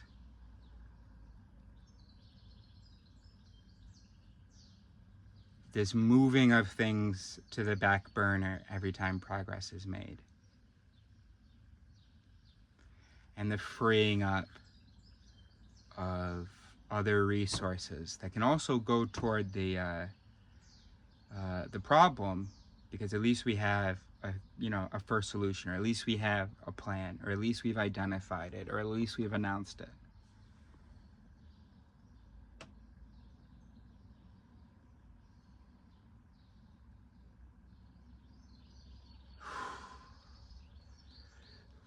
I mean, I almost feel like I shouldn't stick around too long, because the amount of things that I'm gonna have contributed. Little boys can be like, how can I contribute all of that in one lifetime? And little girls, and everybody's gonna feel so discouraged, like the effect that Shakespeare, Einstein had. You know, people saying, oh, I'm never gonna be Shakespeare, or I'm never gonna be Einstein, or I'm never gonna be Hemingway, or I'm never gonna be Poe. Oh man. You know, so now I want to inspire people, but probably expiring people. I want to expire myself.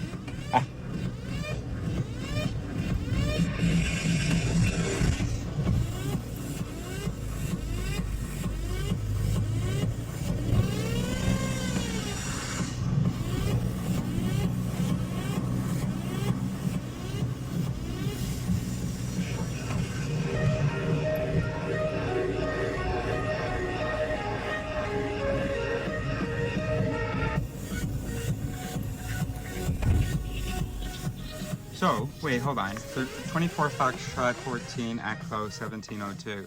So what can be said about Zeigarnik processes in general is that they only happen step by step. I have no idea what I'm saying, anything meaningful. That they need step by step either validation or the absence of step, rebuttal in order to progress. Or, in order to progress. Otherwise, there will be urgency involved, and that will slow down the progression. So you'd be like, oh, that's a Zeigarnik process. So be sure to, you only feel peace and proper clarity for the next step if you feel like you've accomplished a step. One way to feel like you've accomplished a step is for someone else to tell you you've accomplished a step, or if you're more independent, then to prove it to yourself by presenting it to yourself as a stimulus. Make it a not exclusively endo activity. So you write it down, you think through it, and that whole process will convince you that you have made progress in this thing, which means that it won't be eating away at you at night, and you're more likely to sort of complete it in serenity. And serenity is the key to finding even better solutions. Sort of the co-living of serenity and curiosity, for a better solution or for an alternative. Those two things, serenity and will lead to some great solutions. Now, urgency can also lead to a great solution. It would typically be a system 1 solution, but if it's a basic, fundamental human challenge, historically it's been a fundamental human challenge, and prehistorically, then the system 1 solution will probably be great. And, in which case, sometimes urgency is exactly what you fucking need. But if you want a system 2 solution for a problem that you don't think you would have evolved with a pre-programmed solution for, then you're going to need serenity and curiosity, or serenity and, query. Serene query. Tranquility. You need tranquility for a good system 2 solution. Because system 2 solution takes time and likes to use lots of information. All your information search systems are shut down when there's urgency. You're just like, all right, well, whatever, what the information we do have, what do we do? System 2 solution problem solving is all like, hey, well, what other information is out there? What are some nuances of that information? Yeah, I think we've solved life, bro. What do you think?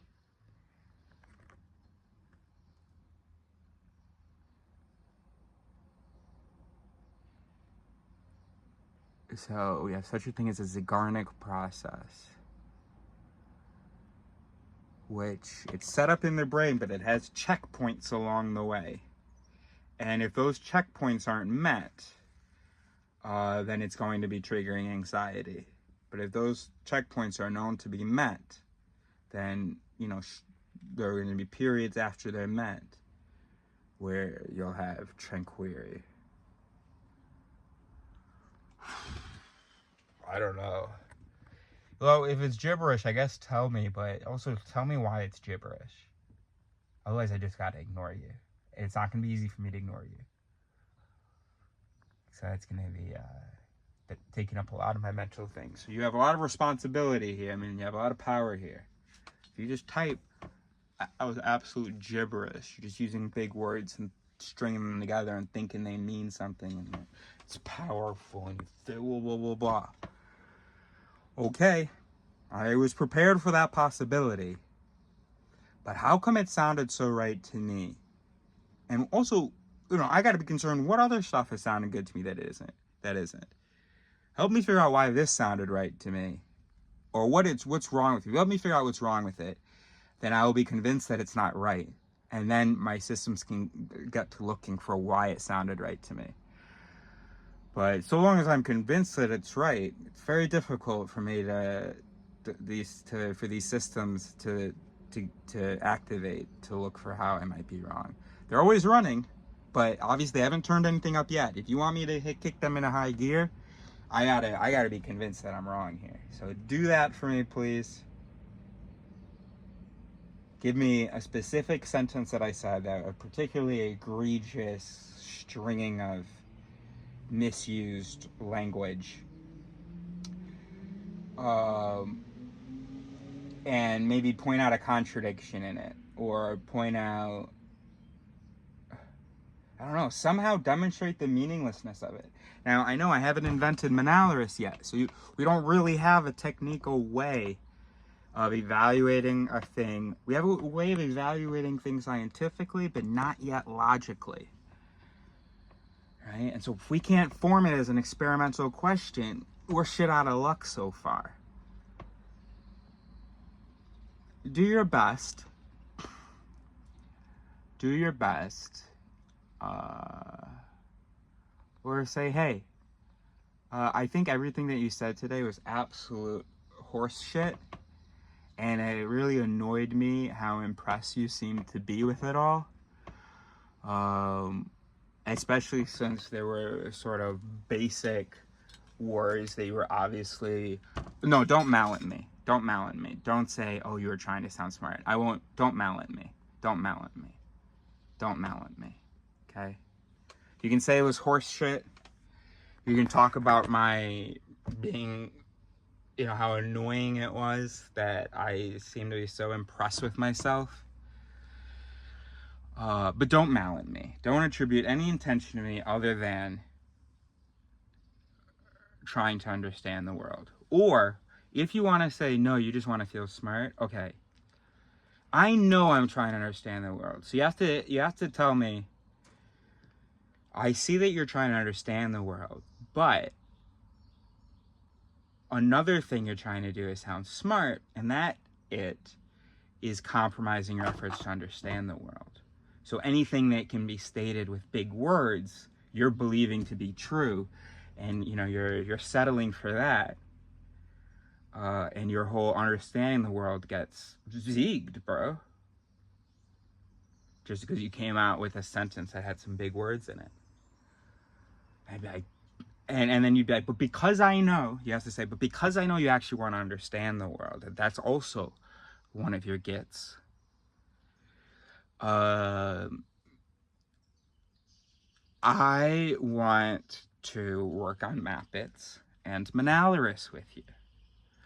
I want to work on Mappets with you so that I can draw the map of how you're getting from the information that you're receiving and getting to declaring these things and believing them to be true, even though they're not. I want to show you how that is happening, Eris. So let's develop this Mappet technology more so that I can draw you a map of how the mechanisms that I've observed in you, Eris, are producing this false sense of a unifying theory of mind, or whatever you declared in this video, or whatever. Where's my confidence coming from? Where the fact that it sings, where's that coming from? Draw me a map showing me which of the hundreds of mallets are running to produce this feeling of knowing, despite the fact that the information doesn't actually get me there. Show how my Ajit module is using certain true information to confirm the whole thing, even though that true information isn't actually sufficient. How my confirmation, you know, ghost it, is ignoring, although I've learned this basic fact, it's not showing up in my theory, and that basic fact would actually annihilate my theory, but I'm not seeing it, and it's because it's hitting the confirmation it, blah, blah. Say to me, yo, Eris, what you said was absolute gibberish, and I'm pretty confident it is, and I had typed a whole paragraph explaining why it is. But And then I read the paragraph and I realized, even though I think it explains it well, if you still don't see it, you probably wouldn't be convinced by this paragraph. And so I want to be able to, you know, find in a different way your error. So I'd love to be able to reconstruct it as batavs, as if-then statements, and highlight for you the mallet. I want to be able to prove, quote unquote, that you're making an error and what it is. So, let's do this Manalaris thing. Here's the thing, Aris. You're loquacious. You're verbose.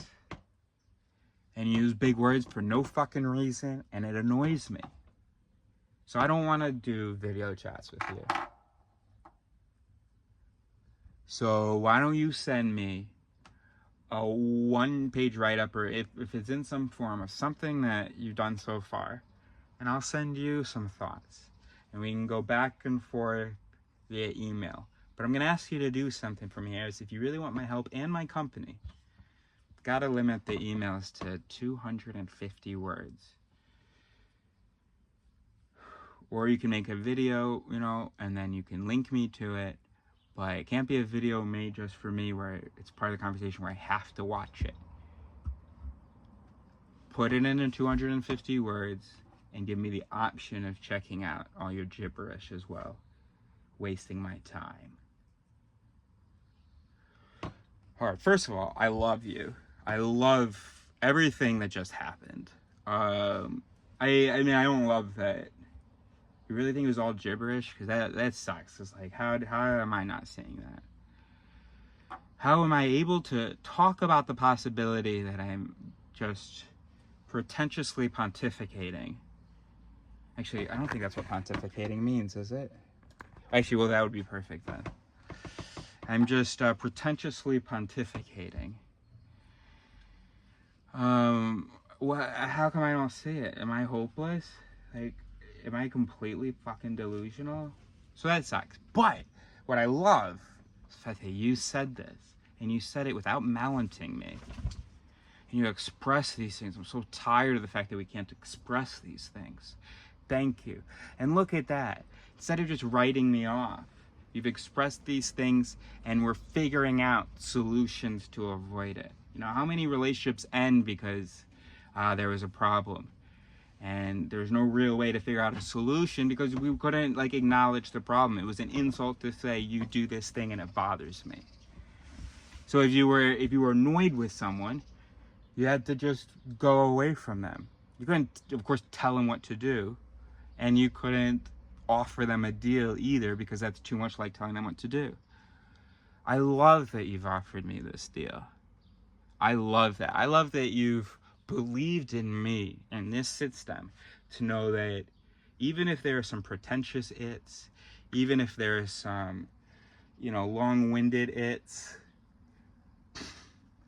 there are also other its that you value. And so absolutely, let's figure out a situation that slaps those bonnets and not those mallets. And I think that's a great idea. Force me to put it in 250 words. It's gonna be so frustrating, but I think we should do this. Let's do this. Let's do this.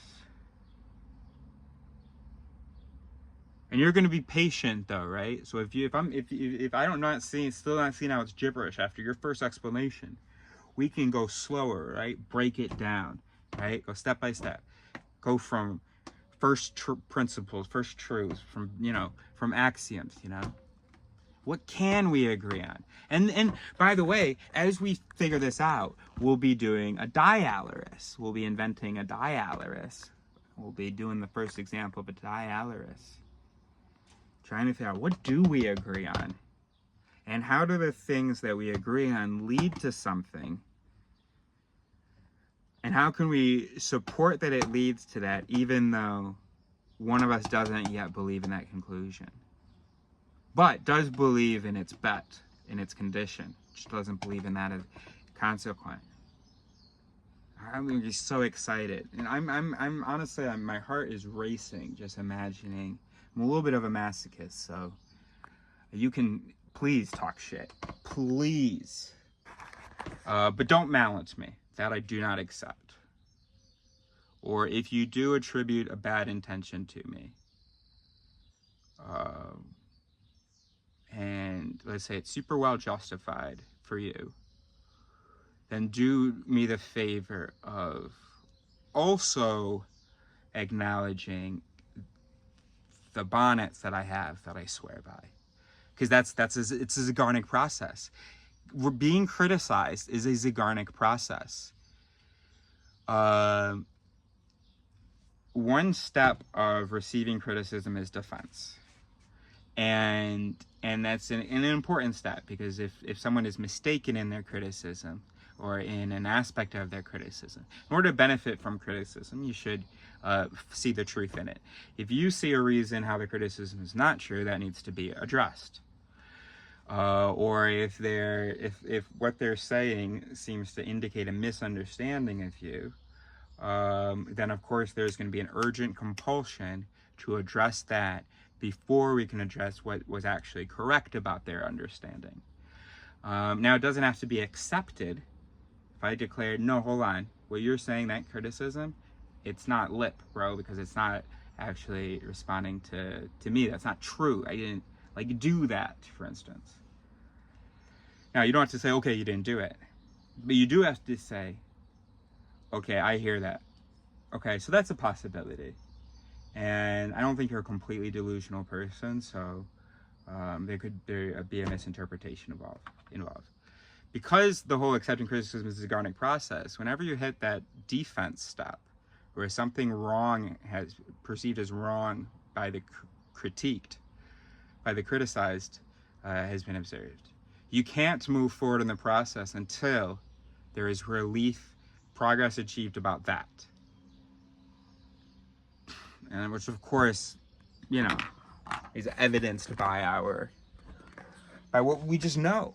I mean, most times people reject criticism, and we have learned that if we ever think in the moment to give them some validation, that they will ultimately be able to process the criticism. So, yeah, receiving criticism is a Zeigarnik process. It cannot happen without certain. It's something that will have a feeling of urgency. Well, the defense certainly does. Oh yeah, it's something where urgency is involved. I need to be corrected if I'm doing this wrong, whatever. Process that should be addressed, or a thing that should be addressed, and there are checkpoints along the way that themselves need to be met in order to ultimately get to the thing. Not necessarily, but if you want System 2 involved, then yes.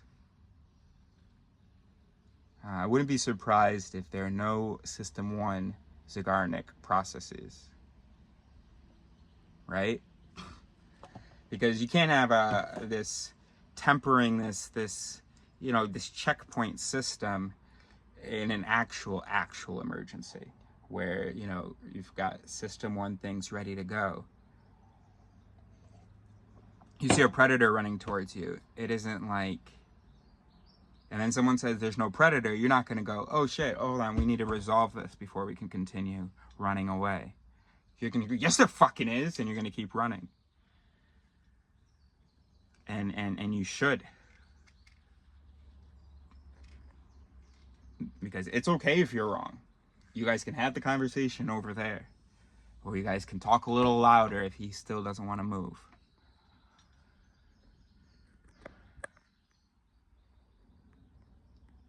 Receiving criticism is a Zeigarnik process. Meaning, it requires System 2 events and works best when steps are validated.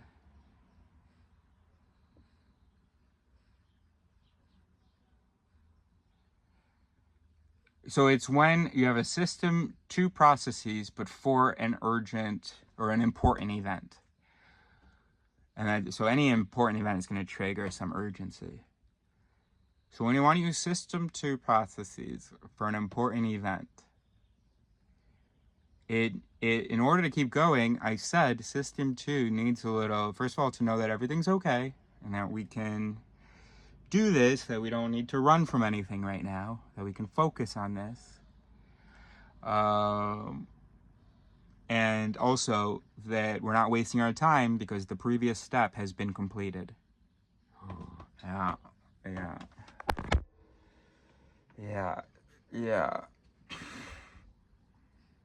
Anyway, was that also gibberish? Oh boy.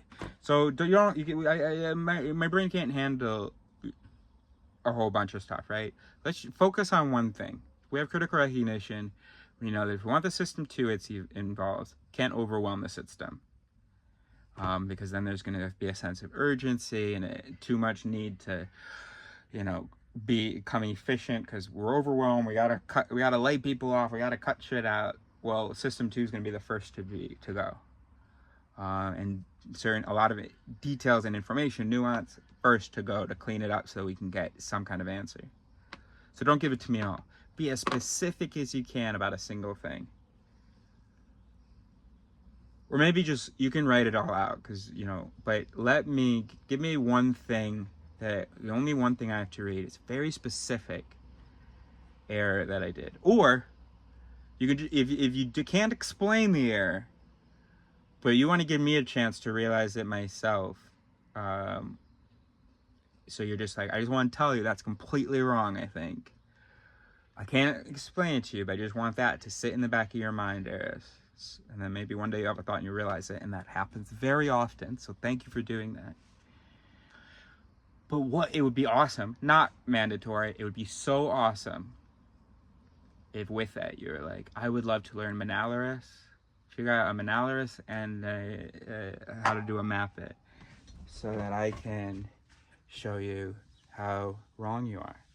Yes, please, because I hate finding or being indicated that I'm wrong, but not knowing how I'm wrong, or even being convinced that I'm wrong. It's the worst purgatory.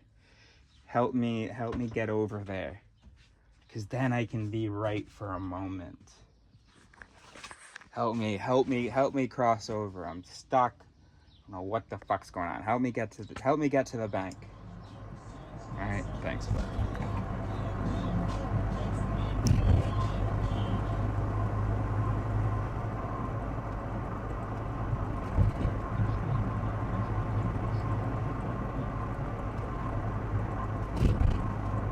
Tu m'as fait faire comme ça?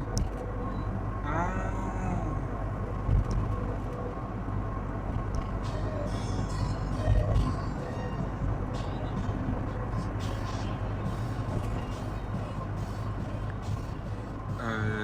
24 Foxtrot 14 Echo 1733. So we can say, in summary, I'm titling the video files I just recorded.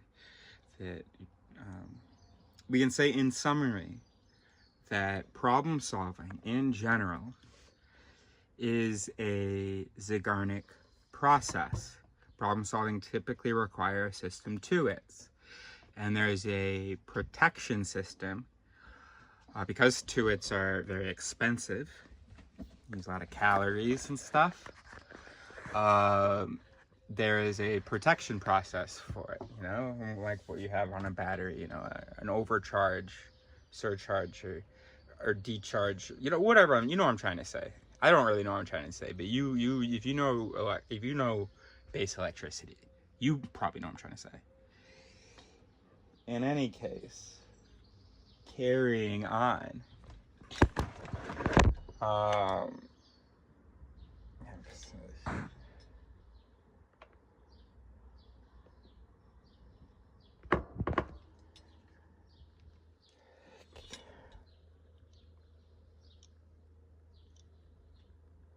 Carrying on.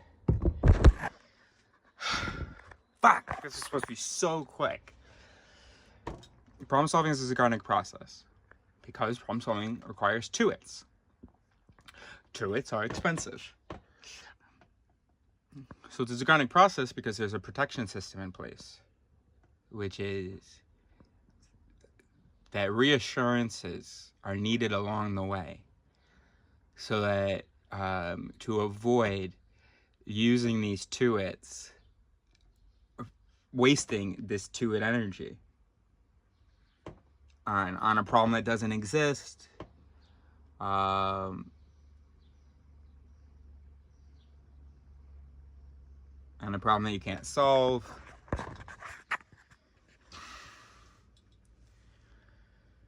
So it's a Zeigarnik process because it will go into anxiety, because it's an important thing, whatever this problem is, right? And that you need to solve it. So it'll go into anxiety, alarm, attention needed, whenever there hasn't been a step recently completed. So the Zeigarnik effect is actually the observation that, or the fact that, the tendency of the mind to give less attention to something when we have finished it or written a plan to finish it. So what I've been doing in the last several videos is realizing how that can sort of be generalized to maybe most System 2 processes, and certainly to problem solving, to high cognition problem solving. There are checkpoints along the way to avoid wasting energy onto it. And so what that can look like is that if you are working on a problem that you want to solve, if you are surrounded by people telling you that it is not a problem, you will feel anxiety and not be able to move to the next step of really identifying the problem. Or you can maybe sort of look ahead a little bit, but you won't be able to move forward like you would if you had had the reassurance that the previous step had been taken care of, that everything's fine, that we're on track. Fuck, I almost had it how I was saying nothing. It almost occurred to me. I thought I saw a ridiculous contradiction, something that didn't make any sense, whereas clearly just because the same word that was involved but different meanings, that I was getting tripped up. I was thinking I was saying something because there was some overlap, some semantic overlap, some vocabulary overlap, but there wasn't actually any overlap in significance. So, alright, let's do this. Hold on.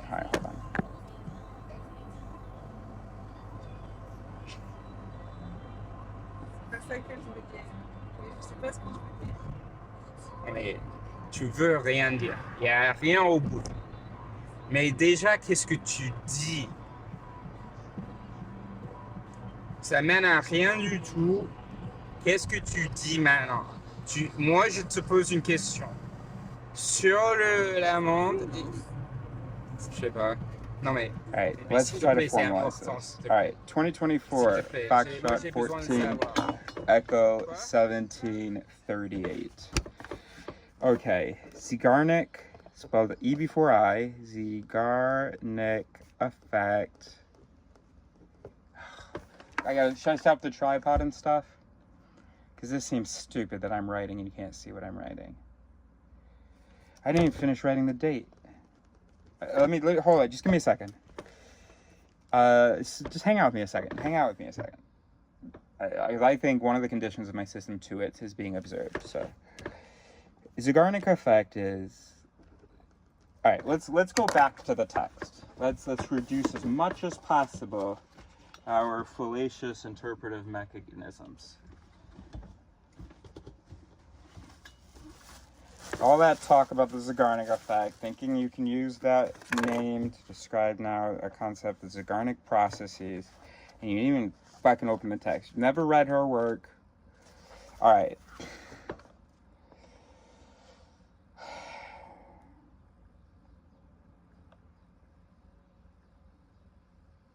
All right, so we seldom forget uncompleted tasks. They persist in our consciousness and do not let up, tugging at us like little children until we give them our attention. So that's one part of it. Anxiety when no progress. Okay, we seldom forget uncompleted tasks. They persist in our consciousness and do not let up, tugging at us like little children until we give them our attention. Oh, and of course this is from The Art of Thinking Clearly by Rove R3. Okay. On the other hand, once we've completed a task and checked it off our mental list, it is erased from memory, forgotten when finished.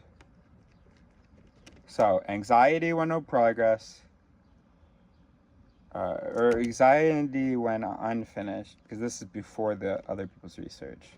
So the original Zeigarnik effect. All right, I'll get up on the board. All right. Je connais pas ta caméra depuis des mois. Tu me dis que ça c'est la vitesse. Ok. Du coup, laisse tomber tout ça, n'essaie même pas. Alors, ça c'est la vitesse à laquelle il faut que je me fie. Oui ou non? Oui ou non? Oui ou non? Ok, si tu peux pas répondre à ça, ça c'est la vitesse à laquelle il faut que je me fie. Oui ou non?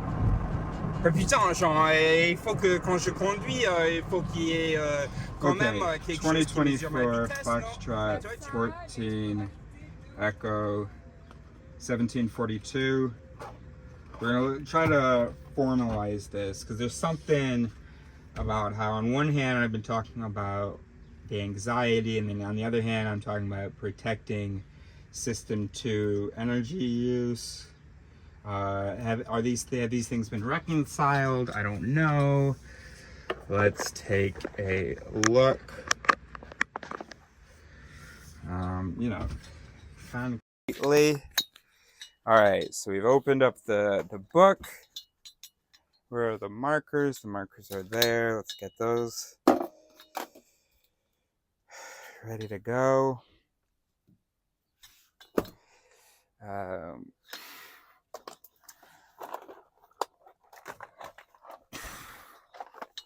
Okay. All right, let's go.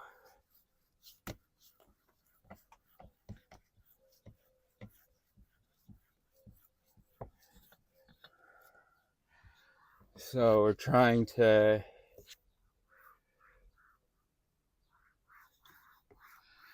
do this. We're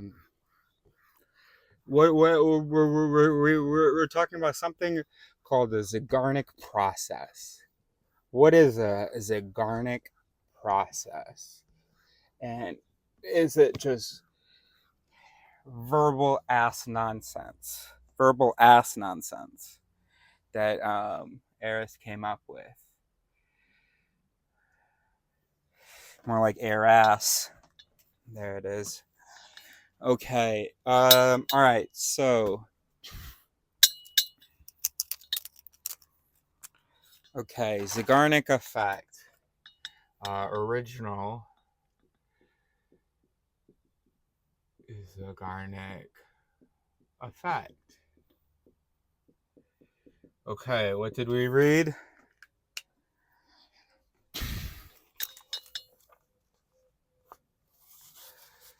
I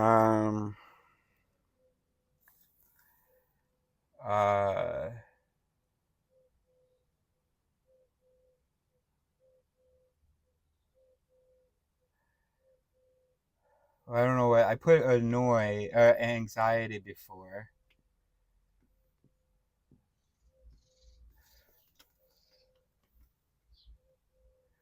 But that was sort of to set up, let's say, pestered by unfinished tasks. Okay, and let's do, and then 2, forget unfinished tasks. Okay. Let's call these A and B. That might prove more useful. Okay. Then,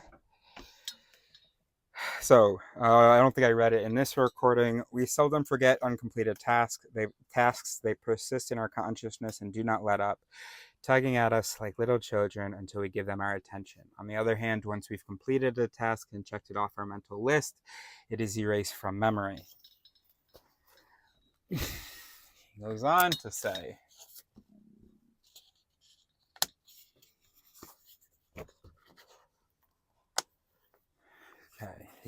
to say, the researcher has lent her name to this. Scientists now speak of the Zeigarnik effect.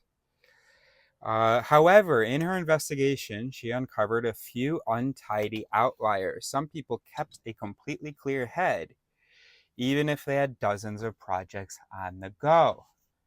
So there was a problem here.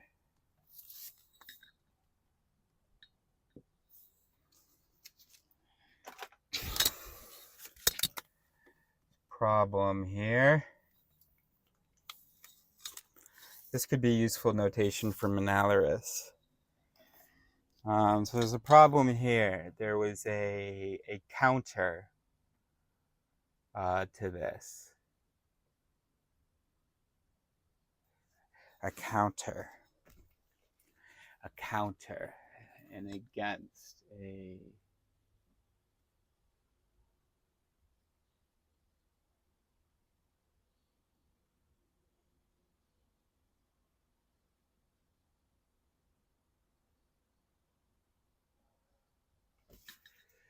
Could we say like, if allow is a gim, could we say we've got a not, that's not right. Oh, it is. No, I don't think it's clear it.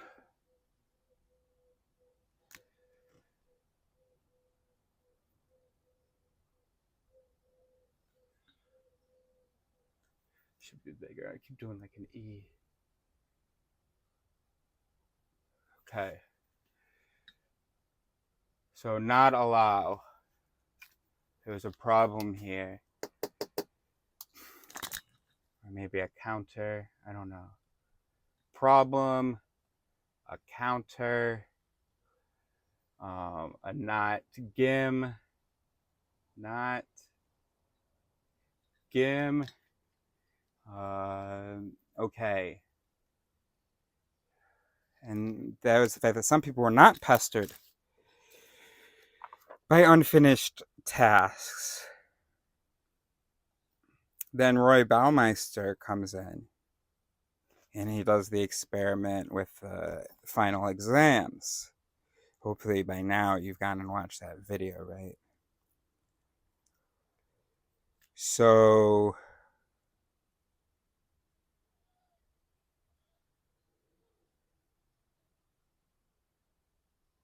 people who created a detailed study plan were clear and free from anxiety. See, this is why we can go and say it. We can say anxiety.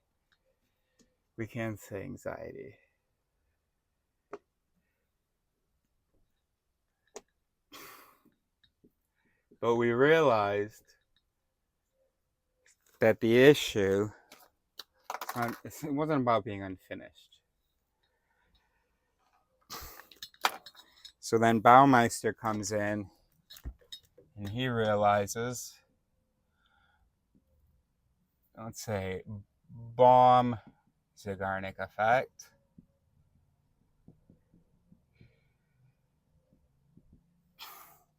Just for continuity, yeah, we could call it the Baumeister effect, but outstanding tasks gnaw at us only until we have a clear idea of how we will deal with them. Zeigarnik mistakenly believed that it was necessary to complete tasks to erase them from memory, but it's not. A good plan of action suffices. Oh, I always say Henry Allen. I could have sworn it was Henry Allen. This is crazy. I'm almost inclined to believe I'm a human brain. David Allen? When did that change? Did you watch the video? What'd I say? I can almost guarantee you I said Henry Allen. I can see Henry Allen in my documents and my prep and stuff. David Allen? I've never seen that name in my life. Now, there's the word memory right above Allen. It's my dad who narrated. Did he say Henry Allen? Oh, you know what? That does sound familiar, him saying David Allen. Gosh, wow. Anyway.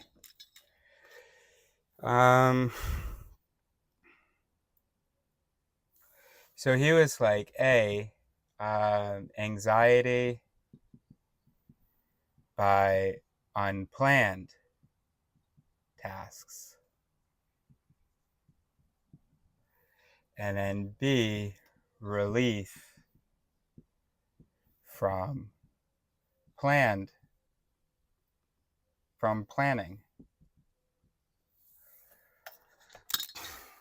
That's just the flip side of that. We're not adding anything with B because we're not saying forget like in the original.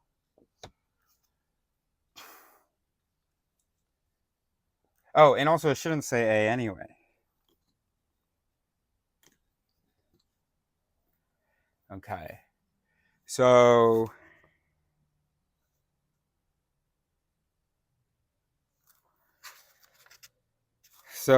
you don't need to have your whole life sorted into tidy compartments, but it does mean that you need a detailed plan for dealing with the messier areas.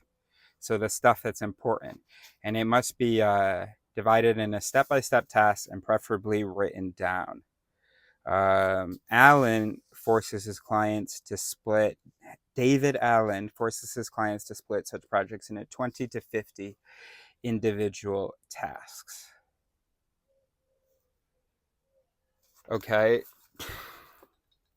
So, am I wrong to say that the Baum-Zeigarnik effect is that you have anxiety when a task is unplanned, when you haven't planned the completion of a task, or when it's unfinished. But if you plan it, then no. So it just has to be unplanned. Of course, if it's finished, then well, it's no longer a task. So it doesn't matter that it was never planned and it still isn't planned. It's fucking done, right? Okay. So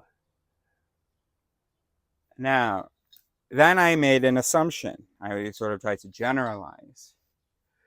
And I tried to, this was inductive. I said, well, if from the experiment we can deduce that finishing a task leads to chilling the hell out about it so much that you have forgotten it. If we've learned that planning how to finish a task is going to chill you out, does that indicate, could we go again? Could we say, like, what about, wouldn't you suspect that, for instance, so I want to put this in the same way that I'm putting these.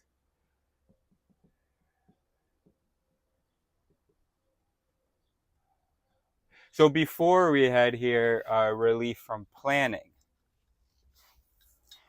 But if we've learned that, oh, you don't have to finish, you can just plan it. My mind's going, oh, maybe you don't have to even plan it. You can just identify the problem. We're speculating. We're hypothesizing here. And we're asking, does that speculation make sense for evolution and make sense with our observations of humans? I mean, surely, when you accomplish the first step of a process, you have to do an essay, and you've written, I'm trying to think of something that isn't like a plan for how to finish it. So an outline doesn't work. You've done the research, the literature review part. You've assembled all of the information. You've finished doing that. Ain't you going to sleep well that night? Isn't it more likely that whole essay project isn't gonna pester you? Isn't that consistent with our observations of ourselves and others? Answer me that. So then couldn't planning just be one of any kind of step that can trigger some relief or can inhibit the anxiety? Couldn't it be that the Zeigarnik effect is anxiety from in progress on important tasks? Could we describe the Zeigarnik effect that way? This is me, of course, right?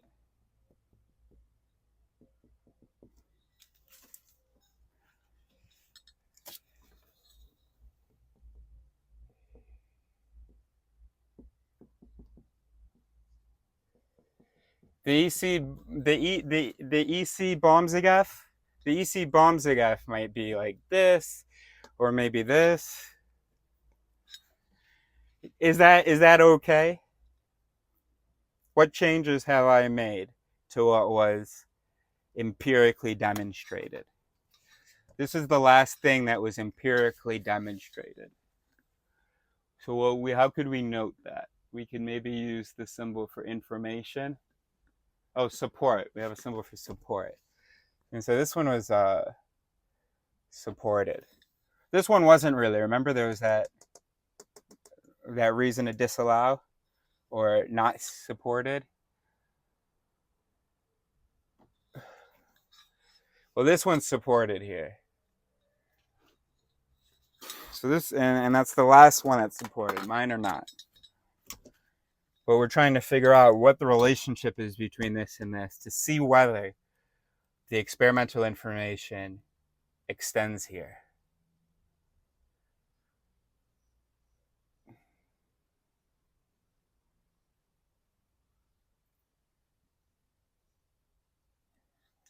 Okay, so C is supported.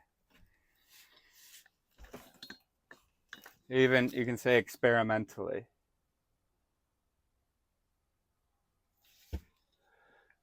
Is that going the right way? Yes, okay. Okay, so this is not experimental, based on what I know anyway. And we're trying to figure out, whether we can induce that. Okay, so what if I change from C to E, for instance? Anxiety is the same. By, from, okay, whatever. I think that's the same thing. They said unplanned tasks. I added important. That's one difference. Can I remove that? Is that? Moi, je trouve ça un peu con, tu vois. Et du coup, moi, je pense pas que ça pourrait expliquer pourquoi ça, c'est moi. Du coup, moi, je pense que ça utilise mes données de GPS. Et je pense qu'il y a un très très bon logiciel qui permet que ça ait ma vitesse réelle, en fait. Comme tu m'as dit cet été. Du coup, c'est là ma vitesse réelle et pas là.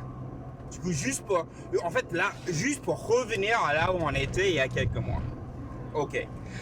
Maintenant, je te pose une question. Et maintenant, quand tu vas répondre, le défi, le challenge, c'est d'essayer de garder en tête un peu les autres informations de ta vie.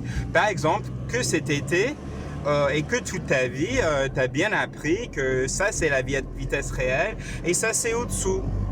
Ok, là, on va essayer de garder ça en tête. Okay.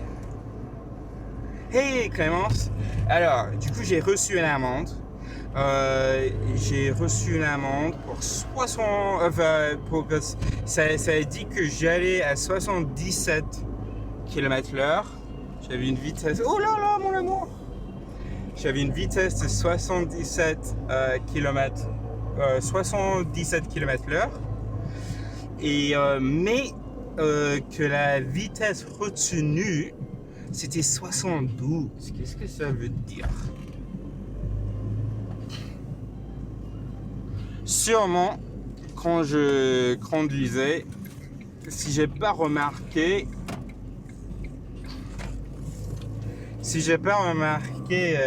parce que je sais pas si j'aurais fait, bon, après, oui peut-être.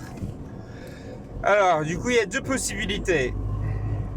Si ça, c'est ma vitesse réelle, ça, c'était 77, et eux, ils ont bien vu 77, et après, juste, je sais pas ce que ça veut dire, la vitesse retenue, bon, ils ont enlevé quelques trucs, quelques kilomètres, pour être gentil, comme tu m'as dit, comme ça, au cas où, comme ça, il y a moins de gens qui vont se plaindre et tout ça. Du coup, c'est pour être sûr. Écoute, il a les 77, comme marqué là, pas là, pas là, pas là, pas là. Tu vois où j'indique là? Pas là, là. Du coup, c'était marqué là, mais et du coup, ils ont dit bon, mais on va juste se punir comme si il conduisait à 62. Ah, ok, cool. Du coup, ça disait 77, ça disait sûrement 80. Mais du coup, ok, c'est moi, c'est juste, je faisais pas attention, ok. Et du coup, ok, maintenant je comprends, ok. Cool, merci.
Et je sais qu'il dort, mais tu veux pas appeler Julien, lui demander s'il peut...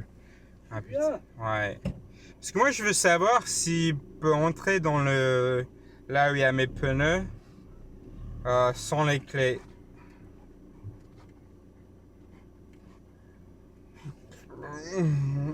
Tu veux l'appeler? Oh, vas-y, je conduis.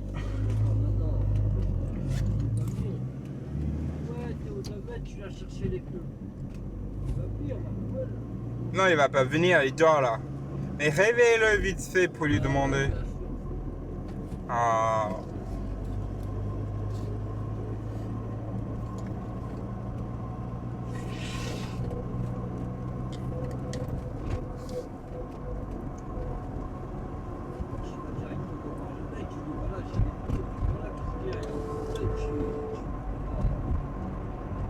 Non, ça marche pas comme ça, il me laisse pas entrer.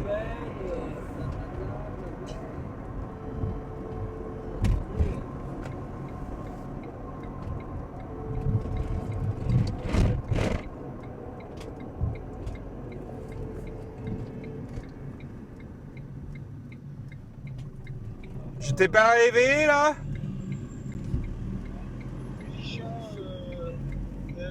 Nogent 94 pluriel. Charenton, Moving Vangela, Colin, Angela, Peter, Neil, Shiva. Angela, tu lui passes le bonjour, Angela. Ouais. J'y manquerai pas. Mais tu dormais pas? T'es où sur la colline devant le domaine? Ouais, Moving Vangela, Colin Domaine. C'est des renards. Ok. Ah, il y a plusieurs? Ça, c'est un renard, ouais. On dirait bien, ouais. Et Tu des vas dormir renards. là-bas sur la colline? Ah ouais. Dingue. Ouais, on va dormir là-bas sur la colline. Et dis-moi quelque chose, s'il te plaît, monsieur. Est-ce que...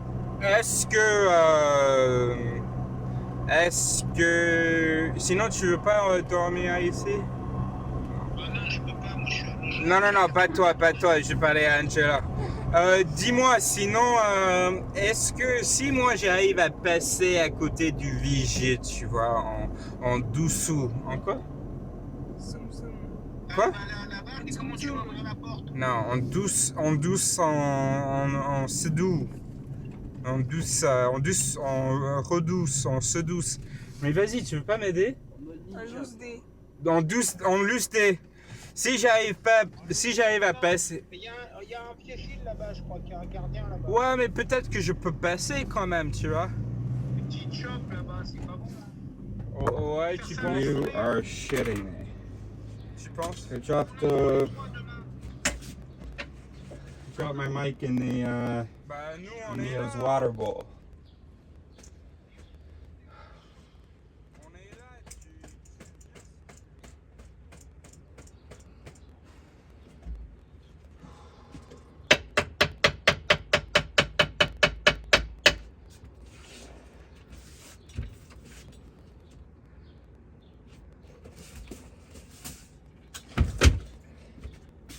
I'm gonna put in a box of couscous. Oh, gonna put in a box of couscous outside.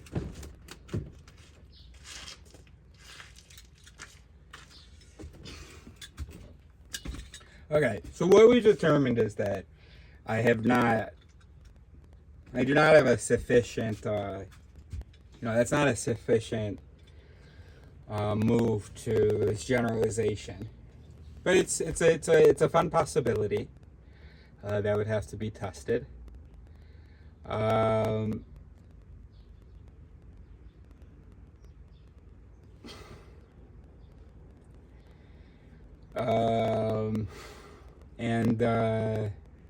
anxiety. Anyway, and then or it could have another name. You could have this Garnick effect as an example. But anyway, it was just really fun imagining that feedback loop where every time you hit a checkpoint, you get a little dose of dopamine. The system's like, all right, everything's cool. We can keep working on this in peace. We're getting there. No need to question things radically, dramatically change things or freak out.